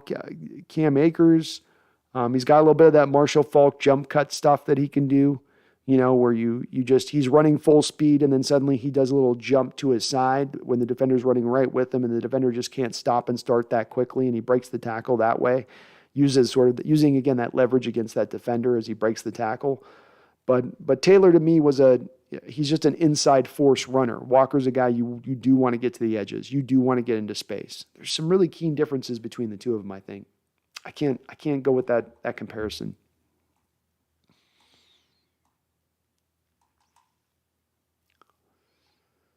Hoodie Jew, what's up, Hoodie? Good to see you on in the house, man. Hope you're doing well. Congrats on passing 1,000 on the channel. GoOxo5, starting O-line next year. Cross, Lucas at the offensive tackles. Lewis, Haynes at offensive guards. Center, Levis, Young, Stroud, quarterback. Running back, K9. Wide receivers, DK, Lockett, Eskridge, Merton. Not bad, man. Not bad. Jackson Shore says, according to the NFL data, the Cowboys have the easiest schedule this year due to the Jerry Jones voice Brando. I told the NFL, okay? I said, I went to goddamn Goodell. Okay? I went to Goodell. I said, Charlie Goodell, you listen to me. I'm Jerry Jones. This is the Cowboys. We're America's team. You're going to not stop screwing us with this damn schedule. All right? You're going to stop giving us all these tough teams. This sport's better when we, the Cowboys, are winning and we're due to win. You give us that bad schedule. You give us that easy schedule. We're already playing in a pretty weak division, but that don't matter. This is the Cowboys. The easier the road, the better paved with gold it is.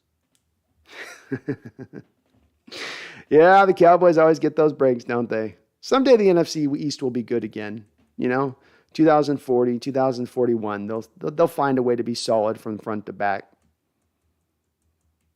instead of looking like a third world nation. Jackson, okay, gotcha. Thanks for letting me know, Brando, I get notifications on half your vids, so I miss them when I don't mean to.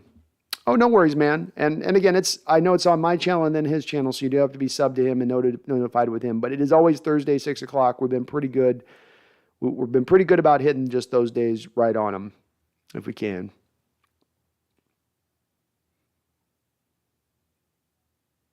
Lolo says, if Drew Lock can throw from where 3,700 yards, 25 touchdowns, and less than 15 TDs, I call that a success compared to what he did in Denver. Oh, it'd be a raging success. It would be awesome. And that's very similar to that's very close, Lolo, to what you're going to ask him to do this year. Part of why I say when people look at saying there's these deficiencies within our quarterback position, I kind of counter that by saying, yeah, but what are we asking from our quarterback position? And if I'm asking for sub 4,000 yards, and 25 touchdowns, and that's what I need you to provide me from the quarterback position, that is easier to attain than the guy who has to throw for 4,500 yards and 35 touchdowns. Jackson says, Walker and Hall were the clear-cut best running backs in this draft after them. Honestly, my next guy was Hassan Haskins. I agree. That's another reason why I'm okay with the pick, because when you look at the value of this draft, there was a huge drop-off at the running position if you were to pass on it. Huge drop-off. And those two guys were by far and away, I think, the best talents in this draft at the running back position. Tony Wright says Noah Fant was a very good acquisition in that trade. He will be very productive for the Seahawks. Agreed, Tony. He's a very good player. I think Tony, if he was coming out in this draft, much like with Drew Lock, both of those guys, you can put this in a similar place. If those two guys at their positions are coming out in this particular draft, being that the position groups are pretty weak in this draft, I think you could make definitely the argument that Fant would be the number one tight end taken in this draft over anybody else. And then you could make a certain argument that maybe even Locke in retrospect might have been the first quarterback taken if he was in this particular draft. King Bomber says, if Locke did that, I'm franchise tagging him and calling all 31 teams about trading for Locke. Nice. Jackson Shore, I'm out. Got to go to class at 7 a.m. Love the stream, Brando. See you next time. Have a good one, Jackson. Appreciate you. Yeah, as King Bomber's point on this one, franchise tagging you might be expensive. I think you're going to be paying you're probably at Jesus. Yeah, you're up there. You're like 30, I think. 30 plus. Tribe says, Nest, are you a Mariners fan too? Tribe, I am a Mariners fan too. I've got to get some more videos posted. I've got the Crow's Nest on YouTube as my other channel, my Mariners channel. So I'll be actually putting some videos up this week on the Mariners. Yes, absolutely, I'm a Mariners fan. Yami, what's up, Yami? How you doing, man? Ricardo, how do you think that Kobe would do? I think Kobe ends up becoming your day one starter, Ricardo, when it's all said and done. I think him and Sidney Rice are week one starters against Denver. I like him a lot. He's very pro-ready. He's played a lot of college football. He knows what he needs to do within the techniques of this defense and playing zone. He's going to fit in very, very well. Go Hawks early sack production predictions. He's got Taylor at 9.5, Owusu at 7.5, Harrison 6, Mafia at 6.5, Jamal at 4.5, Jefferson at 4.5, and Brooks at 4. I like it. So that gets you 17, 23, 29, 34, 38. So that would put you at 42 sacks, Go Hawks. And if the magic mark for me is 50, if you're at 50, you're probably a way better than average team if you can get up into that mark, or at least you're going to win more games than you're going to lose if you have over 50 sacks as a team, I would think. So if they're putting that a mark together, then you probably have a collection of other guys that would then push you up over that 50 mark. And you're not going overboard there. I like it. You're being realistic there with your projection. Ricardo says Brooks is going to be great this year. I say he'll be better. He'll be the best we've seen him, Ricardo, moving him off the will and moving him back into the middle linebacker position, his natural position. Emmett Brown, I've heard Lewis isn't exactly a fit in our Waldron blocking scheme. Is that correct? If so, would a move to center cover up some of his agility limitations? I'd hate to move him again, but whatever helps.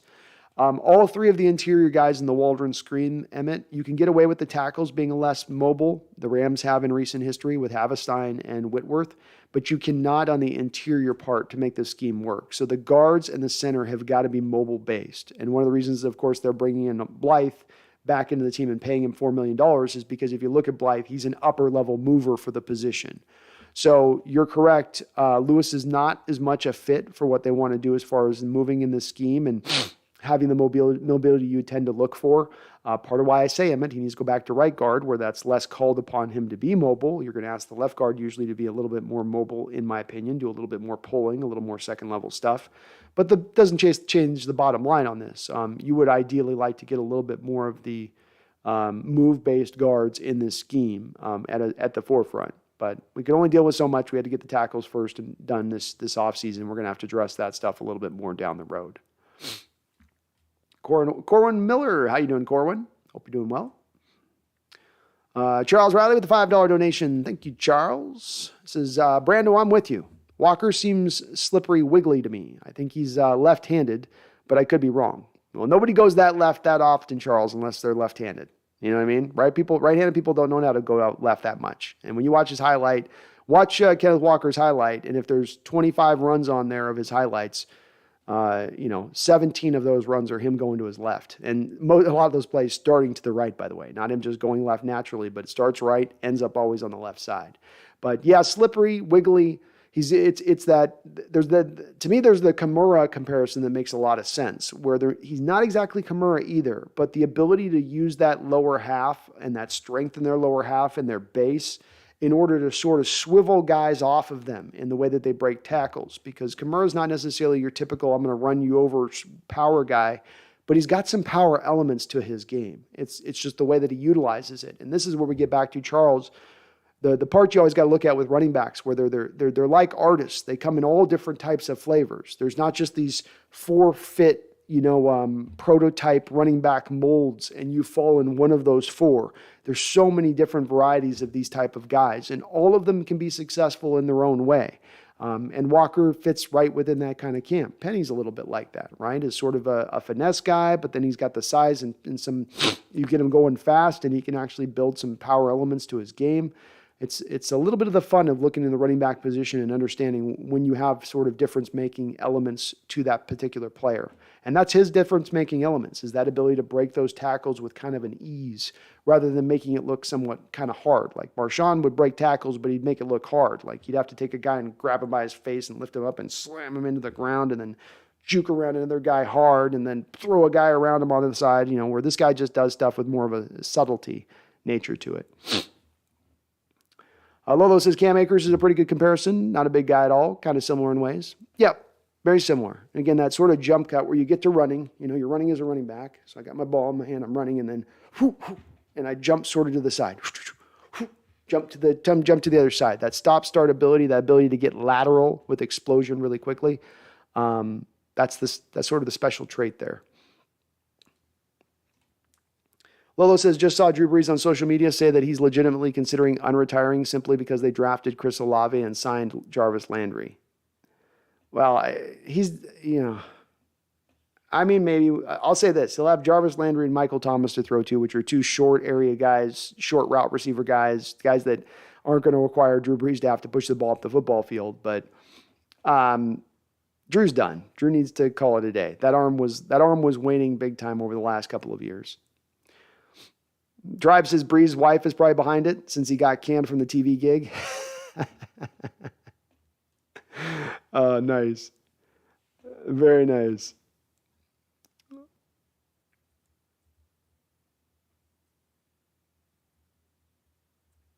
Oh, sorry. Hold on 1 second here.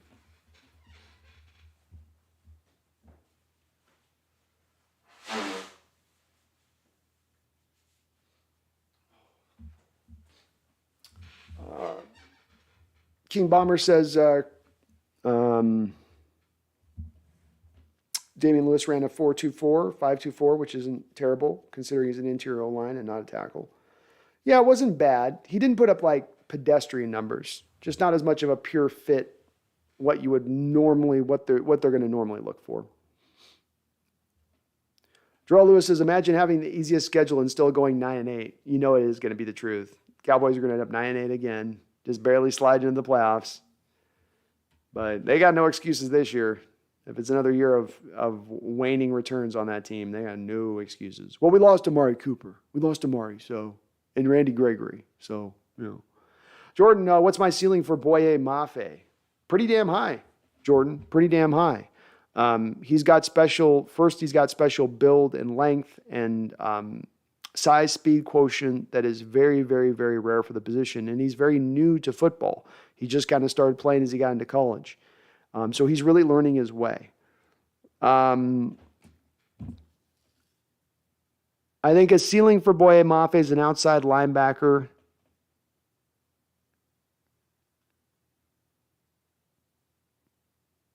I don't think he's in a specialized place that you would see of a guy like a Von Miller.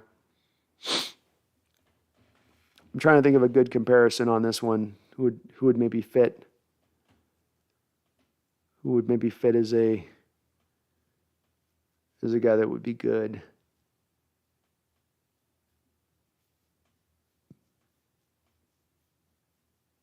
I'll try to think of I'll give you a player comp that would work. But I see him as I see him as a guy that'll be okay as far as against the run eventually once he learns what he's doing there.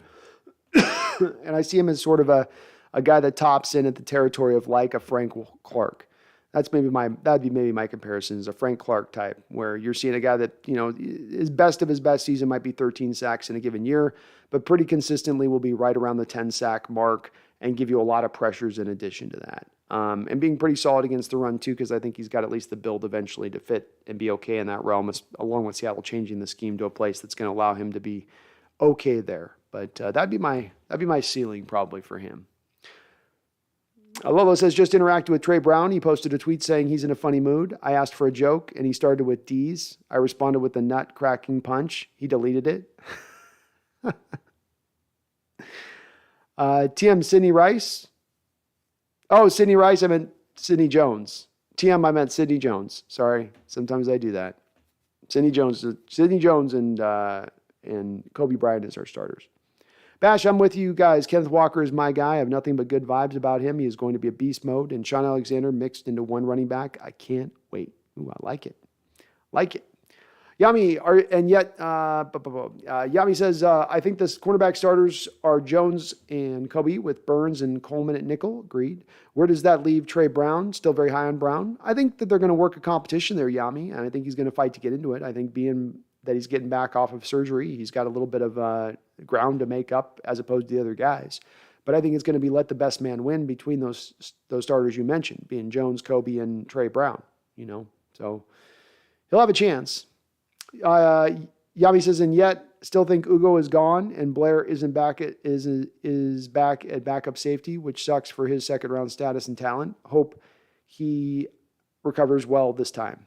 Yeah, me too, man. And I think they'll probably be willing to move him to slot if they needed it, if it opened up. But I think he'll be doing more safety things this year. And yeah, I think Ugo is probably on the bubble as far as to make this roster at this point. He's going to have to ball out in training camp and mini camp and all that to keep a spot on this roster with the guys that they brought in. Lolo says there was a video of Drew Lock practicing with D. Eskridge, threw a very, very nice deep ball, clean spiral to him. Difference between him and the Tua video was the wide receiver was still moving. Yeah, Tyreek came to a complete stop in that video.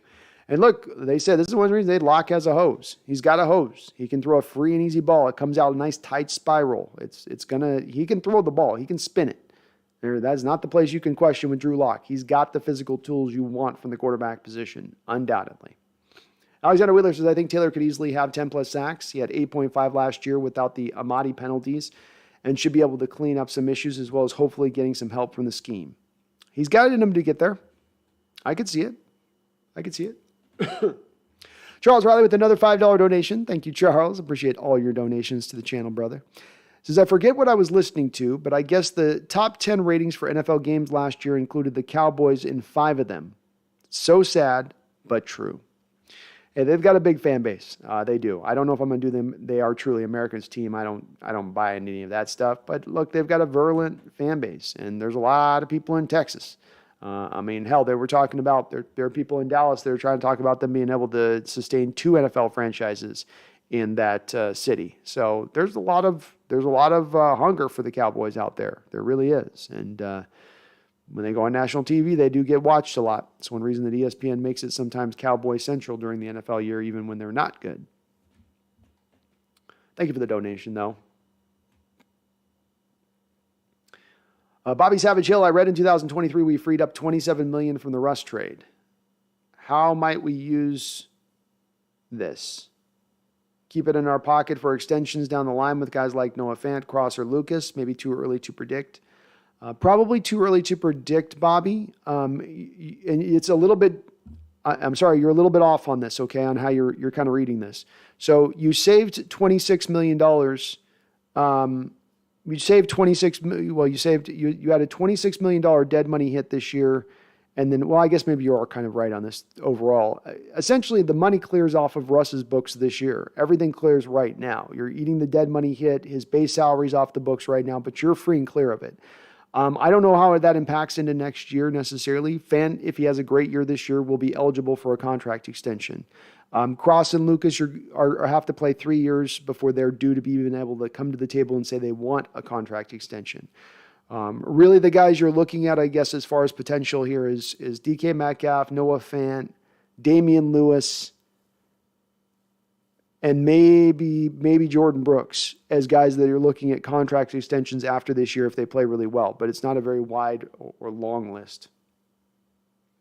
Emmett says, gotcha. I just started looking at free agent guards for 2023, 2024, just because guys on one-year deals are great trade candidates. Very much so, Emmett. Very much so.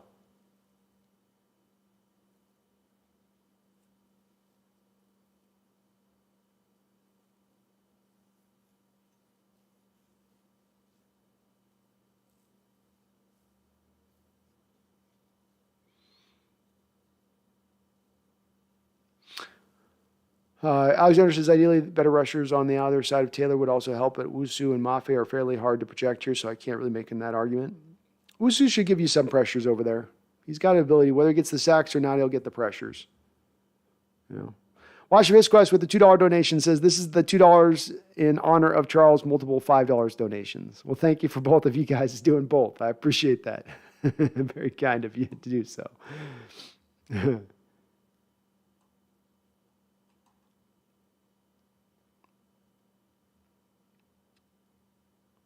Nolan R. Vance, I haven't compared the two. Any worry about Lucas being an Andre Dillard that went to the Eagles a few years ago?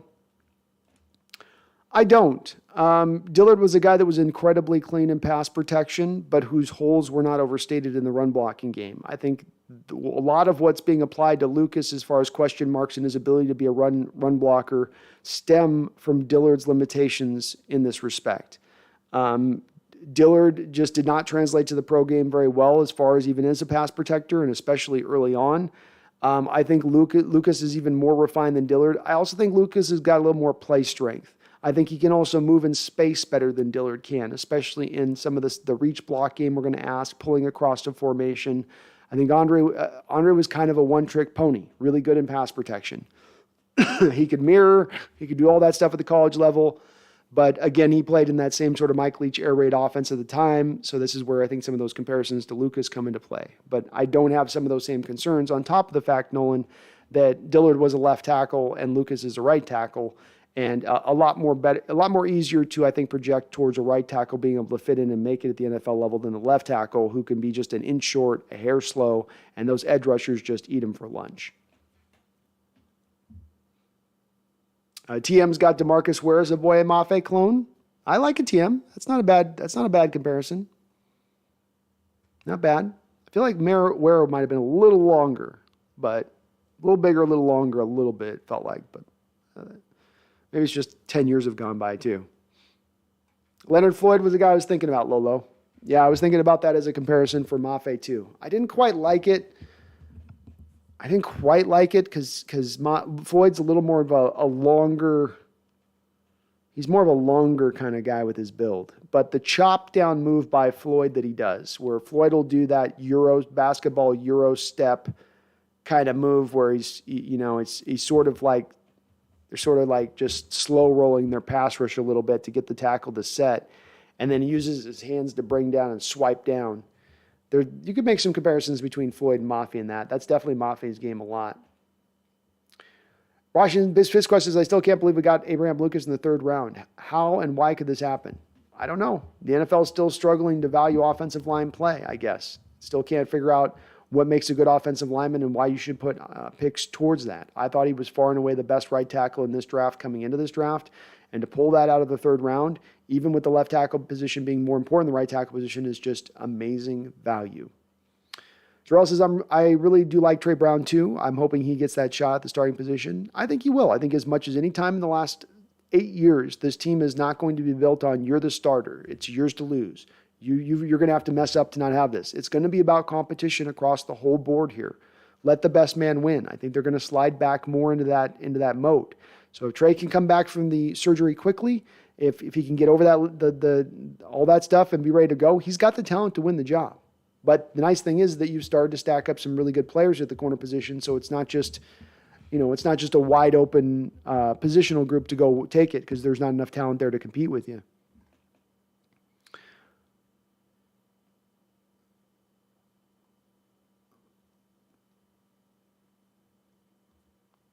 Daniel W. says, we are set up to be nasty next year. All that free cap space, sign Jadeveon Clowney to a 2-year deal next year, draft a quarterback, center, linebacker, and I think our team could be elite. I'm with you, Daniel. I love all that. And they have set the stage to get back to being elite by the work that they put in this offseason. It's going to take more. They got to continue to build on it.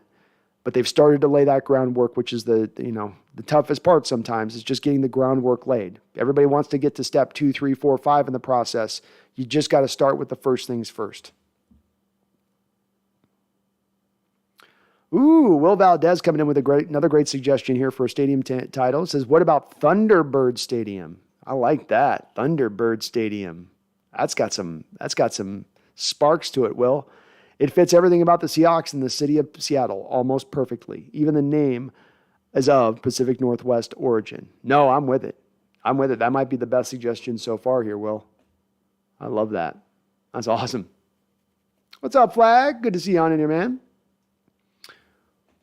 Alexander Wheeler says, how often do Achilles injuries happen on the offensive line? For some reason, I feel like I've never seen that happen. They happen. They do happen less frequently.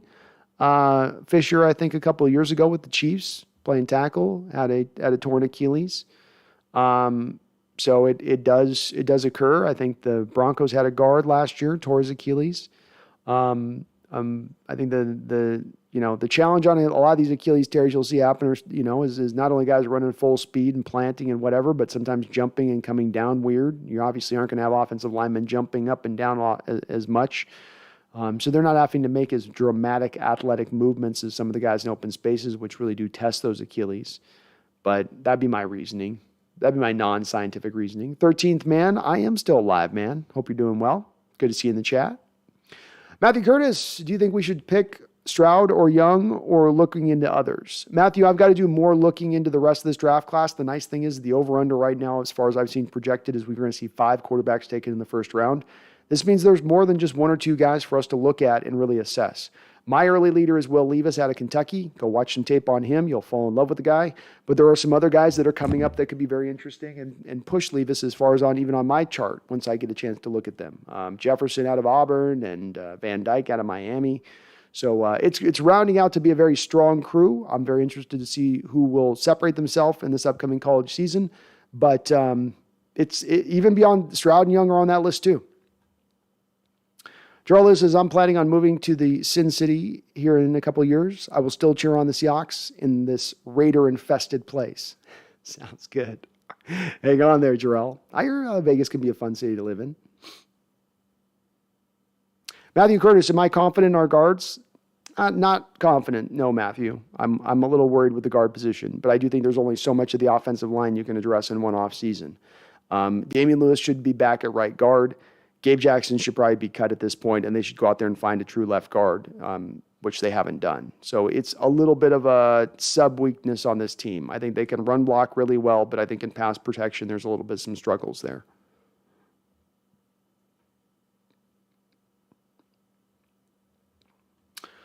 Jason Tudor says there's a Thunderbird Stadium in Vancouver, BC. Huh? Oh, man, they already took it, huh? Damn. What do they got their Thunderbird for? What are they even naming that for? For what? For what?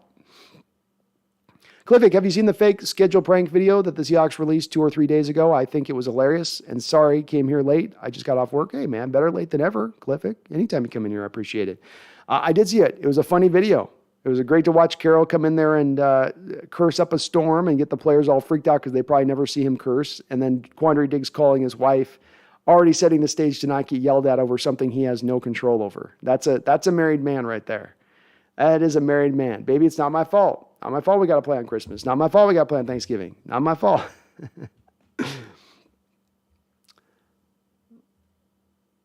L.A. Clark says, no, the stadium should be called Everyone Who Comes Here Dies.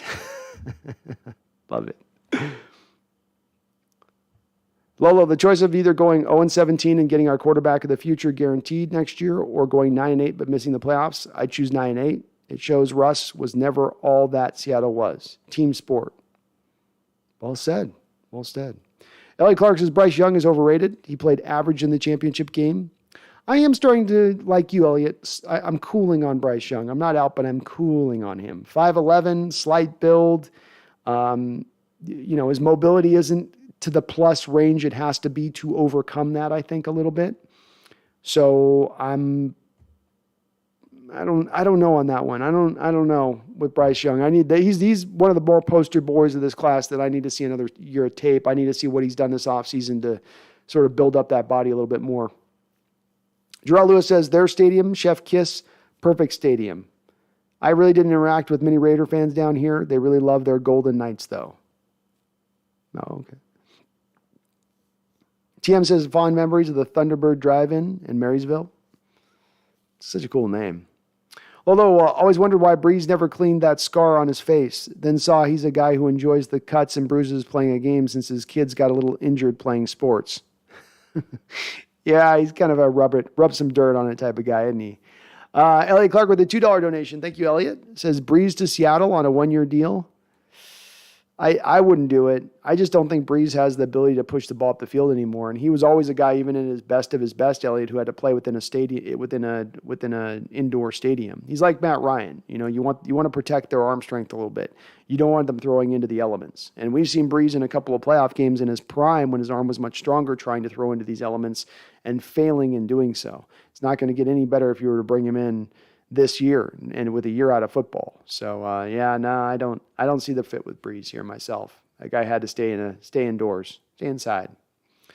John Robinson says Walker III is not Akers. Akers ain't built like a brick shithouse.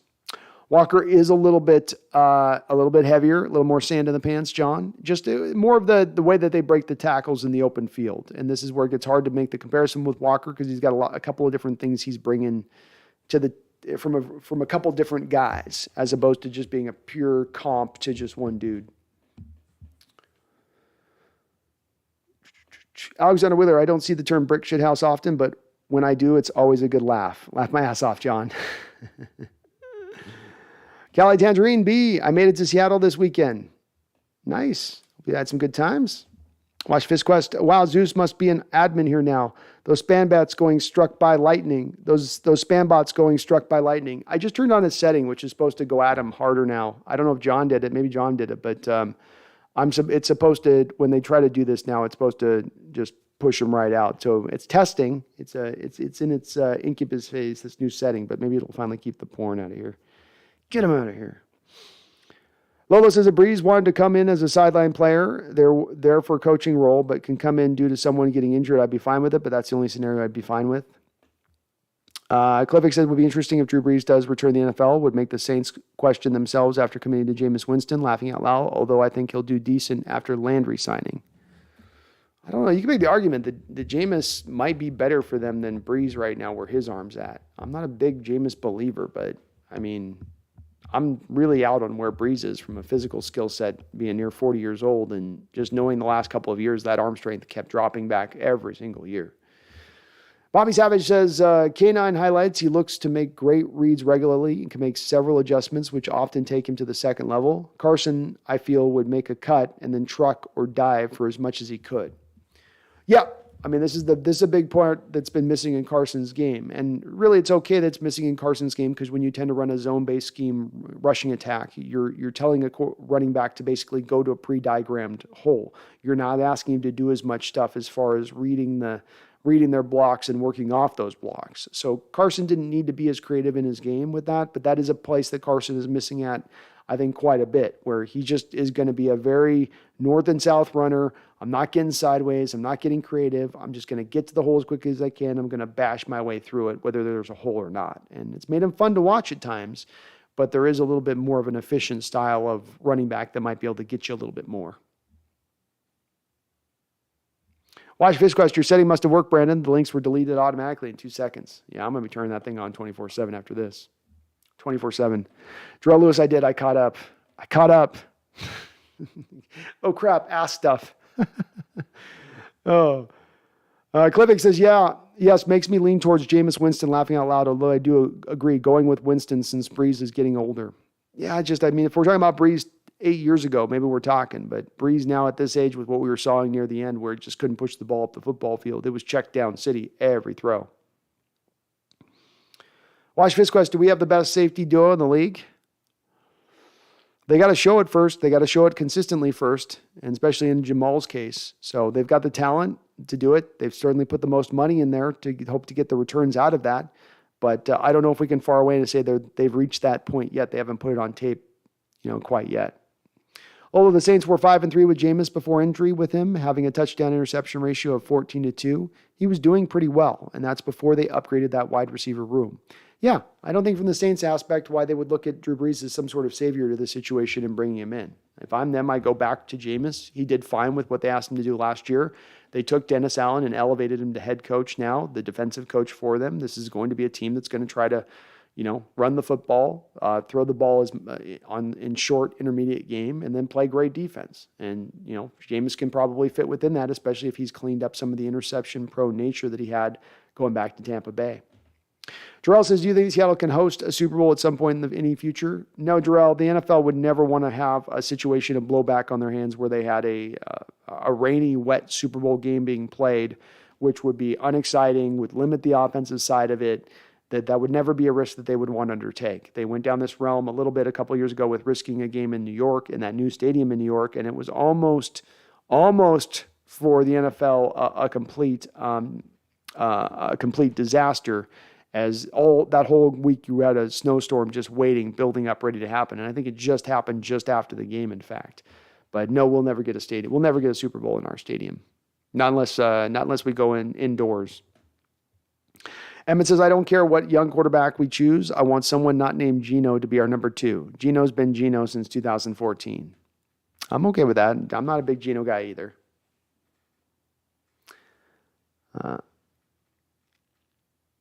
Lolo says, Carroll did answer the KJ question, saying straight up, if he were to return, it would be for an off-the-field role. Oh, okay. So he's addressed it. That's good. That's good to hear, too. I think KJ's he's played a lot of football, lost a couple steps. It's hard to be what you were back then, and the end comes for everyone in that respect. Joe Lewis, they had a literal bull there in New York. They did, but again, it was almost a disaster, and I think they don't look at that in retrospect like that was a smart move on our part. We could have really had a big issue there.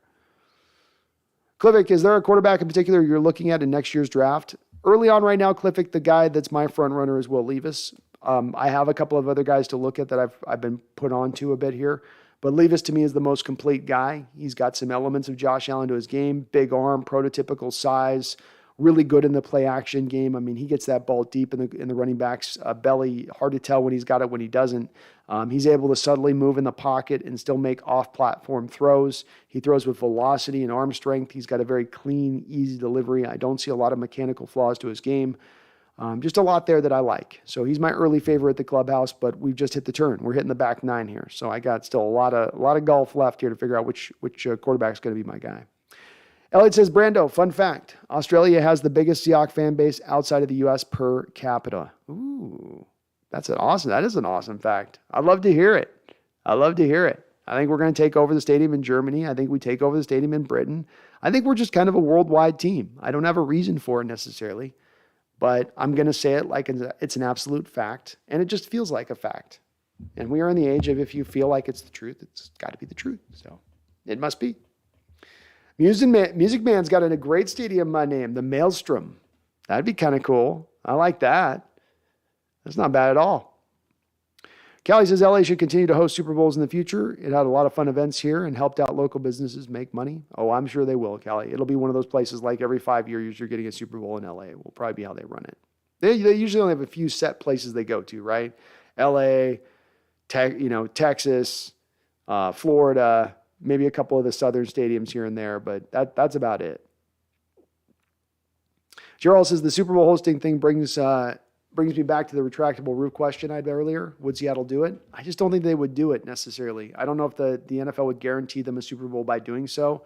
And I think that it would cost quite a bit of money to add a retractable roof onto that stadium. A stadium that's now, by the way, getting into being 23 years old, which isn't old for a stadium, but, halfway into the Kings Dome's life, would you want to say, do we want to maybe take the dome off this stadium? No, you wouldn't. You go, this thing's old. Let's just let it be what it is, and we'll figure that out on the next one.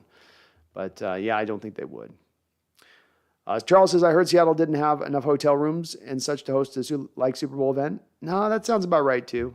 We're probably a little bit too tight for that. Bobby Savage says, Breeze didn't have the arm for at least the last 4 years of his career, but dude was super efficient. I might argue he still had still has a bigger arm than Cam does. Cam at this point is a big running back. Yeah, well, I mean, it's not really saying, though, to your point on that, that's not really speaking to how good Breeze's arms currently is. That's more speaking to how bad Cam's arm is as a passer. And yeah, he was efficient, but it was one of those things that he wasn't at the same level of efficiency for 4 years. It was like it was getting to be a diminishing return thing over the last couple of years. It was getting worse and worse. The arm strength was getting more limited the more time he went. And again, doing that within a dome stadium as it was, doing that playing in the NFC South, where he's playing outdoor in Tampa Bay and Carolina and back indoor in Atlanta. You put that guy out in the elements, and he's just a different quarterback. The stats back this up even when he was in his prime. Corey Coleman says, do you think Desai could be a potential head coach? I do. I think if you're looking for an early front runner for a guy to take over Carroll, if it just goes to some sort of transitional state, he would be your front runner of any of the coaches on the staff, even beyond Waldron or anybody else. He's on that trek, Corey. He's on that trajectory.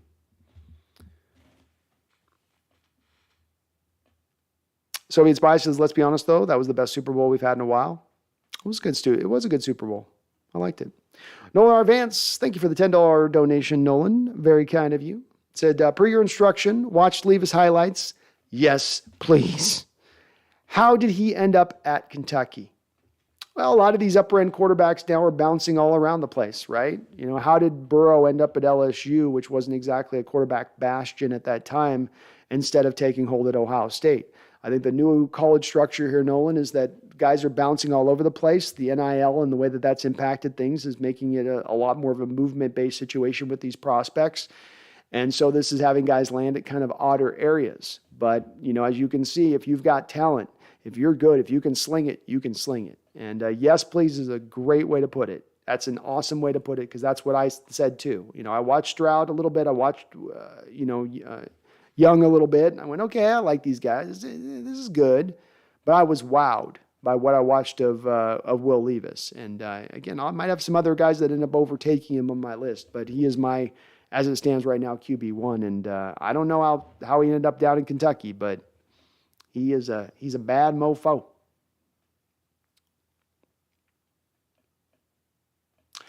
Megan says Paul Allen specifically said there was to be no roof ever on Lumen as he wanted the players to see the city they were playing in.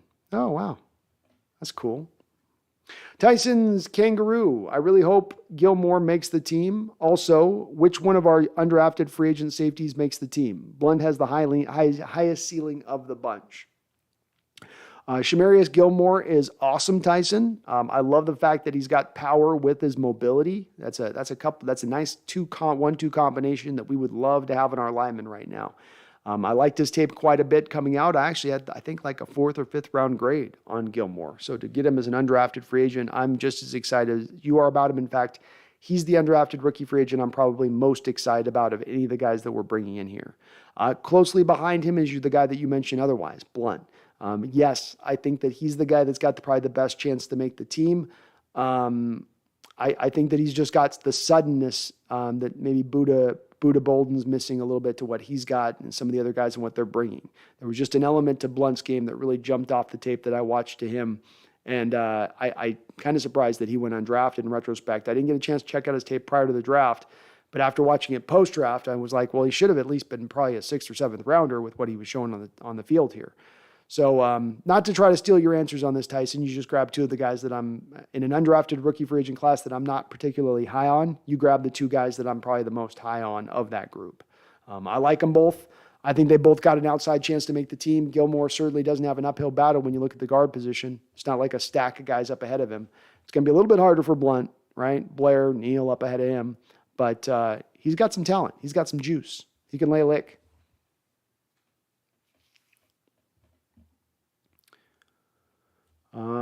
Thank you, though, Nolan, for the $10 donation. Cleffick says, well, since we're looking at Levis, it makes me want to look at his highlights as well and hope he would be taken before 9, but I'm pretty sure he'd be taken before 9. That's if we're at 9. It's possible. It's possible. I do predict that Levis's draft stock is going to elevate as we get into the season, and more people are going to get on this boat, and he may get on the boat and end up sailing away from us. You know, we're watching him like Tom Hanks looking at Wilson in the movie Castaway as he's at the ocean, and his little balls just floating away into the ocean as it's outside of our reach. But we'll never know. It's hard to predict on this stuff. We got to let the season play out. I still don't get why Bronco fans think they're going to win the Super Bowl just by getting Russell. They were 7-10 last year, just like us. When was the last time a losing team won a Super Bowl the next year? Oh, it's hard to say. I can't think of a team off the top of my head that won a Super Bowl. There's been teams I think that have gotten to a Super Bowl, but I don't know if there's been a team that's won it. They're going off a little bit of their history. You know, they've, like I said earlier in my show on this, they've been a team from a franchise standpoint that's won a couple of Super Bowls, been to a lot of Super Bowls, and they've done that on the back of mainly having great quarterback play. John Elway was, carrying the day for them for years before Shanahan got there, just almost single-handedly getting them to Super Bowls all on his own. And then they go out, they get Peyton Manning. He comes in there and instantaneously brings them these great results. So they've had a track record of this. They're going off that track record. I don't think that makes them crazy for doing so. But to your point, just bringing in a quarterback alone does not solve all your solutions. And when I look at the additional moves they made on top of bringing in Russell, specifically ignoring the offensive line as they have, I do have a little bit of wonder of how that's going to all just, on Russell's addition almost alone, bring them about the great success, being, to your point again, that they were a 7-10 last place team last year in that division. I'm with the Maelstrom, Music Man. I like it. I like it. Cali Tangerine, is Richard Sherman officially looking at retirement? Not officially. Unofficially. But that's what we're hearing in the scuttlebutt. Gerald Lewis says, I don't see our stadium being a full indoor stadium. I see the north and south sides of the stadium still being open. The roof would only be there for Super Bowl, snowy games, concerts, Sounders games. Well, as Megan said, it may be that Allen got this agreed to that it would never be put on top. There's not a lot of history of stadiums having roofs added on to them post the process. You kind of have to do that when you're baking the cake at the egg and flour level of things. Once it's come out of the oven, it's a little bit hard to throw that thing on the top. I'm no engineer as it pertains to building stadiums, but I would think that would be the case. Charles says, what about a hovering roof supported via a blimp?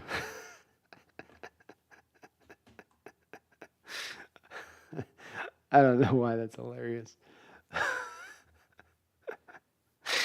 Jason Tuner, Levis looks fantastic. My only concern is that it's a bit of a gimmick offense, and you don't see him making a lot of reads downfield.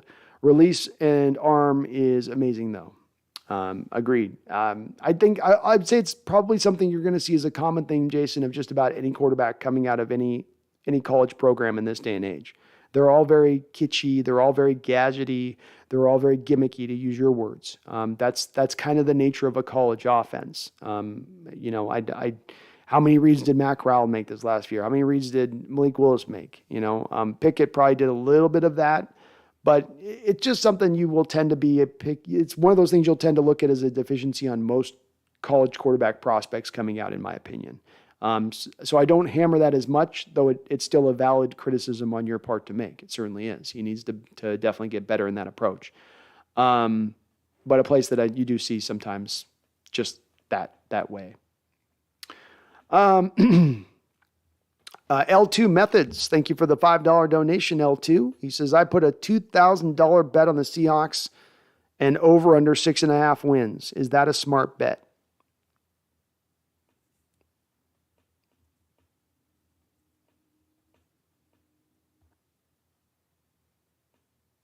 Yeah, I'm with that bet. L2. I think your tackles get on the field early. I think you have 3 last place games that are going to be 3 wins no matter what. I think just write it down. Those are wins. That's 3 wins right out the gate. You only have to get 4 more now to get into the money. So if I go 2-4 in my division, if I can go 2-4 in my division and then 1-3 against the AFC West, then I just got to win that 1 extra game. Yeah, I like it, L2. I like it. What's the payout for 2,000 on you if it goes over? What do you get? 4? You go 2-2. You just double your money. Ballsy, my man. But I like it.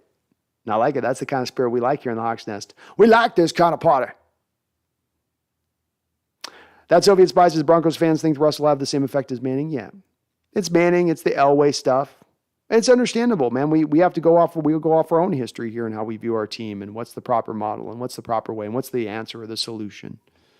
Flag Sabbath says, would Shamarius Gilmore be a center or left guard? I would think that they would try him at left guard and see if they could run him there. I'm sure you could try him at center though too. Cali Tangerine, get a couple of Sasquatches to cover the roof. Then Seattle can host the Super Bowl. We just got to make sure that they go butt first, right? Can't have a lot of that dingling and dangling going on. That'd be too distracting.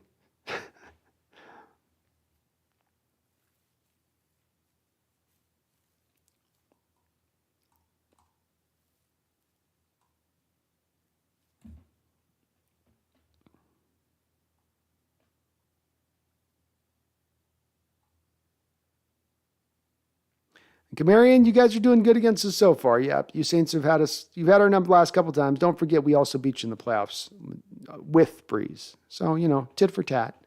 Bobby, what I'm liking about these live stream discussions is what I'm learning. First time I've heard the term zero tech. I feel my knowledge of formations and positions doesn't go too far past Madden, laughing my ass off.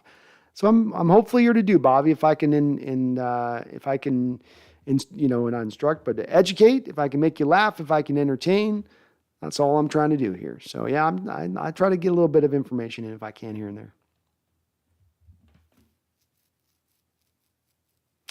Clivic says, now I don't know if anyone mentioned about this in the chat, but the Ben Roethlisberger news, hopefully I spelled his name right, reports saying he was left on bad terms.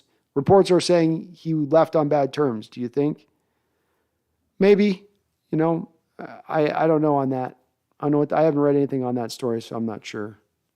James Black, Manning was a non-factor when they won their last Super Bowl, though. Brock Osweiler started half of that season for them. Correct, James. Yeah, absolutely correct. I don't know if the fans look at that, though, in the retrospect with that kind of nuance. It's kind of like we got Manning, we got a Super Bowl. I think it gets looked at in more of that simplistic nature of things.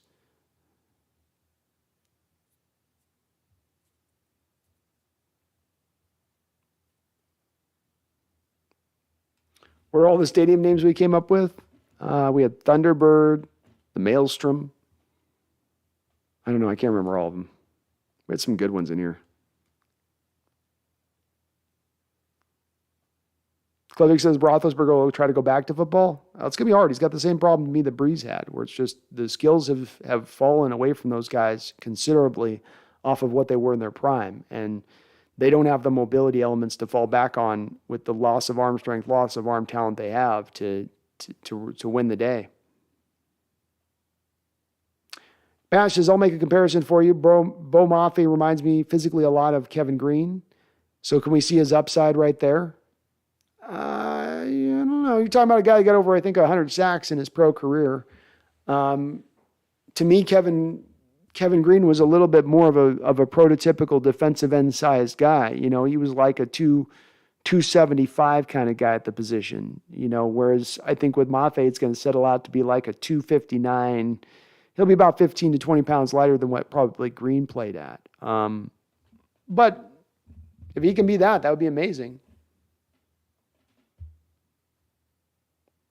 Green was a bit of a technician too. I don't know if he had as much that first step quickness of Maffei, as much of the natural tools. He's just a really good football player. Gerard says he has happy feet sometimes. Levis? Yeah. I go with that. Charles Riley, the $5 donation. Thank you, Charles. Says, I'm giving another $5 because at Washington Fist Quest was nice enough to entertain my Seattle can't host a Super Bowl conspiracy theories.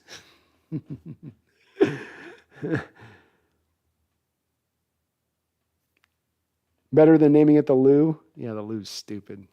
The Lou. L2, you get 4,225 payout. That's a good bet. I like that bet. I think we're over 6.5. I think 7's like the floor. Things could go to a 5-win season next year, but I think the way they've set the stage of it with the schedule where it's at, I think 7 wins is at least the floor. Klivik says, my man is braver than me. If I ever bet, I just bet $20 or so. Yeah, he's braver than me too. I wouldn't have the stones to put $2,000 down. L2 says, I love my Hawks, man. Yes, you do. Let no one question that, Mark. You put $2,000. That's hard-earned money you're putting down. You can bet on your own team, James. It's okay. It's fun, man. It just heightens things a little bit more. Soviet Spy says, sorry, but Osweiler would have been crushed in that Super Bowl if he had ever made it in there. Panthers had the second best defense. Yeah, I'm with you on that.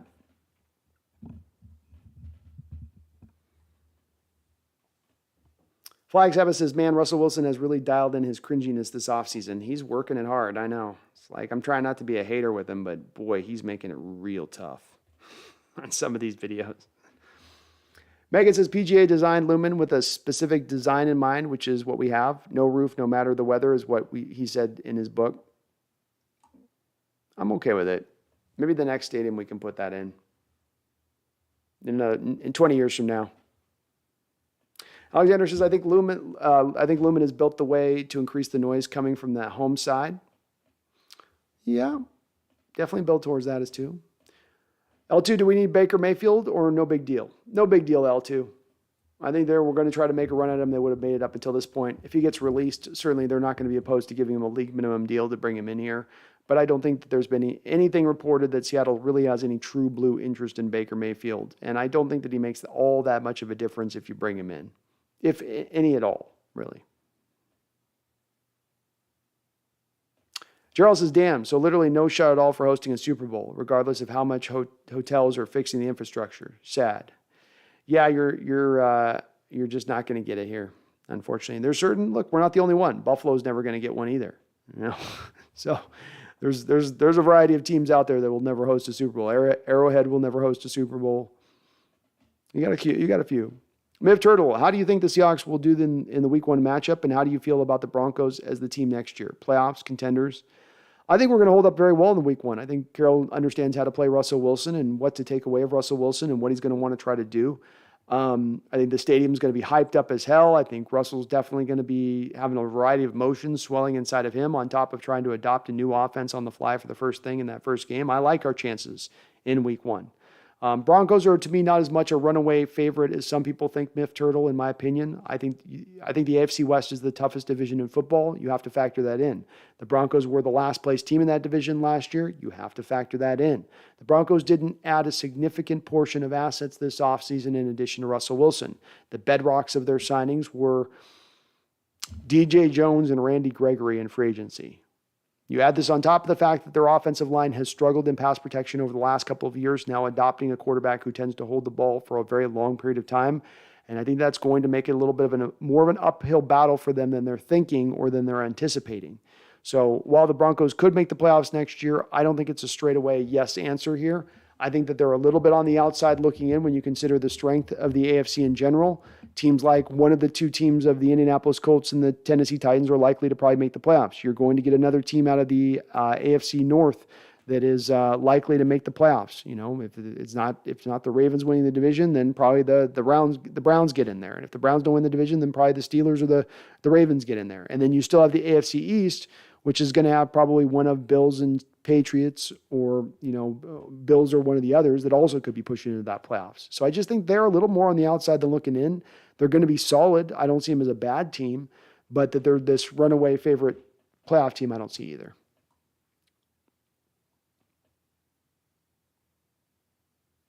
Did you see the Broncos video of Peyton and Russell? It shows a scene of Russ cooking in the kitchen. He can make us some charcoal steaks, aka hold the ball too long, or make us some sack lunches. Laughing out loud. I did see it. And it is always crazy, Alexander, to see how many nuances go into building stadiums. They're cool. They're cool things.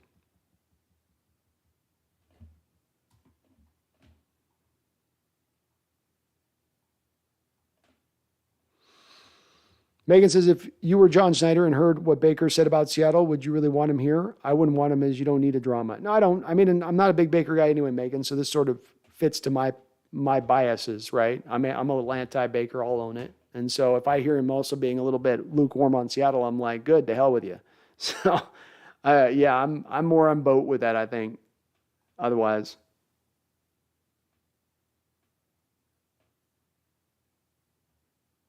Superior records as Aaron Donald will eat indeed.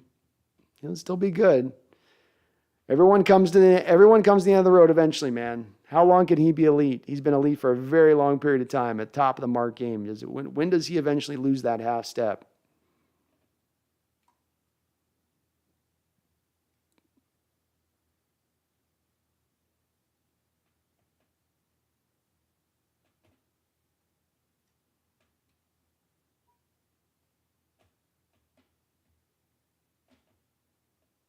And so it's why I'm not trying to knock Manning either. He was great for the Broncos, so he got him a Super Bowl.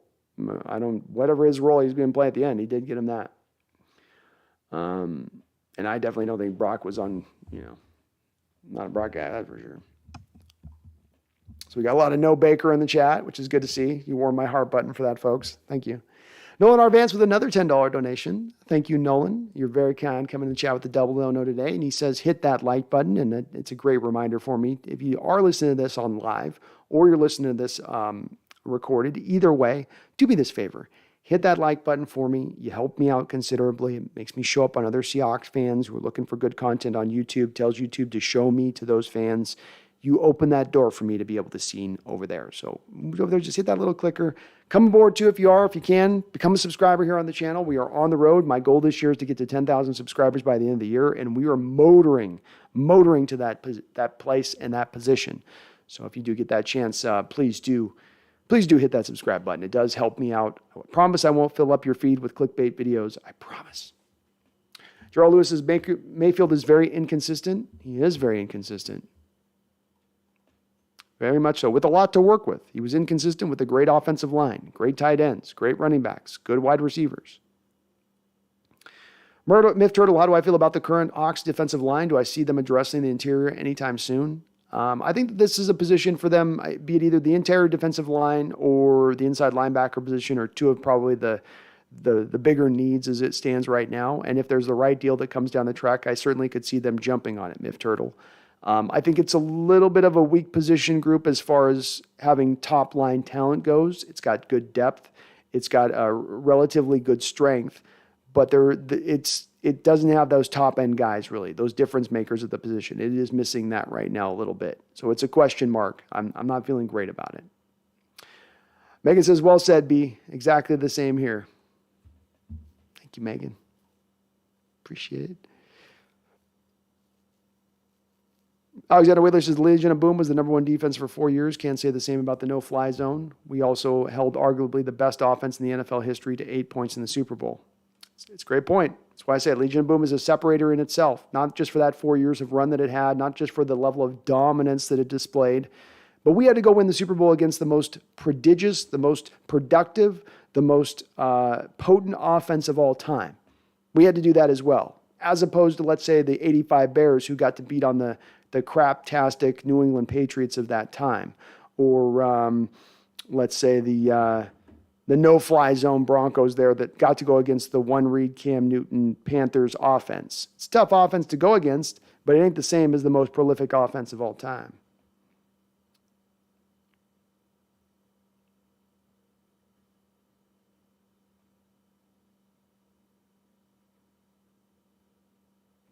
James Black says, I actually think the no-fly zone had a better year than any individual Legion of Boom season, especially with the pass rush, but Legion of Boom had longevity. Sophie Spy, I know you're not knocking Manning, Brandon. Okay, cool. Make sure. Definitely, and Sophie Spy is a no on Baker. A lot of no on Baker. I love to see this. The no's on Baker make me happy to see that folks are getting to the point where they're like, all right, no, we're good. We're good. We don't need the Mayfield experience. Charles with the $10 donation. Thank you, Charles, for all your donations on the channel today, as well as always. By far my biggest supporter, I think, on this channel. Thank you so much. Says, can I be the only person to say we all know Russ is who he is, and it's embarrassing to watch, but as long as his wife and kids love him, who cares? He's not your friend or husband, right? Let him ride. Well said, Charles. And yeah, I think it's the line of I'm not ever going to hate on Russ. He's a good man. He does a lot of great work in the community. He's been a damn good football player. He's the best quarterback in our history. He'll forever be revered here for that alone. And we take our pot shots at times. Whenever you're facing a situation like a breakup like that, Charles, there's always going to be a little bit of the coping mechanism where you're going to be a little bit hard on the guy leaving. And I will laugh at his videos. I will laugh at him. But it's okay if he's corny. It ain't the worst thing. He looks like he's a good husband, a good father, a good football player, a good community member. All those things rolled into one. Never would knock Russ for that in that respect, Charles. So I'll give him a hard time at times when he does those weird videos. But it takes nothing away from the fact that he's still a good human being and, again, excellent football player. No doubt about it.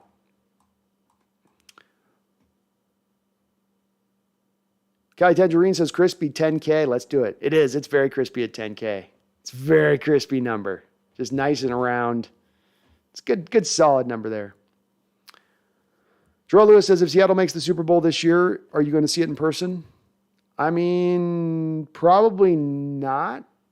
I would probably go to Seattle and go find a bar or something down there. Go be somewhere in the local area in Seattle. I'm not sure. I was in New York the last time we won the Super Bowl, so maybe I have to keep that consistent, though, if that goes down that way. I want Garoppolo, but 49ers won't trade him to us. I wonder what the 49ers plan on with their quarterback situation. I think that they end up just holding on to Garoppolo. With the reports that we're hearing, I don't think that they're completely sold on Lance, and they know they have a team that's ready to contend, and there's not a good secondary option outside of Garoppolo for them to go pick. And so if there's not the trade assets in return that they're looking to get, which obviously there isn't, or they would have moved him by this point, and they don't have the faith in Lance that they want to have, this puts them back, I think, to doubling back to Garoppolo. Clivic says, oh man, if we ever go to the Super Bowl this year, I don't care how much the plane tickets and stadium seats are, I'm going to go there and say, we did it without Russ. I just hope he wasn't the problem. Fair enough. Kelly Tangerine says, damn, I never considered Pete to be a silver-headed fox, but all right, Megan, I see you, laughing out loud. Oh, Megan likes her silver-headed fox. You better believe it. She loves her silver-headed fox. Superior Records, how come Charles' hawk looks normal and Megan's hawk looks all jank? Megan's hawk, Charles' hawk. Megan probably let her membership lapse a month before she re-upped it, because that can happen. It doesn't do it automatically, I know. And so you get a better logo the longer you're on in your membership. So Megan's might have reset on her, or she's getting I forget which one it is. She might be getting to the final form, but you go through every time, the longer your membership lasts, the more the logo continues to update, I believe. God, I went nerdy with that one. Bring back Steven Sullivan's. Bring the freak. That long-armed freak. That's Soviets by Legion of Boom is the best defense of all time. No Fly Zone was easily top 5, though. I don't know if I go easily top 5.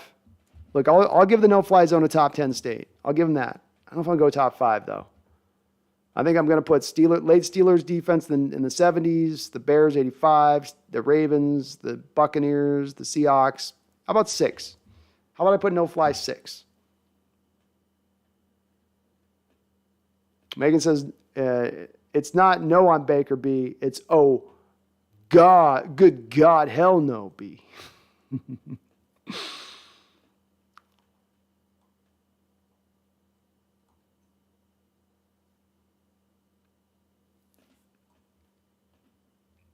Bash says, I agree with the Legion of Boom was the best ever, but I don't agree that the no-fly zone was top 5. I mean, you have to compare them with the 85 Bears, Purple People Eaters, the Steel Curtain, the Bucks, etc. Exactly.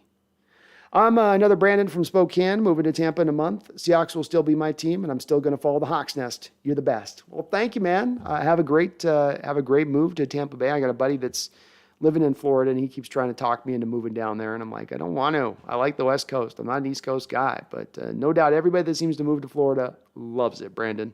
So you have a great move, and thanks for staying with me, even when you go across the country. Miff Turtle says, what are your hopes for how the Hawks use Jamal Adams this year? Seems like he thrives in a role where he can be all over the field. Hopefully, Bryant and Woolen develop and open up the field for Jamal. I have high hopes for Jamal. I think a lot of the changes that they're making this upcoming year, Myth, are built upon getting more out of Jamal, getting him more into a role that is like what he was running at the New York with the Jets, where he went as all-pro. They're going to go with more of this 3-3-5, 3 down linemen, 3 linebackers, 5 defensive backs. That means that's going to open more of a slot to you putting Jamal as one of those 5 defensive backs where he serves as that what's called the rover role. Just moved all over the defense, attacking from all angles. You never know exactly where he's going to be.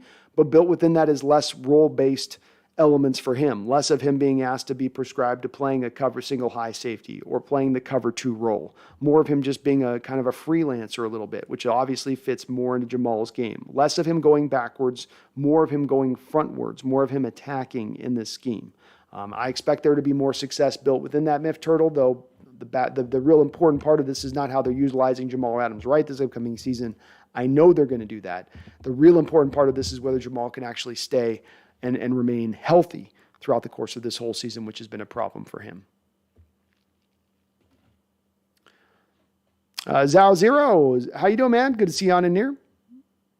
I might have to put you on one of my videos soon. Sounds good. Sounds good to me, Zao. Hope you're doing well. Terrell Lewis says, Lance is like Mariota was to Las Vegas. A little bit. You're getting a little bit of that feel and vibe where they just don't seem to be completely in on it. Camarian Gillies, Seahawks versus Saints week 5. It's going to be a fun one, Camarian. I'll be going over on one of your Saints channels, Hoodie Jube, that week, I'm sure. We'll be doing a little preview there. Miff Turtle says, by the way, would love to see more content with Brendan Nelson and Rob Stanton. Much love. Well, thank you, Miff Turtle. And I'll keep doing the weekly thing with Brendan Nelson, and I'm sure I'll eventually reach out with Rob, see if he's maybe open to doing some stuff. I'd love to do it. Collab is the way, man. Collab is the way. Zao Zero, do I've got Twitter? I do have Twitter. I'm SeahawksNester, or look for Brandon Kane on Twitter, one of those two. It's at SeahawksNester. So Seahawks and then Nester on Twitter is the handle. But yeah, I'm not super active. I got to be more active on Twitter. I got people I see some of these folks that post like 3-4 times a day. I'm like, I don't have that energy. I don't have that much to say in a given day, but I do try to post some stuff there. Clivic says, make me question Legion of Boom.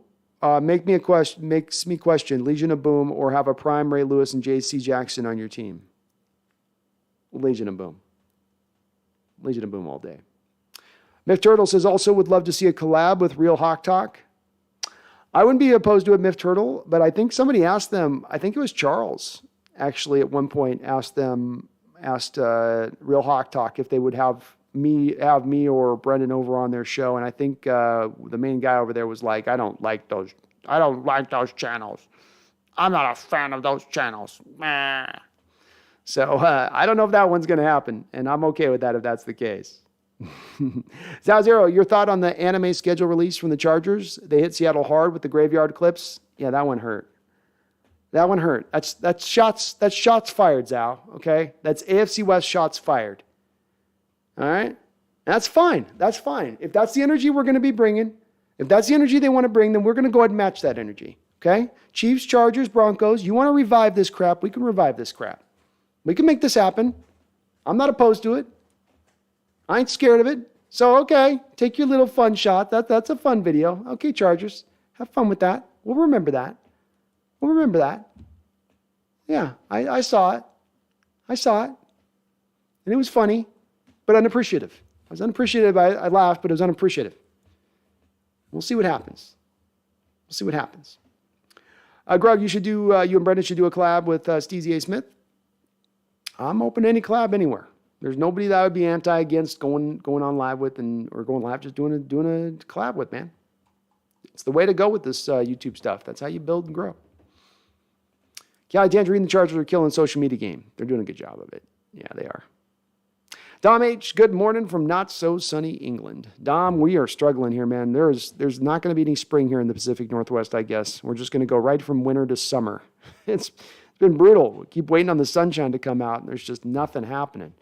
But hopefully you guys clear up over there here, and it's not super cold like it's here forever.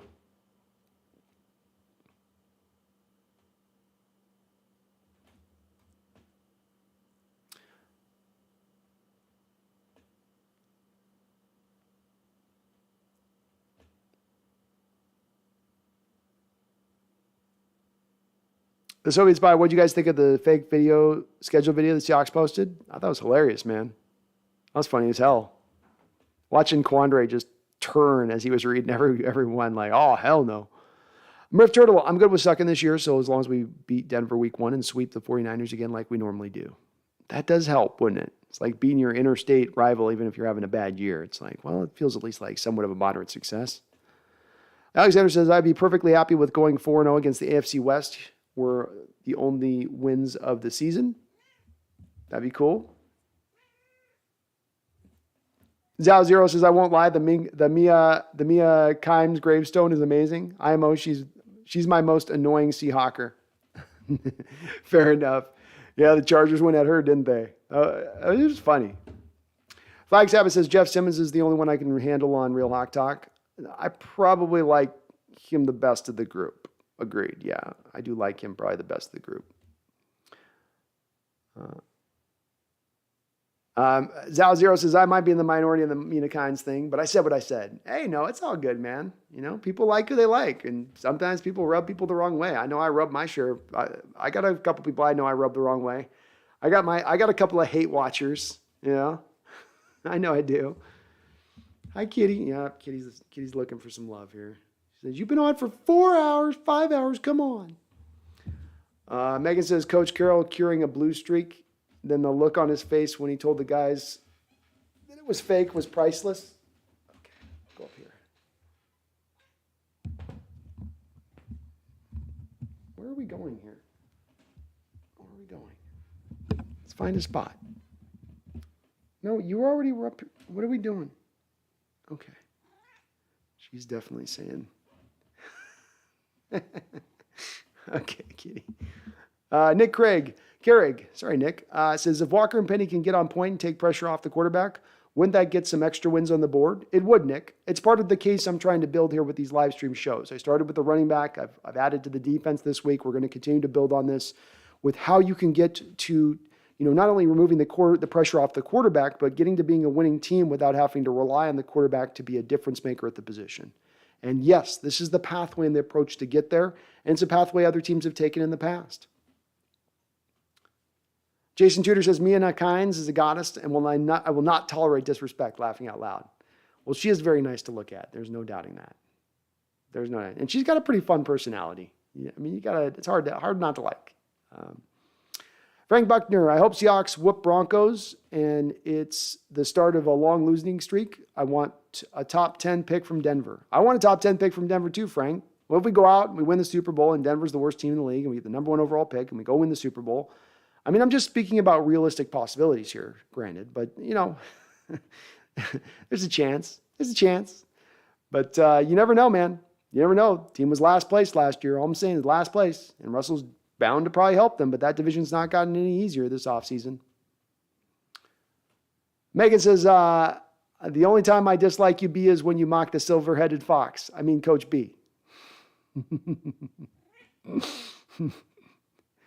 We're just going to go out there and win this game. We'll just get this done, or start next week. That's how we're doing this. That's how it's going to go. Callie says, I like Mina Kynes. She can troll when necessary. Yes, she can. Miff Turtle, what do you think of the Hawks extending both Carson and Penny and then drafting Walker? Made sense due to the injuries, IMO. I think, Miff, that Carson's not long for the Seahawks world on the roster. I think he probably gets released sooner than later on that, in my opinion. Charles says, I wish Mina Kynes could do a trivia battle with Brando. Something tells me she would know as much as a pretty TV girl would know.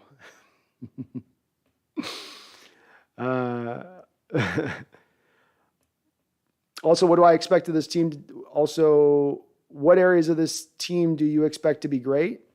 I think your running game will be very close to great this year. I think you'll be getting better play at the safety position than you've had at recent years. I don't know if I go to great. I think there's going to be a lot of good across the board here, Miffed. I don't know if I've got a lot of spots that I say are going to be playing. You're going to see great. But a lot of good. Good at the receiver position. Good at the running back position. Good at the tight end position. Good in the safety position. Good at the corner position. Bash says, I don't even like talking losing in the season. I say we do the best we can, and even if we go to the playoffs, we have 2 first-round picks and 2 second-round picks, and we get in the top 3. Agreed. Stoyan, what's up, Stoyan? Says, what are the chances to tank this season? I really don't like Pete's let's compete for the season because the first 2 rounders in a great quarterback draft coming up, 7 and 10 is going to do nothing for us. I think it's very hard when you have a guy like Coach Carroll and the way that he's wired and the way they've set this team up to believe that they're in a position to tank. I just don't think that they've shown you that that's their hand that they're going to play here. It's hard to tank. It's easier said than done.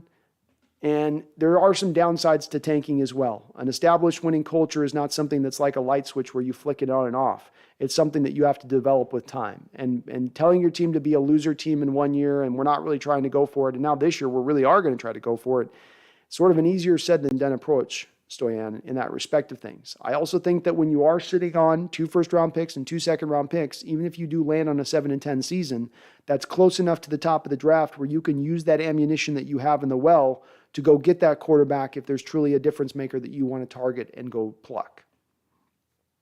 Zal, I really feel like Russell and Judy connection will be a different feeling.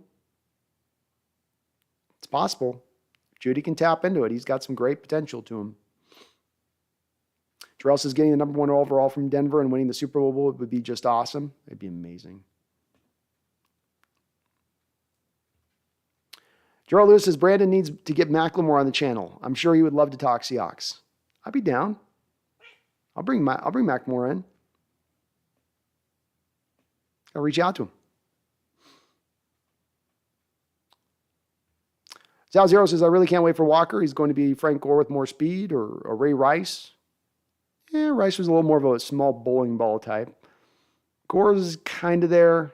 But boy, Walker's got a little bit more of that speed to the outside than Gore had. Gore was a little bit more of an in-between-the-tackles guy. Myth, if I could pick one draft pick to hit on both if you could pick one draft pick to hit on both defense and offense, who would they be and why? Well, it would probably be on defense. The draft pick would be Mafe because it would legitimize your pass rush in a zone-based defense running a 4-3 under approach, even with some of the attacking-based elements that they're trying to bring into it, still is going to be best helped and suited by another pass rusher who's being really good. And then Charles Cross. If my blindside pass rusher can take care of business and lock that down from day one, that's going to help the team out considerably. Blindside rusher, blindside left tackles are highly beneficial to a winning team.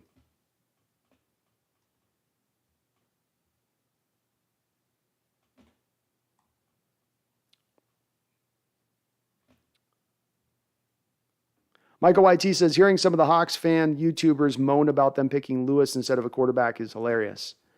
Yeah, I've heard of some of this too. I don't get it as well. I mean, the NFL told you what they thought about this quarterback class. I mean, year in and year out, you see quarterbacks constantly overdrafted, constantly taken higher than they probably should be because of the desperate need of NFL teams as far as the position goes. In this draft, you see one quarterback taken in the top 2 rounds. That should be screaming out to any pundit out there or any analyst out there that the quarterbacks in this particular draft just weren't that good. The NFL just wasn't that into them.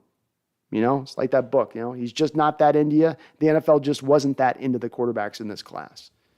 And I don't get it. I don't get it. Lucas is going to be so much of a better player than the quarterback you would have selected with that pick.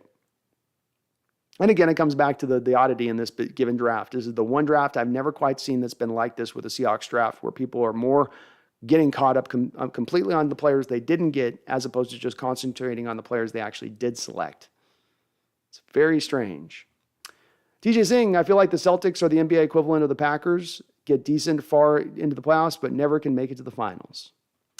In recent years, I mean, they've got even a championship even in recent years with the big 3 that they had running through there with Garnett. So it seems like the Celtics always, maybe it takes them every 10, 15 years, they find their way back into the promised land one way or the other. And they've got plenty of titles.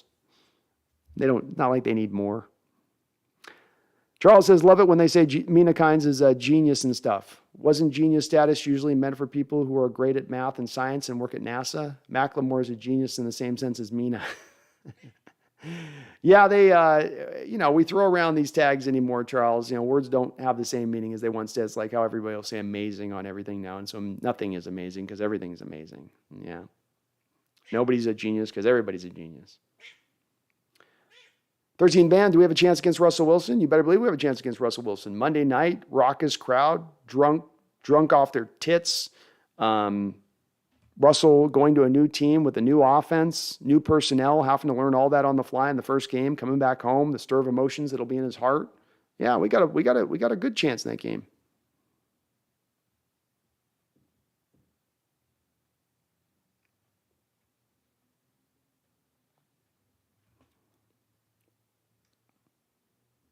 TJ Singh says it's hard to root for the Celtics. Boston is spoiled with everything. It is. Yeah, they are. They've had a lot of success. A lot of success. It's definitely hard not to be a little envious in that respect. Just a little bit. Just a little bit. Flag got my tickets for the Detroit game. Hell yeah, Flag. Megan says just priced my tickets for week 6, but need to see if anyone wants to come with me before determining what seats I want. Nice. Jordan Kraft, can't wait to see our defense destroy Russ, even though I miss him. Very well said. Very well said. Joel Lewis says the energy at week 1, you can already feel it. Oh, it's going to be popping, guys. It's going to be popping. There's going to be a little bit of tension. There's going to be excitement. It's going to have it all kind of together. TJ says, I don't know if I can root for the Mavs. Then Cowboys fans are going to be even more annoying. True. Jordan Kraft says, hot take, Jamal picks off Russ 3 times. Ooh, that'd be nuts. That'd be beautifully nuts. Don't forget the roaring and mighty 12s to welcome him back, B, too. Oh, no. Yeah, they'll be crazy. And you get them a night game, Megan. They've had all afternoon to drink. They've had all weekend to prep up for and get ready for this opening week. And then Russ is coming back, too. That stadium's going to be lit that night. You know it. Jason says, week 1 might be the most anticipated Seahawks game for like 5 years. I am beyond psyched. Oh, it is. It is. I think that's a very good way to put it. I don't know if we've had a game that's this built up. Maybe the Niner game a couple of years ago when we were trying to get the division win, and we could have had that chance if we beat them in that game. But outside of that, yeah. I'm not hating on Mina, by the way. I like Mina Kimes. We're just making some jokes. Just making jokes. Micah says Diggs has picked off Stafford in each of the games we played them, so I'm expecting Diggs to pick him off once again. Hey, it's all that practice time he has. He knows his tendencies. Myth Turtle, the O-line this year should give Drew Lock a chance this year to be great. Kind of tired of Pete actively pushing that there is a competition at quarterback. I'd rather have a quarterback with a high ceiling. I do think to your point on this, Myth, they're going to at least run with Lock initially.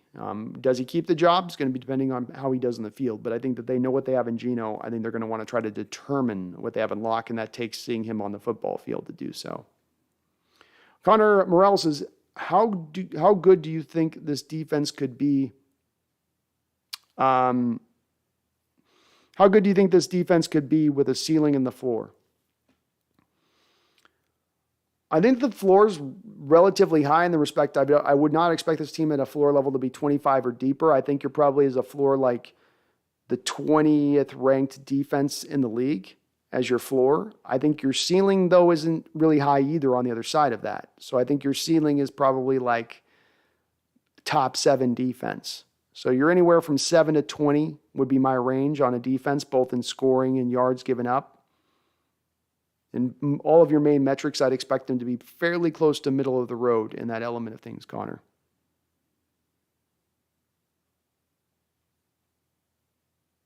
Stoyan says, if you think Pete won't tank, do you believe he actually believes Drew Lock is actually our quarterback? He talks like it, but the numbers show otherwise. I think you got to reframe it a little bit, Stoyan. Okay. So it's not as really about what his belief is in Locke. It's his belief in the building of the team over the quarterback. And Carroll has been pushed a little bit in recent years towards putting more of an onus towards the quarterback because he had a Hall of Famer in Russell Wilson, and a coach would be stupid not to do so. But Coach Carroll's base DNA is that I want to build up the team around the quarterback and not ask the quarterback to be a hero maker, not ask him to have to carry the whole day for us. So it's him more looking at it going like, we'll be competitive because we're not going to ask my quarterback to be a difference maker at the position, and I'll have him getting by on a very bare minimum basis. He's not going to have to throw the ball 35 times. Instead, he's going to have to throw the ball 25. And there'll be a lot of easy scripted stuff within those throws I'm going to ask him to make. So it's more beyond just Pete's faith in the quarterback and more to what Pete looks at as far as the rest of the team is concerned. Nick Carrick says, I hope KJ's there week 1 raising the flag. He'd be a great candidate to do so. Jordan says Russ is going to be more confused than he has ever been against our defense. We're going to feast. I'm calling 4 sacks. I think that's. I'll call 5. All 5. Brandon says better if Diggs hits him hard and causes a fumble and walking in for 6. I like that too.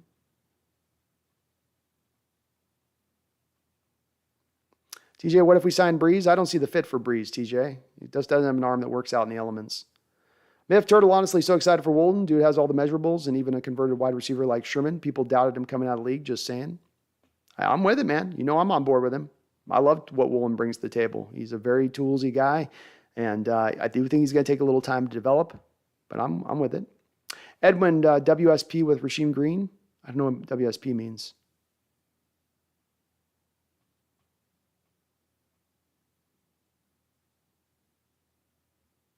Rasheem Green signed with the Panthers, right? I thought I saw him signing somewhere. Is that or Houston? One of the two. Ari Lynn says, what's the future of Marquise Blair? He's got to get on the field for us to determine that, Ari. He can't stay healthy right now and hasn't been able to really stay healthy since day one. He's a guy who can play both free safety and strong safety, but could play slot, but he just hasn't been able to stay healthy. And I think that makes it hard to count on what he is or what he's going to be until he can do that. Edwin Munoz, yeah, Breeze has got a noodle arm, man. He could only play in his dome when he was in his prime with his arm strength at maximum velocity. Where's he going to be at it? How's he going to play in the open weather with wind and rain when he's lost probably a good 8 miles an hour on his fastball? Jordan Kraft, update on the DK Metcalf contract. I'm imagining that right now the negotiations are going on in the background here. I'm expecting a deal to get done within the next 3 weeks, in my opinion. And we will go live when the deal does get signed. Wasp. Got to be up early, Lolo. Thanks for the stream. Thank you. Have a good one. Micah says, I don't really pay attention to soccer, but I heard the Sounders won a game today, which is nice to hear. That is good. Brandon, I do think Kobe Bryant's going to be your starter day one. I think him and Sidney Jones are your 2 starters out the gate. That's my bold prediction on the matter. He's really pro ready. I think he's going to know what he's going to need to do in the scheme, specifically the zone-based stuff that we're doing, and that's going to make him a nice, easy fit for the starter role. Geraldo says, every time I go to the game, I lose my voice. I wish I could see how it is in person for week 1. Oh, me too, man. That'd be awesome. Alexander says, apparently the groundwork is laid out for the DK extension, but we don't really know what that means or how long that will take. It looks better than previous Hawks extensions, though. I think they're going to get it done. I think what they're saying at the bottom line on this is it'll get done, it'll be fair, And it's not going to kill us on the cap. We'll be fine with it. It's a good contract to give out. He's earned it. Let's pay this man. Let's make him part of this building block. Let's make him part of this pillar, one of these pillars of this approach. Aurelia says, don't sleep on Alton Robinson. I like Alton Robinson, Aurelia, but the worry for Alton Robinson is what his position now? Is he a guy that can do stand-up stuff in an outside 3-4 linebacker role? I always sort of more struck me as a traditional 4-3 defensive end. He's got a little bit of an uphill battle because he's now sort of the fourth guy on the list here behind Owusu, Taylor, and Mafe. But he's had some moments where he's popped here and there a little bit. He's not been able to really sustain it and stay consistent with it. But he has shown you in flashes some good ability. And I love how he uses his hands. Miff Turtle says, who do I think the long-term locker room leaders will be with Bobby and Wilson leaving? I think offensively, I think as we move forward, certainly DK Metcalf makes a lot of sense going forward here. He's kind of a bit the older guy in the room at this point. Maybe Disley can provide a little bit of that leadership as well. I think defensively, Quandre Diggs stands out to me a bit. Jordan Brooks, you would hope your middle linebacker could be your leader. That's sort of the natural mode of it. That's what you'd like to naturally see. Those would be your two guys on each side of the ball. Micah White, Darrell Taylor's sack prediction. I'll give Taylor next year 11 sacks. That's my prediction. Gerald Lewis says, I hope despite a bad year that the 12s will still be loud as F at home. Me too. We need to get back the noise in that stadium. Miff Turtle also, what do you think the relationship between the players from that 2013 team and Pete have been mostly ended sour? I think a lot of those guys had his back even this upcoming offseason. You heard certain guys like Sherman that didn't necessarily leave on the greatest of terms, but who does speak well about Coach Carroll versus, for instance, Sherman, who won't say a good thing about Wilson at any turn at times. So, I think that it's actually fine. And I think that if there's any wounds that were existing there or might have had things being sour at the end, those will heal with time and everybody will end up loving each other when it's all said and done. All Pro Seahawks, says that Brendan. I wouldn't be surprised if Mafe gets 7+ sacks this year in his rookie season. If he can get for him to get to the 7 sacks, it's really one thing from my standpoint, because he'll be a rotational guy and he will get his chomps at that bobbing apple. The key for him is going to be that consistency and that get off. He's got exactly as good a first step quickness as Darrell Taylor, and that's Darrell Taylor's claim to fame in his game. It's an elite level of first step quickness, but he's not consistent in always being able to land that first step really fast off this jump, off the snap. Sometimes he takes that weird false step and he sort of slows himself down and then gets himself built back up to speed.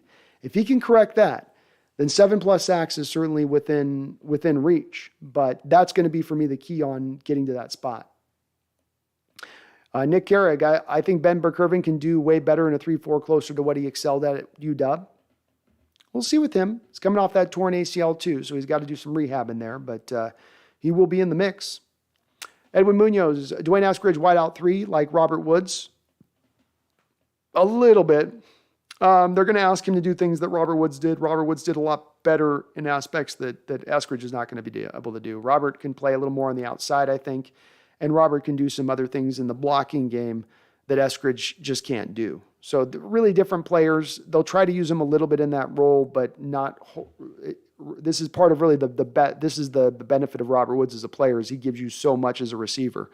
As Eskridge doesn't have that kind of as much rounded out elements to his level of play. Dom H says, what are your thoughts on the international games? I closely follow football here in England, and the thought of playing a game in a different country is mad. It's something that I have a little bit of I like the fact that we're expanding football to the rest of the world and that the rest of the world gets to see it in person, because I think the rest of the world would dig football the more it gets to see it. I think this could easily be an international sport, every bit as big, if not bigger than soccer, if people really understood some of the complexity that goes over the heads of people trying to watch it just sort of passively, so to speak. It's cool they're trying to amp up some of the interest there. I don't know how you're ever going to get an expansion franchise in Europe, which is what the NFL is trying to sort of create here, is sort of an opening for expansion over there. I don't see how you can pull it off, though, with the travel time and all that, unless they find a way to get airplanes to cut down on the amount of how long it takes by a considerable amount. Bash Gordon says, so you're telling me that no-fly zone was better than Patrick Swilling in the Saints defense? I doubt it. I don't know. I'm not a big no-fly zone guy, so I'm not trying to go to bat for the no-fly zone. But I will say that Saints defense didn't really accomplish a whole hell of a lot in the playoffs. And if you're going to be an elite defense, you got to do it more than just in the regular season. Mick Turtle excited for the Seahawks to draft a quarterback in the future, but I'm worried that we may end up with like the 49ers with the Trey Lance, who they traded 3 first-rounders for. It's a risk, man. It's a risk. There are no certain bets when it comes to quarterbacks and drafting them high in the first round. So, yeah, it's a valid worry. Oliver Cardwell says, do you have any insight as to why the national media are down on the Seahawks? Why does the national media think that the Seahawks are ignorant for not trading for Baker Mayfield? The national media seems to be very much so on this sort of tract of a quarterback rules the day in football now over all these other positions by a considerable amount. So if your quarterback position doesn't have the difference maker there, then you, i.e., suck no matter what else you're bringing to the table as far as your team is concerned. So when they look at Drew Lock and Geno Smith, they make their assessment wholly, Oliver, just based on those 2 quarterbacks and not looking at any of the rest of the parts of the team. So they're saying, well, Baker's a former number one overall pick, and you have these other guys who aren't any good, so he'll be better than that. And really where you got to throw this national perspective away, Oliver, is when it has no depth to it, when it's just trying to look at things at a surface level or from a lens that's very odd that doesn't take into account all these other aspects of a football team. Quarterbacks matter. Quarterbacks are by far the most important position on the team. There is no doubt about that. But quarterbacks are not everything. You have to have other parts of the team to be right. And here's the other part that they're not understanding and looking at is they don't understand how we're going to be attempting to try to win football games, being that we're going to run the ball. We're going to play defense. We're not going to ask the quarterback to be the difference maker. They're not taking any of that into their assessment either. Just another reason why we should just, when you see their takes, throw it away into the trash. It's built on nothing. It's on a house of cards. Willie Dang says, do you have faith in Locke to flourish with the offensive weapons we have with Metcalf, Lockett, Fant, Penny? I do, because I don't think you're going to ask him to throw the ball a ton. You're going to have limited throws. Because you run the ball so well, there's a really good chance that those limited throws are having him set up in a position to be successful, where it's not a lot of hard reads. It's not a lot of going through multiple reads. It's a lot of easy scripted plays for him at times. And that gives me confidence that he can tap into that quicker. Flag Sabbath says, does Bo Melton take Freddie Swain's spot as the number 4 receiver? Yes. I'm going to say yes. But that's also Flag Sabbath because I'm really down on Freddie Swain as much as I'm as high on Bo Melton. I just don't think Freddie Swain has exactly set a benchmark there that's impossible to attain. Jadon London says Seahawks target Akeem Hicks. Jadon, I think that's, if you're talking about a known defensive player out there that's a name that still exists out on the free agent market right now, and who is the most likely name of those that exist defensively that the Seahawks would sign, Akeem Hicks would be that guy. Sean Desai is here. He just coached Hicks last year. He's got a lot of familiarity with him. He knows that Hicks knows this scheme and what he needs to do. And it's also a fit for a need on this football team right now.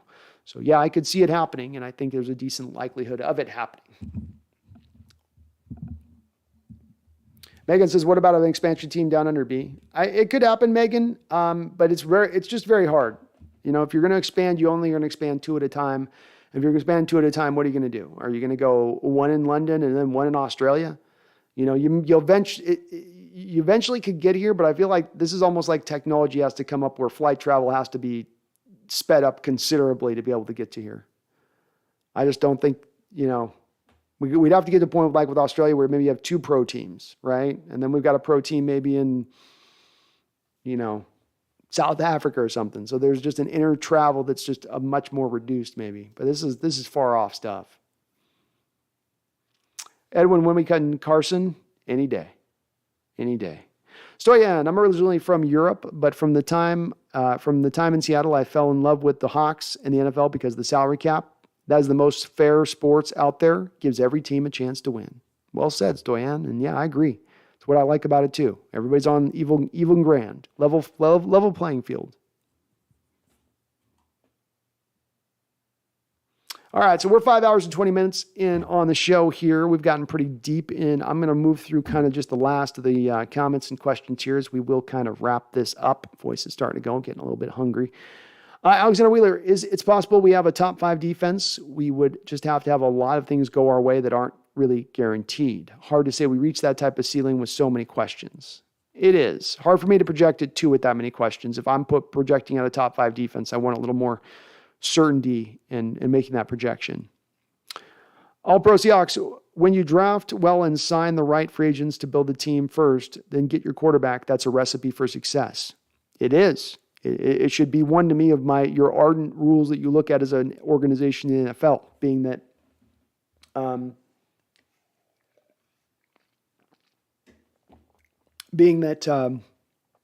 you've got to get things right in place before you get your quarterback. And this is, again, we're seeing this right now, right, with the criticism nationally of our draft or of this team right now, where pundits and analysts are making assessments wholly built on this one position. The draw there is so hard to go and first get that quarterback, because then now when you go and you get that quarterback, you relieve yourself of that criticism. You have all these national pundits and all these people now suddenly go, well, they got their quarterback, give them time now. Even though you got that cart before the horse, even though you didn't put that quarterback in a position to be successful from the jump, which is really what you should be trying to do when you're going to get that next new quarterback. But this is part of the reason all Pro Seahawks that we should be so encouraged by the state of the team, because they're doing the thing and they're doing this in the right order. They're doing this properly. They're doing this slowly. They're doing this the way you need to do it to get about the best potential result. Megan, how did Chris Carson hurt his neck originally be? I'm not sure. It's been a chronic injury. I don't know if it's an injury-based thing that he suffered. It's something that he's been dealing with, according to the team, for a while, that they were aware of, even going back to prior to him signing the contract extension last year. TJ, it sucks how all the new stadiums are roofed. Less games are influenced by weather. Only a handful of teams have snow potential. Seattle, Philly, Green Bay, Pittsburgh, Buffalo, New York, New England, and Chicago. It's true. It does remove a little bit of that aspect of things. Oliver Cardwell, thank you for answering my questions. I agree with your insights 100%. Well, thank you, Oliver. Appreciate you. Very kind of you to say. I always try if I can to answer everybody's question if I get a chance to through these streams. And I just love having the interaction with you folks. So please do keep them coming. Bash, I expect presidential Jamal Adams to have a career-high season. I personally love the way he plays. I love his attitude. I just hope he stays healthy and find a way to fit him in perfectly. Me too. Me too. And I still have some faith. If he can stay healthy, I think he can be a good player in the field. It's just about, for him, in my opinion, at this point, staying healthy. Myth Turtle says Swain is actually a really good route runner, but benefits from the space that Lockett Metcalf create. I'm not as much in on him as a route runner, Myth Turtle. I think that he's a little north and south speed-wise, and there's not as much of an ability to be as fluid in setting up his routes. But it's kind of just where I see on it. Ariel 11 says Broncos' new coach seems kind of goofy. Maybe he'll be a bad coach and the Broncos go 8-9. He does seem a little like, it's a little baby Huey I'm getting off that coach. I'm sorry, you got to have a little bit of gravitas as a coach for me to, it goes beyond what you're doing as a motivator and X's and O's.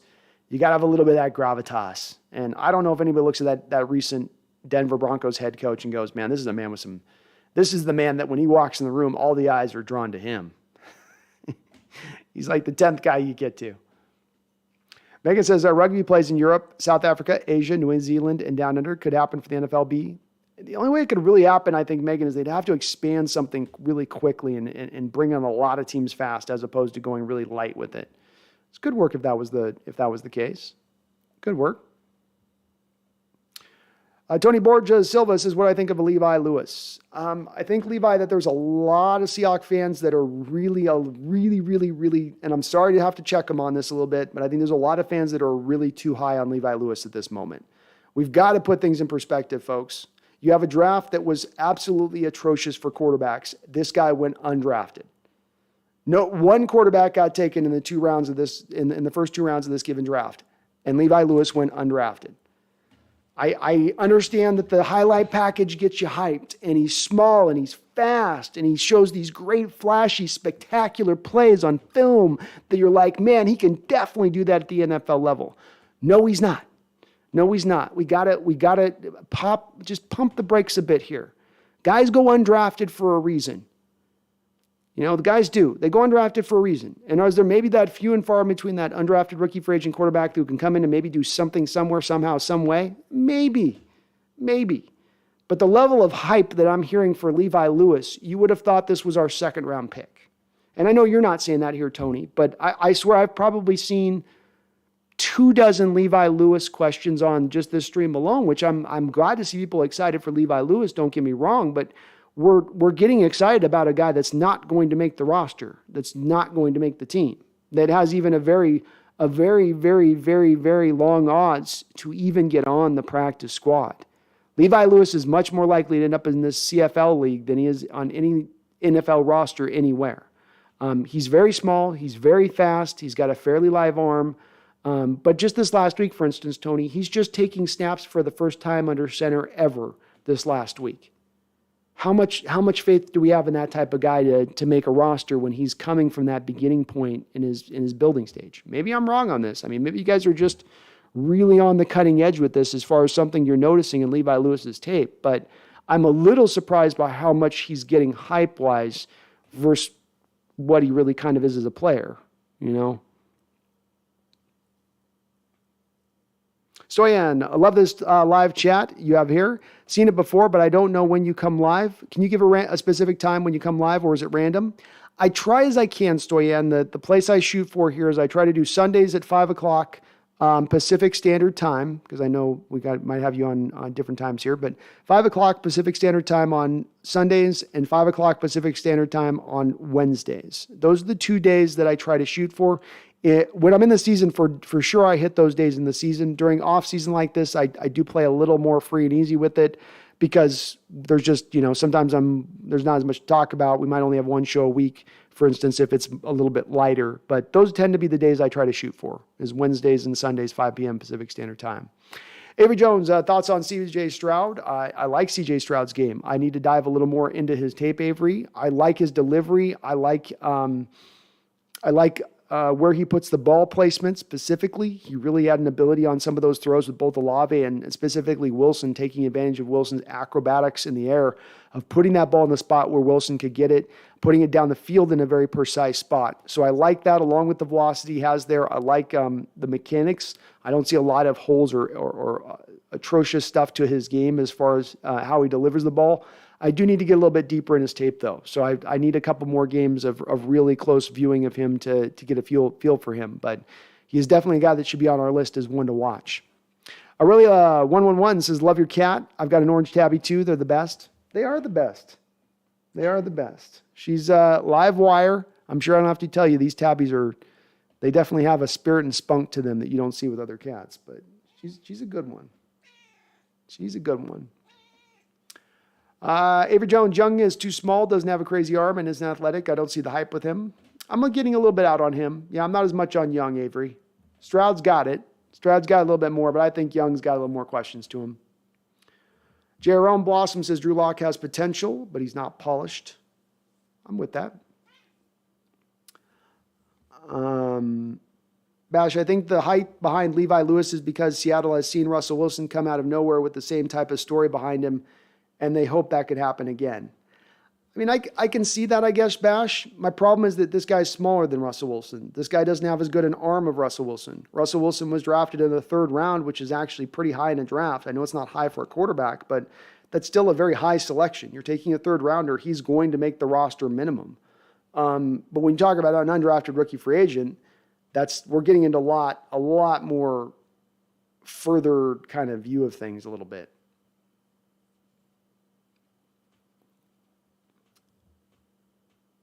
Tony Borges Silva says, I know a lot of people have their opinion on Lewis. I just noticed his accuracy and speed mostly. Plus, I think him being left-handed might trick some defenses.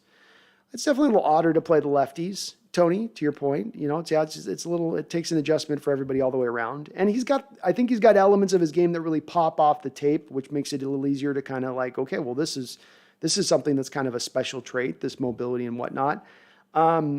But I think, too, there's just some other aspects here that can't be overlooked. The fact that he went undrafted, the fact that he is so small, the difficulty of small quarterbacks and playing behind NFL lines. I don't see it with Levi myself. I'm gonna go hard at this. I'm probably going to start to push a little bit back on this on the Levi talk with it, where if you're high and behind him, but I'm going to definitely be a guy that goes, I don't know. I gotta be real with you guys. And if I just don't quite get it, I don't get it with him, But I'll give you this, Tony. I mean, he's definitely got elements of his game that pop off the tape. There's no doubt about that. I just think that there's going to be a difference of him doing that in college at the small school he did at versus coming here and doing it at the NFL level. I think he's going to struggle to see over the top of the linemen. I think he's going to be wholly reliant on his mobility. And I think that doesn't really go in lockstep with what we're trying to do with this new offense, which is less of the old, less of the Russell Wilson offense of the, hey, go back there and be a miracle worker and scramble all around the place until somebody breaks open, and more now of on time, on script, that type of thing. And just in my opinion on it. Jerome Blossom says Russ was actually a really good prospect, but just didn't like his height. Exactly. It's well said, Jerome. It's a very good way to put it. Connor Morrell, will Jamal bounce back in this new defense? He will, Connor, because they're going to utilize him more and having him come downhill and attack versus dropping back into single high or cover two a predominant amount of the time, which you were asking him to do last year. You're not going to have him doing that as much now. So.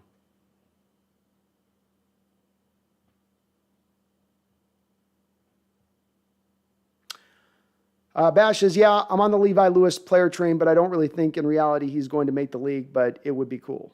It would be great, Bash. And I don't mind necessarily discussing him. I just want to make sure that we're speaking about this in the right context. And I don't think I've ever seen an undrafted rookie free agent quarterback being spoken about as much as Levi's been spoken about since we passed over the draft a couple weeks ago.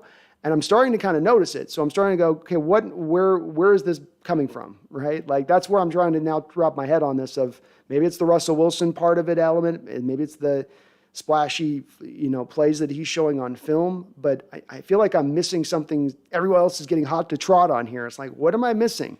The guy's 5'7". He's not going to be able to go over the top. I don't know,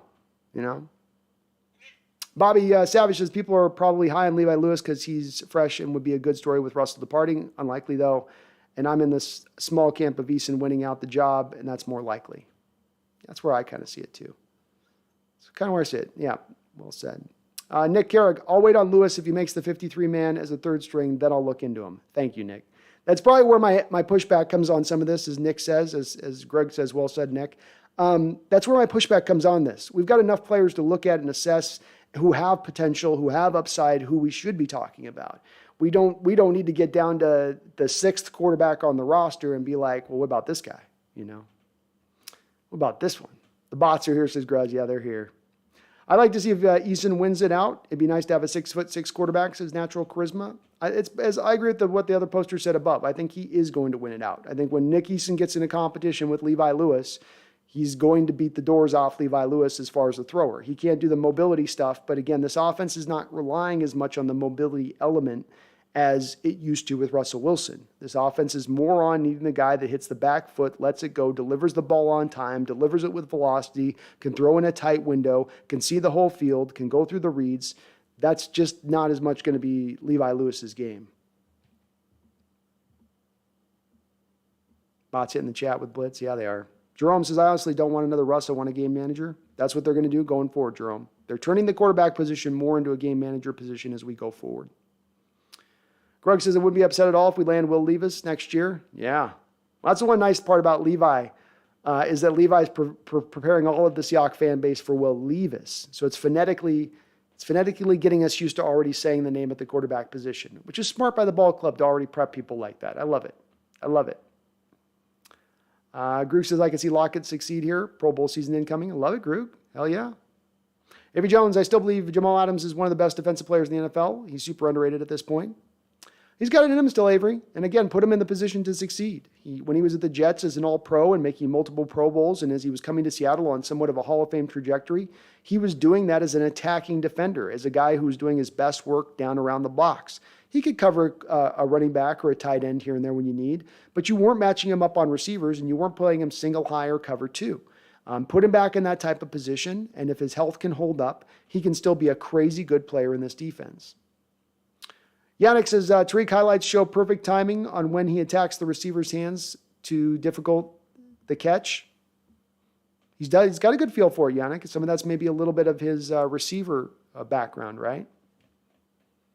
Jose Garcia's Jesus, you're the man, Brando. Went out for dinner and concert hours ago, just got home, and stream is still going strong. Give this man 1 million likes. Go Hawks. Well, thank you for reminding me that, Jose. Please do hit that like button if you're watching right now. It will help me out a ton. Tony Borges says, how do I feel about Trey Brown as quarterback number 1? I think he's in the competition, Tony. I think it's a little bit based upon how he recovers from this offseason surgery. And there are some question marks in regards to where he's at. He should be fully recovered. I think it's going to be a competition, though, between him, Kobe Bryant, and Sidney Jones. And it's going to be let the best 2 men win. Competition will be king.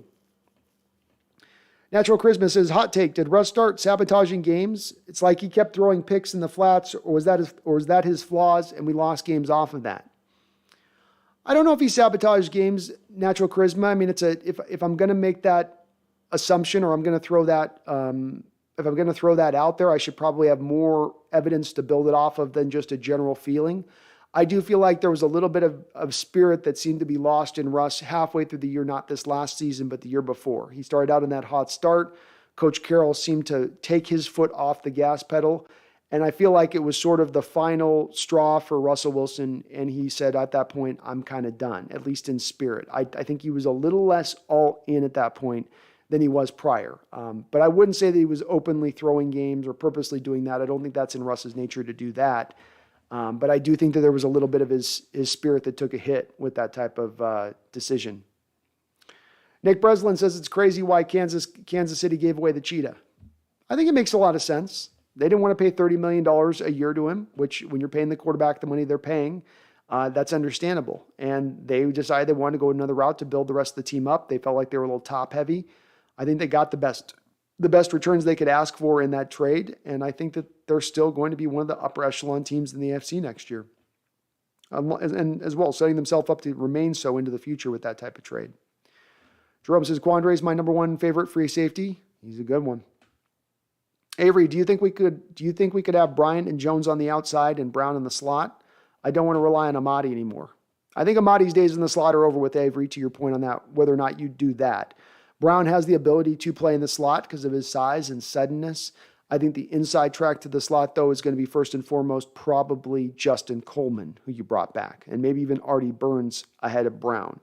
But again, competition's king here. If Brown gets edged out on the outside, he's in the competition with the other guys to the slot, and if he's the best guy, he wins it.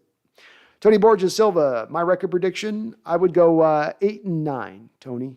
I'll go 8-9 on my prediction for the season right now, as it stands. Jerome says Russ doesn't have the magic anymore, but his arm is still there. Yeah, I think it's a little bit of the loss of mobility is what you're pointing to a bit. You know, that magic was the scrambling around, the being sudden behind the pocket, the getting away from any pass rusher in this league if he has to for at least 4 or 5 steps to buy his guys a little bit extra time. That part has slowly bled away in his game. But he still does have a very live arm, and that live arm is going to be helped by the thin air of Denver. You know, it's going to definitely help him like it helped Manning out. Avery, I completely forgot that Coleman is back. Dang, we have a deep cornerback room. I hope we can get a breakout season from Jones, Browns, or Bryant, though. Me too.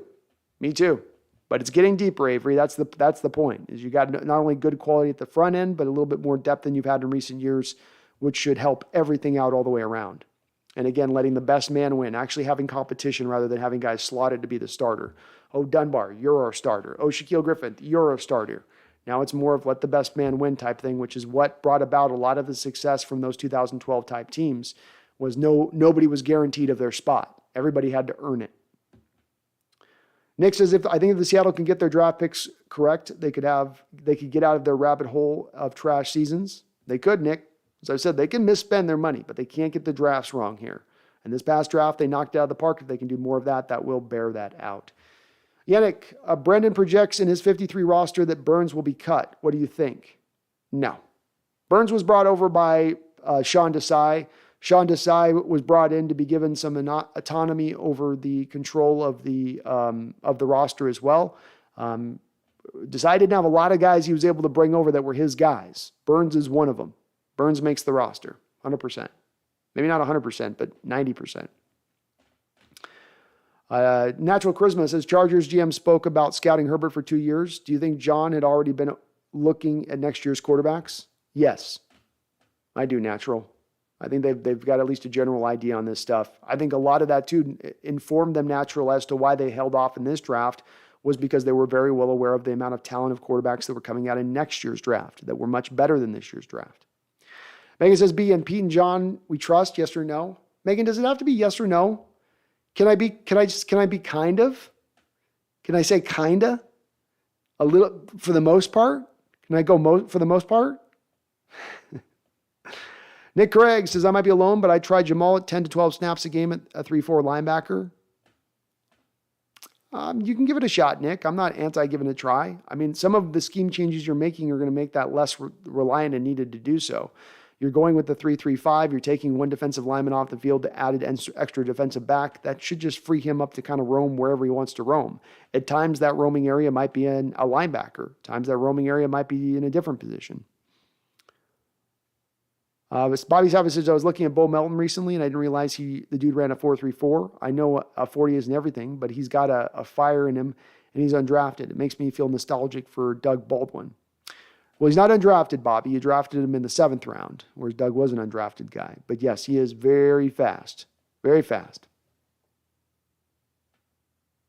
Greg says, man, I can't say yes or no, but they might make me a believer after this draft. Megan says yes or no, no hedging.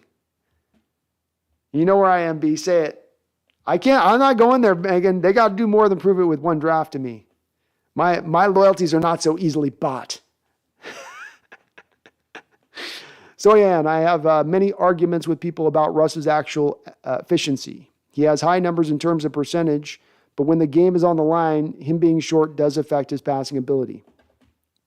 Yeah, there's deficiencies to his game, Stoyan. I got a lot of pushback by Seahawks fans as well in that element of things. He's not a perfect player, and there are parts of his game that, frankly, should have grown over the last few years that have not grown.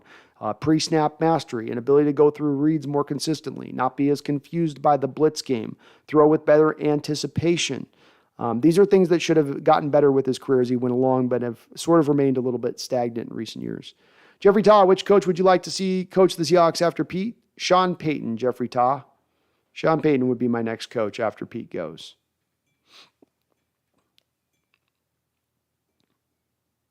Jose, is Wilson still going to be a presence in Seattle? Isn't he still an owner of the Sounders? Yeah, he'll forever have a presence here in Seattle to some degree. And yeah, he does own the Sounders partly there. So I would not expect Wilson to just never be around ever again here from Seattle. There's going to be definitely he will be a presence. Daniel W. says the Levi Lewis hype is just off the fact we traded Russ. Laughing out loud, come on, you know it. He plays smoothly. His highlight tape looks nice. I don't think he makes the roster over Jacob Eason, but that's the idea. Yeah, I can kind of get it on that, Daniel. I'm going to push back on it, though, a little bit, too, with it. Nick says, I think Pete needs to go as soon as they lost their Super Bowl and the team split up. His coaching had to change, and every time he had to correct his coaching, that's when they went to trash. Very well may be the case. He's never made a change like he's made this changes defensively. They brought in new coaches, but they've never changed the scheme, which is one of the big changes going on this year. Megan says, never took you for a wisp, but fair point, B. I'll ask next stream, laughing out loud. I mean, if you're going to push me, I'm going to go no, because I'm not to a full yes. So if it's got to be a yes or no, Megan, I'm still at a no, because I need to see that there's more than just a draft. I need more built, but as Flag Sabbath says, it's hard to say yes with 5 or so years of neglect. It's like one good thing doesn't overcome all that bad a little bit. All Pro Hawks, I love the man coverage packages. Seattle can run with Kobe Bryant and Cindy Jones. That'll be interesting. It will be. You'll see a little more man this year. Tony, yes, Adams is going to blitz more for sure, Tony. Clint Hurt talked about this, the new defensive coordinator, in his opening presser. This was going to be something they're going to try to do.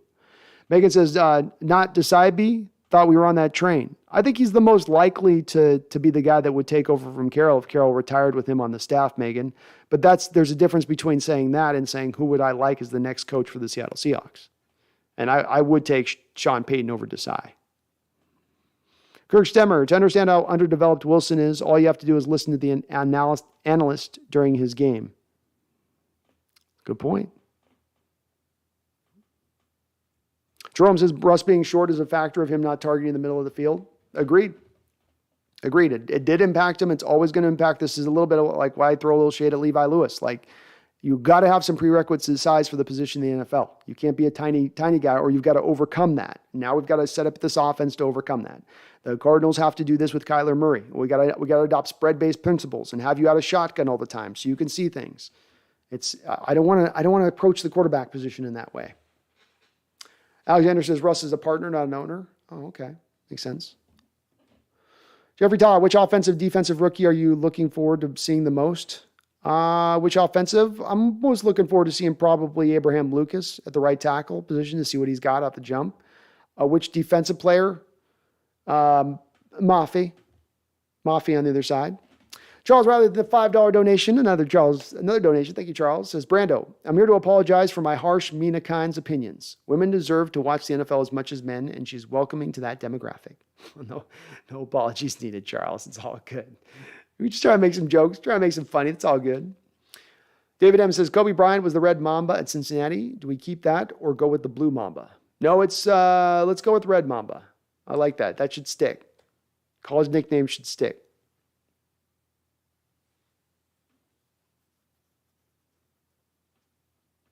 Tony says, is Cody Barton or Brooks playing middle linebacker? Tony, you're running more 3-4 looks this year. 3-4 looks are going to rely on 2 middle linebackers to be on the field at the same time. So you're going to have them both as your current starters on the field. Both. Jose says, I hope the Hawks surprise the crap out of the Broncos like the Jaguars surprised the Colts last season. Hell yeah. Natural Christmas says, why are people talking about Levi and not Caleb Ellaby? I thought Ellaby was better. Did we release him already? Nope. I'm not sure of that either, Natural. And again, I think I just come back to some people said a little bit of Levi has shades of Russell to his game. And then also that he's got a little bit more of an exciting, maybe highlight package than Caleb does. But Caleb's got, in my opinion, more of a chance to make the roster than Levi. And neither of them really have that good of a chance to make the roster or the practice squad, in my opinion. Alexander, apparently Jody Allen, Drew Carey, and King River Jr. are all part owners, though. Oh, okay. Interesting. Alexander Wheeler says that there a big difference in the 2 middle linebacker positions in the 3-4. No. They're both going to do the same things. Same type of things. I mean, you could maybe say that you'd have a strong side guy who needs to be able to hold up a little bit more at the point of attack coming directly at him. And then one guy that's maybe a little bit more pursuit-based as the weak side, inside middle linebacker. But it's such a small yard or two difference that's really getting deep into it, I think. Kirk Stemmer says, did you watch Kurt Warner's breakdown of Wilson's postseason performance against the Rams a couple of years ago? It is easy to find here on YouTube. I did watch it. I think Kurt Warner did a very good job in a couple of assessments I saw of him on Russell Wilson of touching on just the very things that I just spoke about, right? Pre-snap mastery. What is the defensive alignment showing me? What can I take away from it to dictate where I need to go with the football post-snap? Post-snap throwing with anticipation rather than holding onto the ball for too long, getting rid of the ball early before my man's broken open because I'm anticipating it. These are things that Kurt would point out that I would point out too, where you've got it taking the short check down. I think in that video specifically, Kurt really hammered Russ for not taking a little bit of just the easy throw, the straightforward throw that was just there to be had rather than looking for the hard thing down the football field. But yeah, I did see that. I thought it was a great assessment by Warner, and I think he was on point in his assessments. All right, folks. Yeah, I am going to wrap this up. We are moving into 6 hours. You guys are doing a good job of keeping the chat going, keeping the questions going, keeping me live here. Stoyan, how big of a defense, how big of a part of it is the defense is Uchuna Owusu? Will he be good as he is? He's going to be your starter on the weak side, Stoyan, in the 3-4. He's a good overall player. He had a high amount of pressure rate last year. Okay, so he has a very good efficiency rate in the amount of pressures he gets as a pass rusher, which is some people think a more important statistical indicator for pass rush efficiency than, let's say, sacks, which are more built and based upon the rest of the defense. And he also can set the edge relatively well in the run game. So he's a fairly complete player. He's only 25 years old. He's just coming along. But there's definitely a lot of hope there. A lot of hope there. Avery says Anderson will go top 5. Ringo's going to go very high as well. I'd love Ringo with our second pick if he's there, since he's a local guy and very talented. I like them both, man. Like them both. Nick says we just need a miracle so we don't end up as our old basketball team. I don't want to have to give away our team because we couldn't keep our team from being broke. Understandable why that fear's in there, Nick. assuage some of your fears here. When we signed the new stadium deal, that required public funds. Within those public funds became a contract. Within that contract is that the Seattle Seahawks cannot be moved before the year of 2040. So that leaves us at least about 20 more years where we're guaranteed to be in the city. We'll see when it comes up to that point, but at least we're a long ways from being there as far as a worry goes. Yannick says, let's go for 8 hours. Always compete. As Megan said, I got 12 hours in one day, but no, I got to work tomorrow. So I still got to get up tomorrow and be productive. Kirk, what do you think the cornerback depth chart will look like? I think 1 and 2 are going to be Kobe Bryant and Sidney Jones. Trey Brown will push Kobe on the other side if he can get back to full health, certainly. Kobe's the first guy off the bench, or Trey Brown's your first guy off the bench. I think behind that, you're looking at Artie Burns as your 4 and probably John Reed as your 5. And then you have Justin Coleman, of course, as your slot, backed up by Marquise Blair as your other slot. Those would be my starters. Jason says, go get some food, B. Bash says, Kurt with a K, Kurt Warner with a C is arguably the third best running back ever for the Seahawks. I know which one you're talking about. Washington Fish Quest with another $5 donation. Thank you, Washington Fish Quest. And thank you to everybody being so kind on the donations today. You guys always are, but I do appreciate you.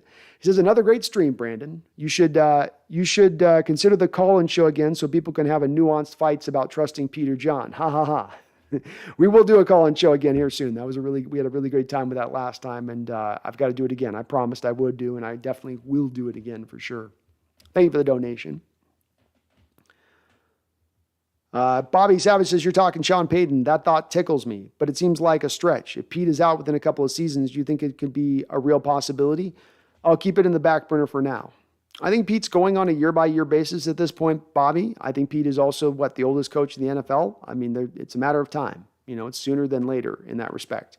So it's a possibility. Is it a likelihood? Maybe not, but a possibility? Absolutely. Absolutely. Alexander says, do you like John Reed more than Michael Jackson? Hard. Michael Jackson splashed. He splashed harder last year. I mean, he had a really good couple of games when he came in, but John's got a little bit more of a draft pedigree behind him, a little bit more of that to him. So it's hard to make the choice between the two. I think there's a competition on that. It could go either way.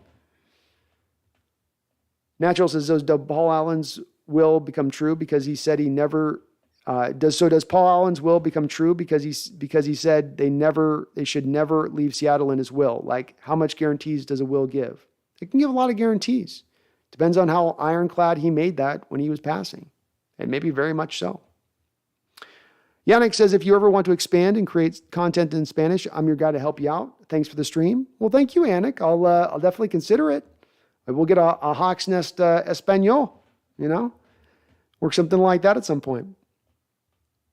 Charles says, Brando, clock your hours, man. You're putting in a lot of work. Maybe not as much as Mina Kynes, but still. Megan, yep, oldest, but 18 months to Lord Belichick, B. A little bit. Jeffrey Taw says, how did I become a Seahawks fan? Jeffrey, I've been a Seahawks fan forever. So if you look behind me, I'm going to slide to my side. And you're not going to be able to see real well. But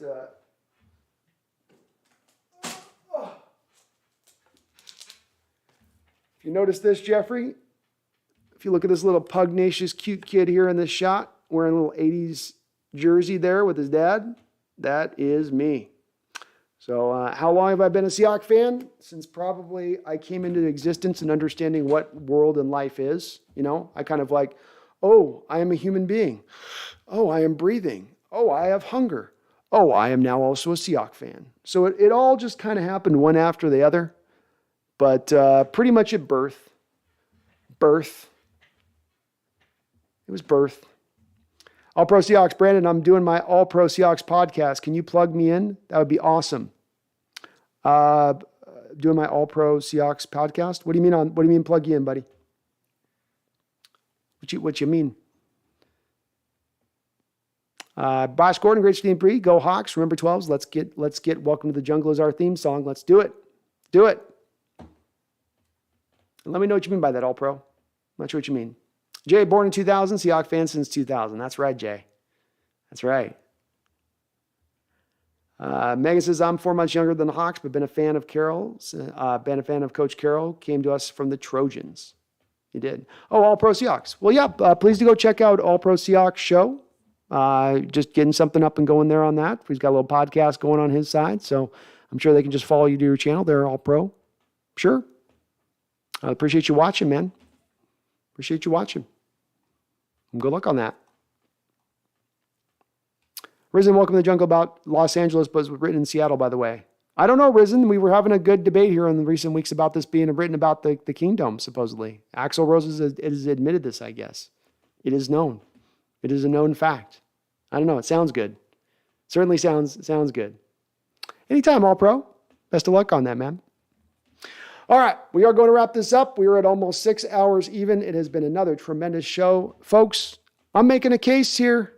I'm making a case like Atticus Finch in To Kill a Mockingbird. I'm making a case like Daniel Caffey from A Few Good Men. I'm making a case like Johnny Cochran did for O.J. Simpson. I'm making a case like old Honest Abe did back in the Illinois state back in the 1830s. I'm like Matthew McConaughey in A Time to Kill, or Jim Carrey in that movie Liar, Liar, right? Where he couldn't tell a lie. That's me right now. I'm not telling a lie. I'm not saucing you up. I'm not gassing you down. What I'm doing right now is telling you guys truths. And over the last 2 shows, I'm trying to build this case. I have to build it slowly. I have to build it gently and easily. So you guys see I'm taking no shortcuts, just like our Seattle Seahawks in this rebuild are taking no shortcuts. And that is the hope I'm trying to build. That is a future I'm trying to build in the way you look at this team next year. Because the going narrative out there amongst many Seahawks fans about a huge contingent is that the glass is half empty. There is nearly no liquid in the cup. And instead, I am trying to push back in the other direction and say, no, there is liquid in the cup. And it might just get a little bit more fuller the more this season goes along. And don't be surprised, as it just might happen to get filled all the way up. You never know. This is the NFL. Any given Sunday, any given year. Injuries happen, underperformance, guys going in the tank, things that you couldn't anticipate. You never know. But what the Seahawks have done here with this team that they're building is they've made smart decisions. They've built the rest of this team up away from the quarterback, so it's less reliant on the star power of the quarterback. And that does give them a little bit of a puncher's chance as it goes into next year, in my opinion. Is there a likelihood they go to the playoffs next year? No, there's not a likelihood. But is there a really good possibility this team could turn around if a certain couple of things turn right for them? And those things are not crazy to think that they could happen. Certainly it could. This is the benefit of having an awesome draft like they had and grabbing guys who should be ready to play right from the jump. Whether or not they're good, whether or not they're upper level starters, that will be remaining to be seen. Maybe it does take a little bit of extra time. But this is the hope that I built. And the first 2 pillars we've started off, and the more we will continue this on in other shows, but our first 2 pillars were what? A dominant running game and a defense with new schematic adjustments and a new approach to the way that they attack things defensively, that those 2 are your 2 pillars to hold up the rest of this potential competitive building of the Seattle Seahawks in the 2022 season. These are the 2 beginning pillars. There will be more beyond this. I'm going to make more of a sales pitch for this team, being able to do beyond just these factors of the team, that there are other elements that are going to help this in addition to that, to bring that all together, to bring that whole circle of toughness, that circle of winning together, because it's going to take all hands on deck. Everybody grabbing their oar and pulling hard in a direction for us to get there. But if they all do that, we can get there. So keep that hope. Keep that faith. And don't you ever, ever forget, not even now when we've got so many saying, oh, it's a rebuild next year. Not even when it's our own fan base saying, no, we can't be good with Locker Gino. We got no chance. We just got to hope for the next year's draft and just get through this. Even amongst them telling you that, even amongst those voices, drowning out those of us that might be out there with a little bit of hope to try to sell you. Keep that faith, and you don't ever forget. Not now, not while we're just getting on our rise. Not when we're just getting ready to turn this thing around. Don't leave now. Strap in. It might be a bumpy ride, but we are going to get there. And don't you ever, ever forget. Not on my watch. Go Hawks.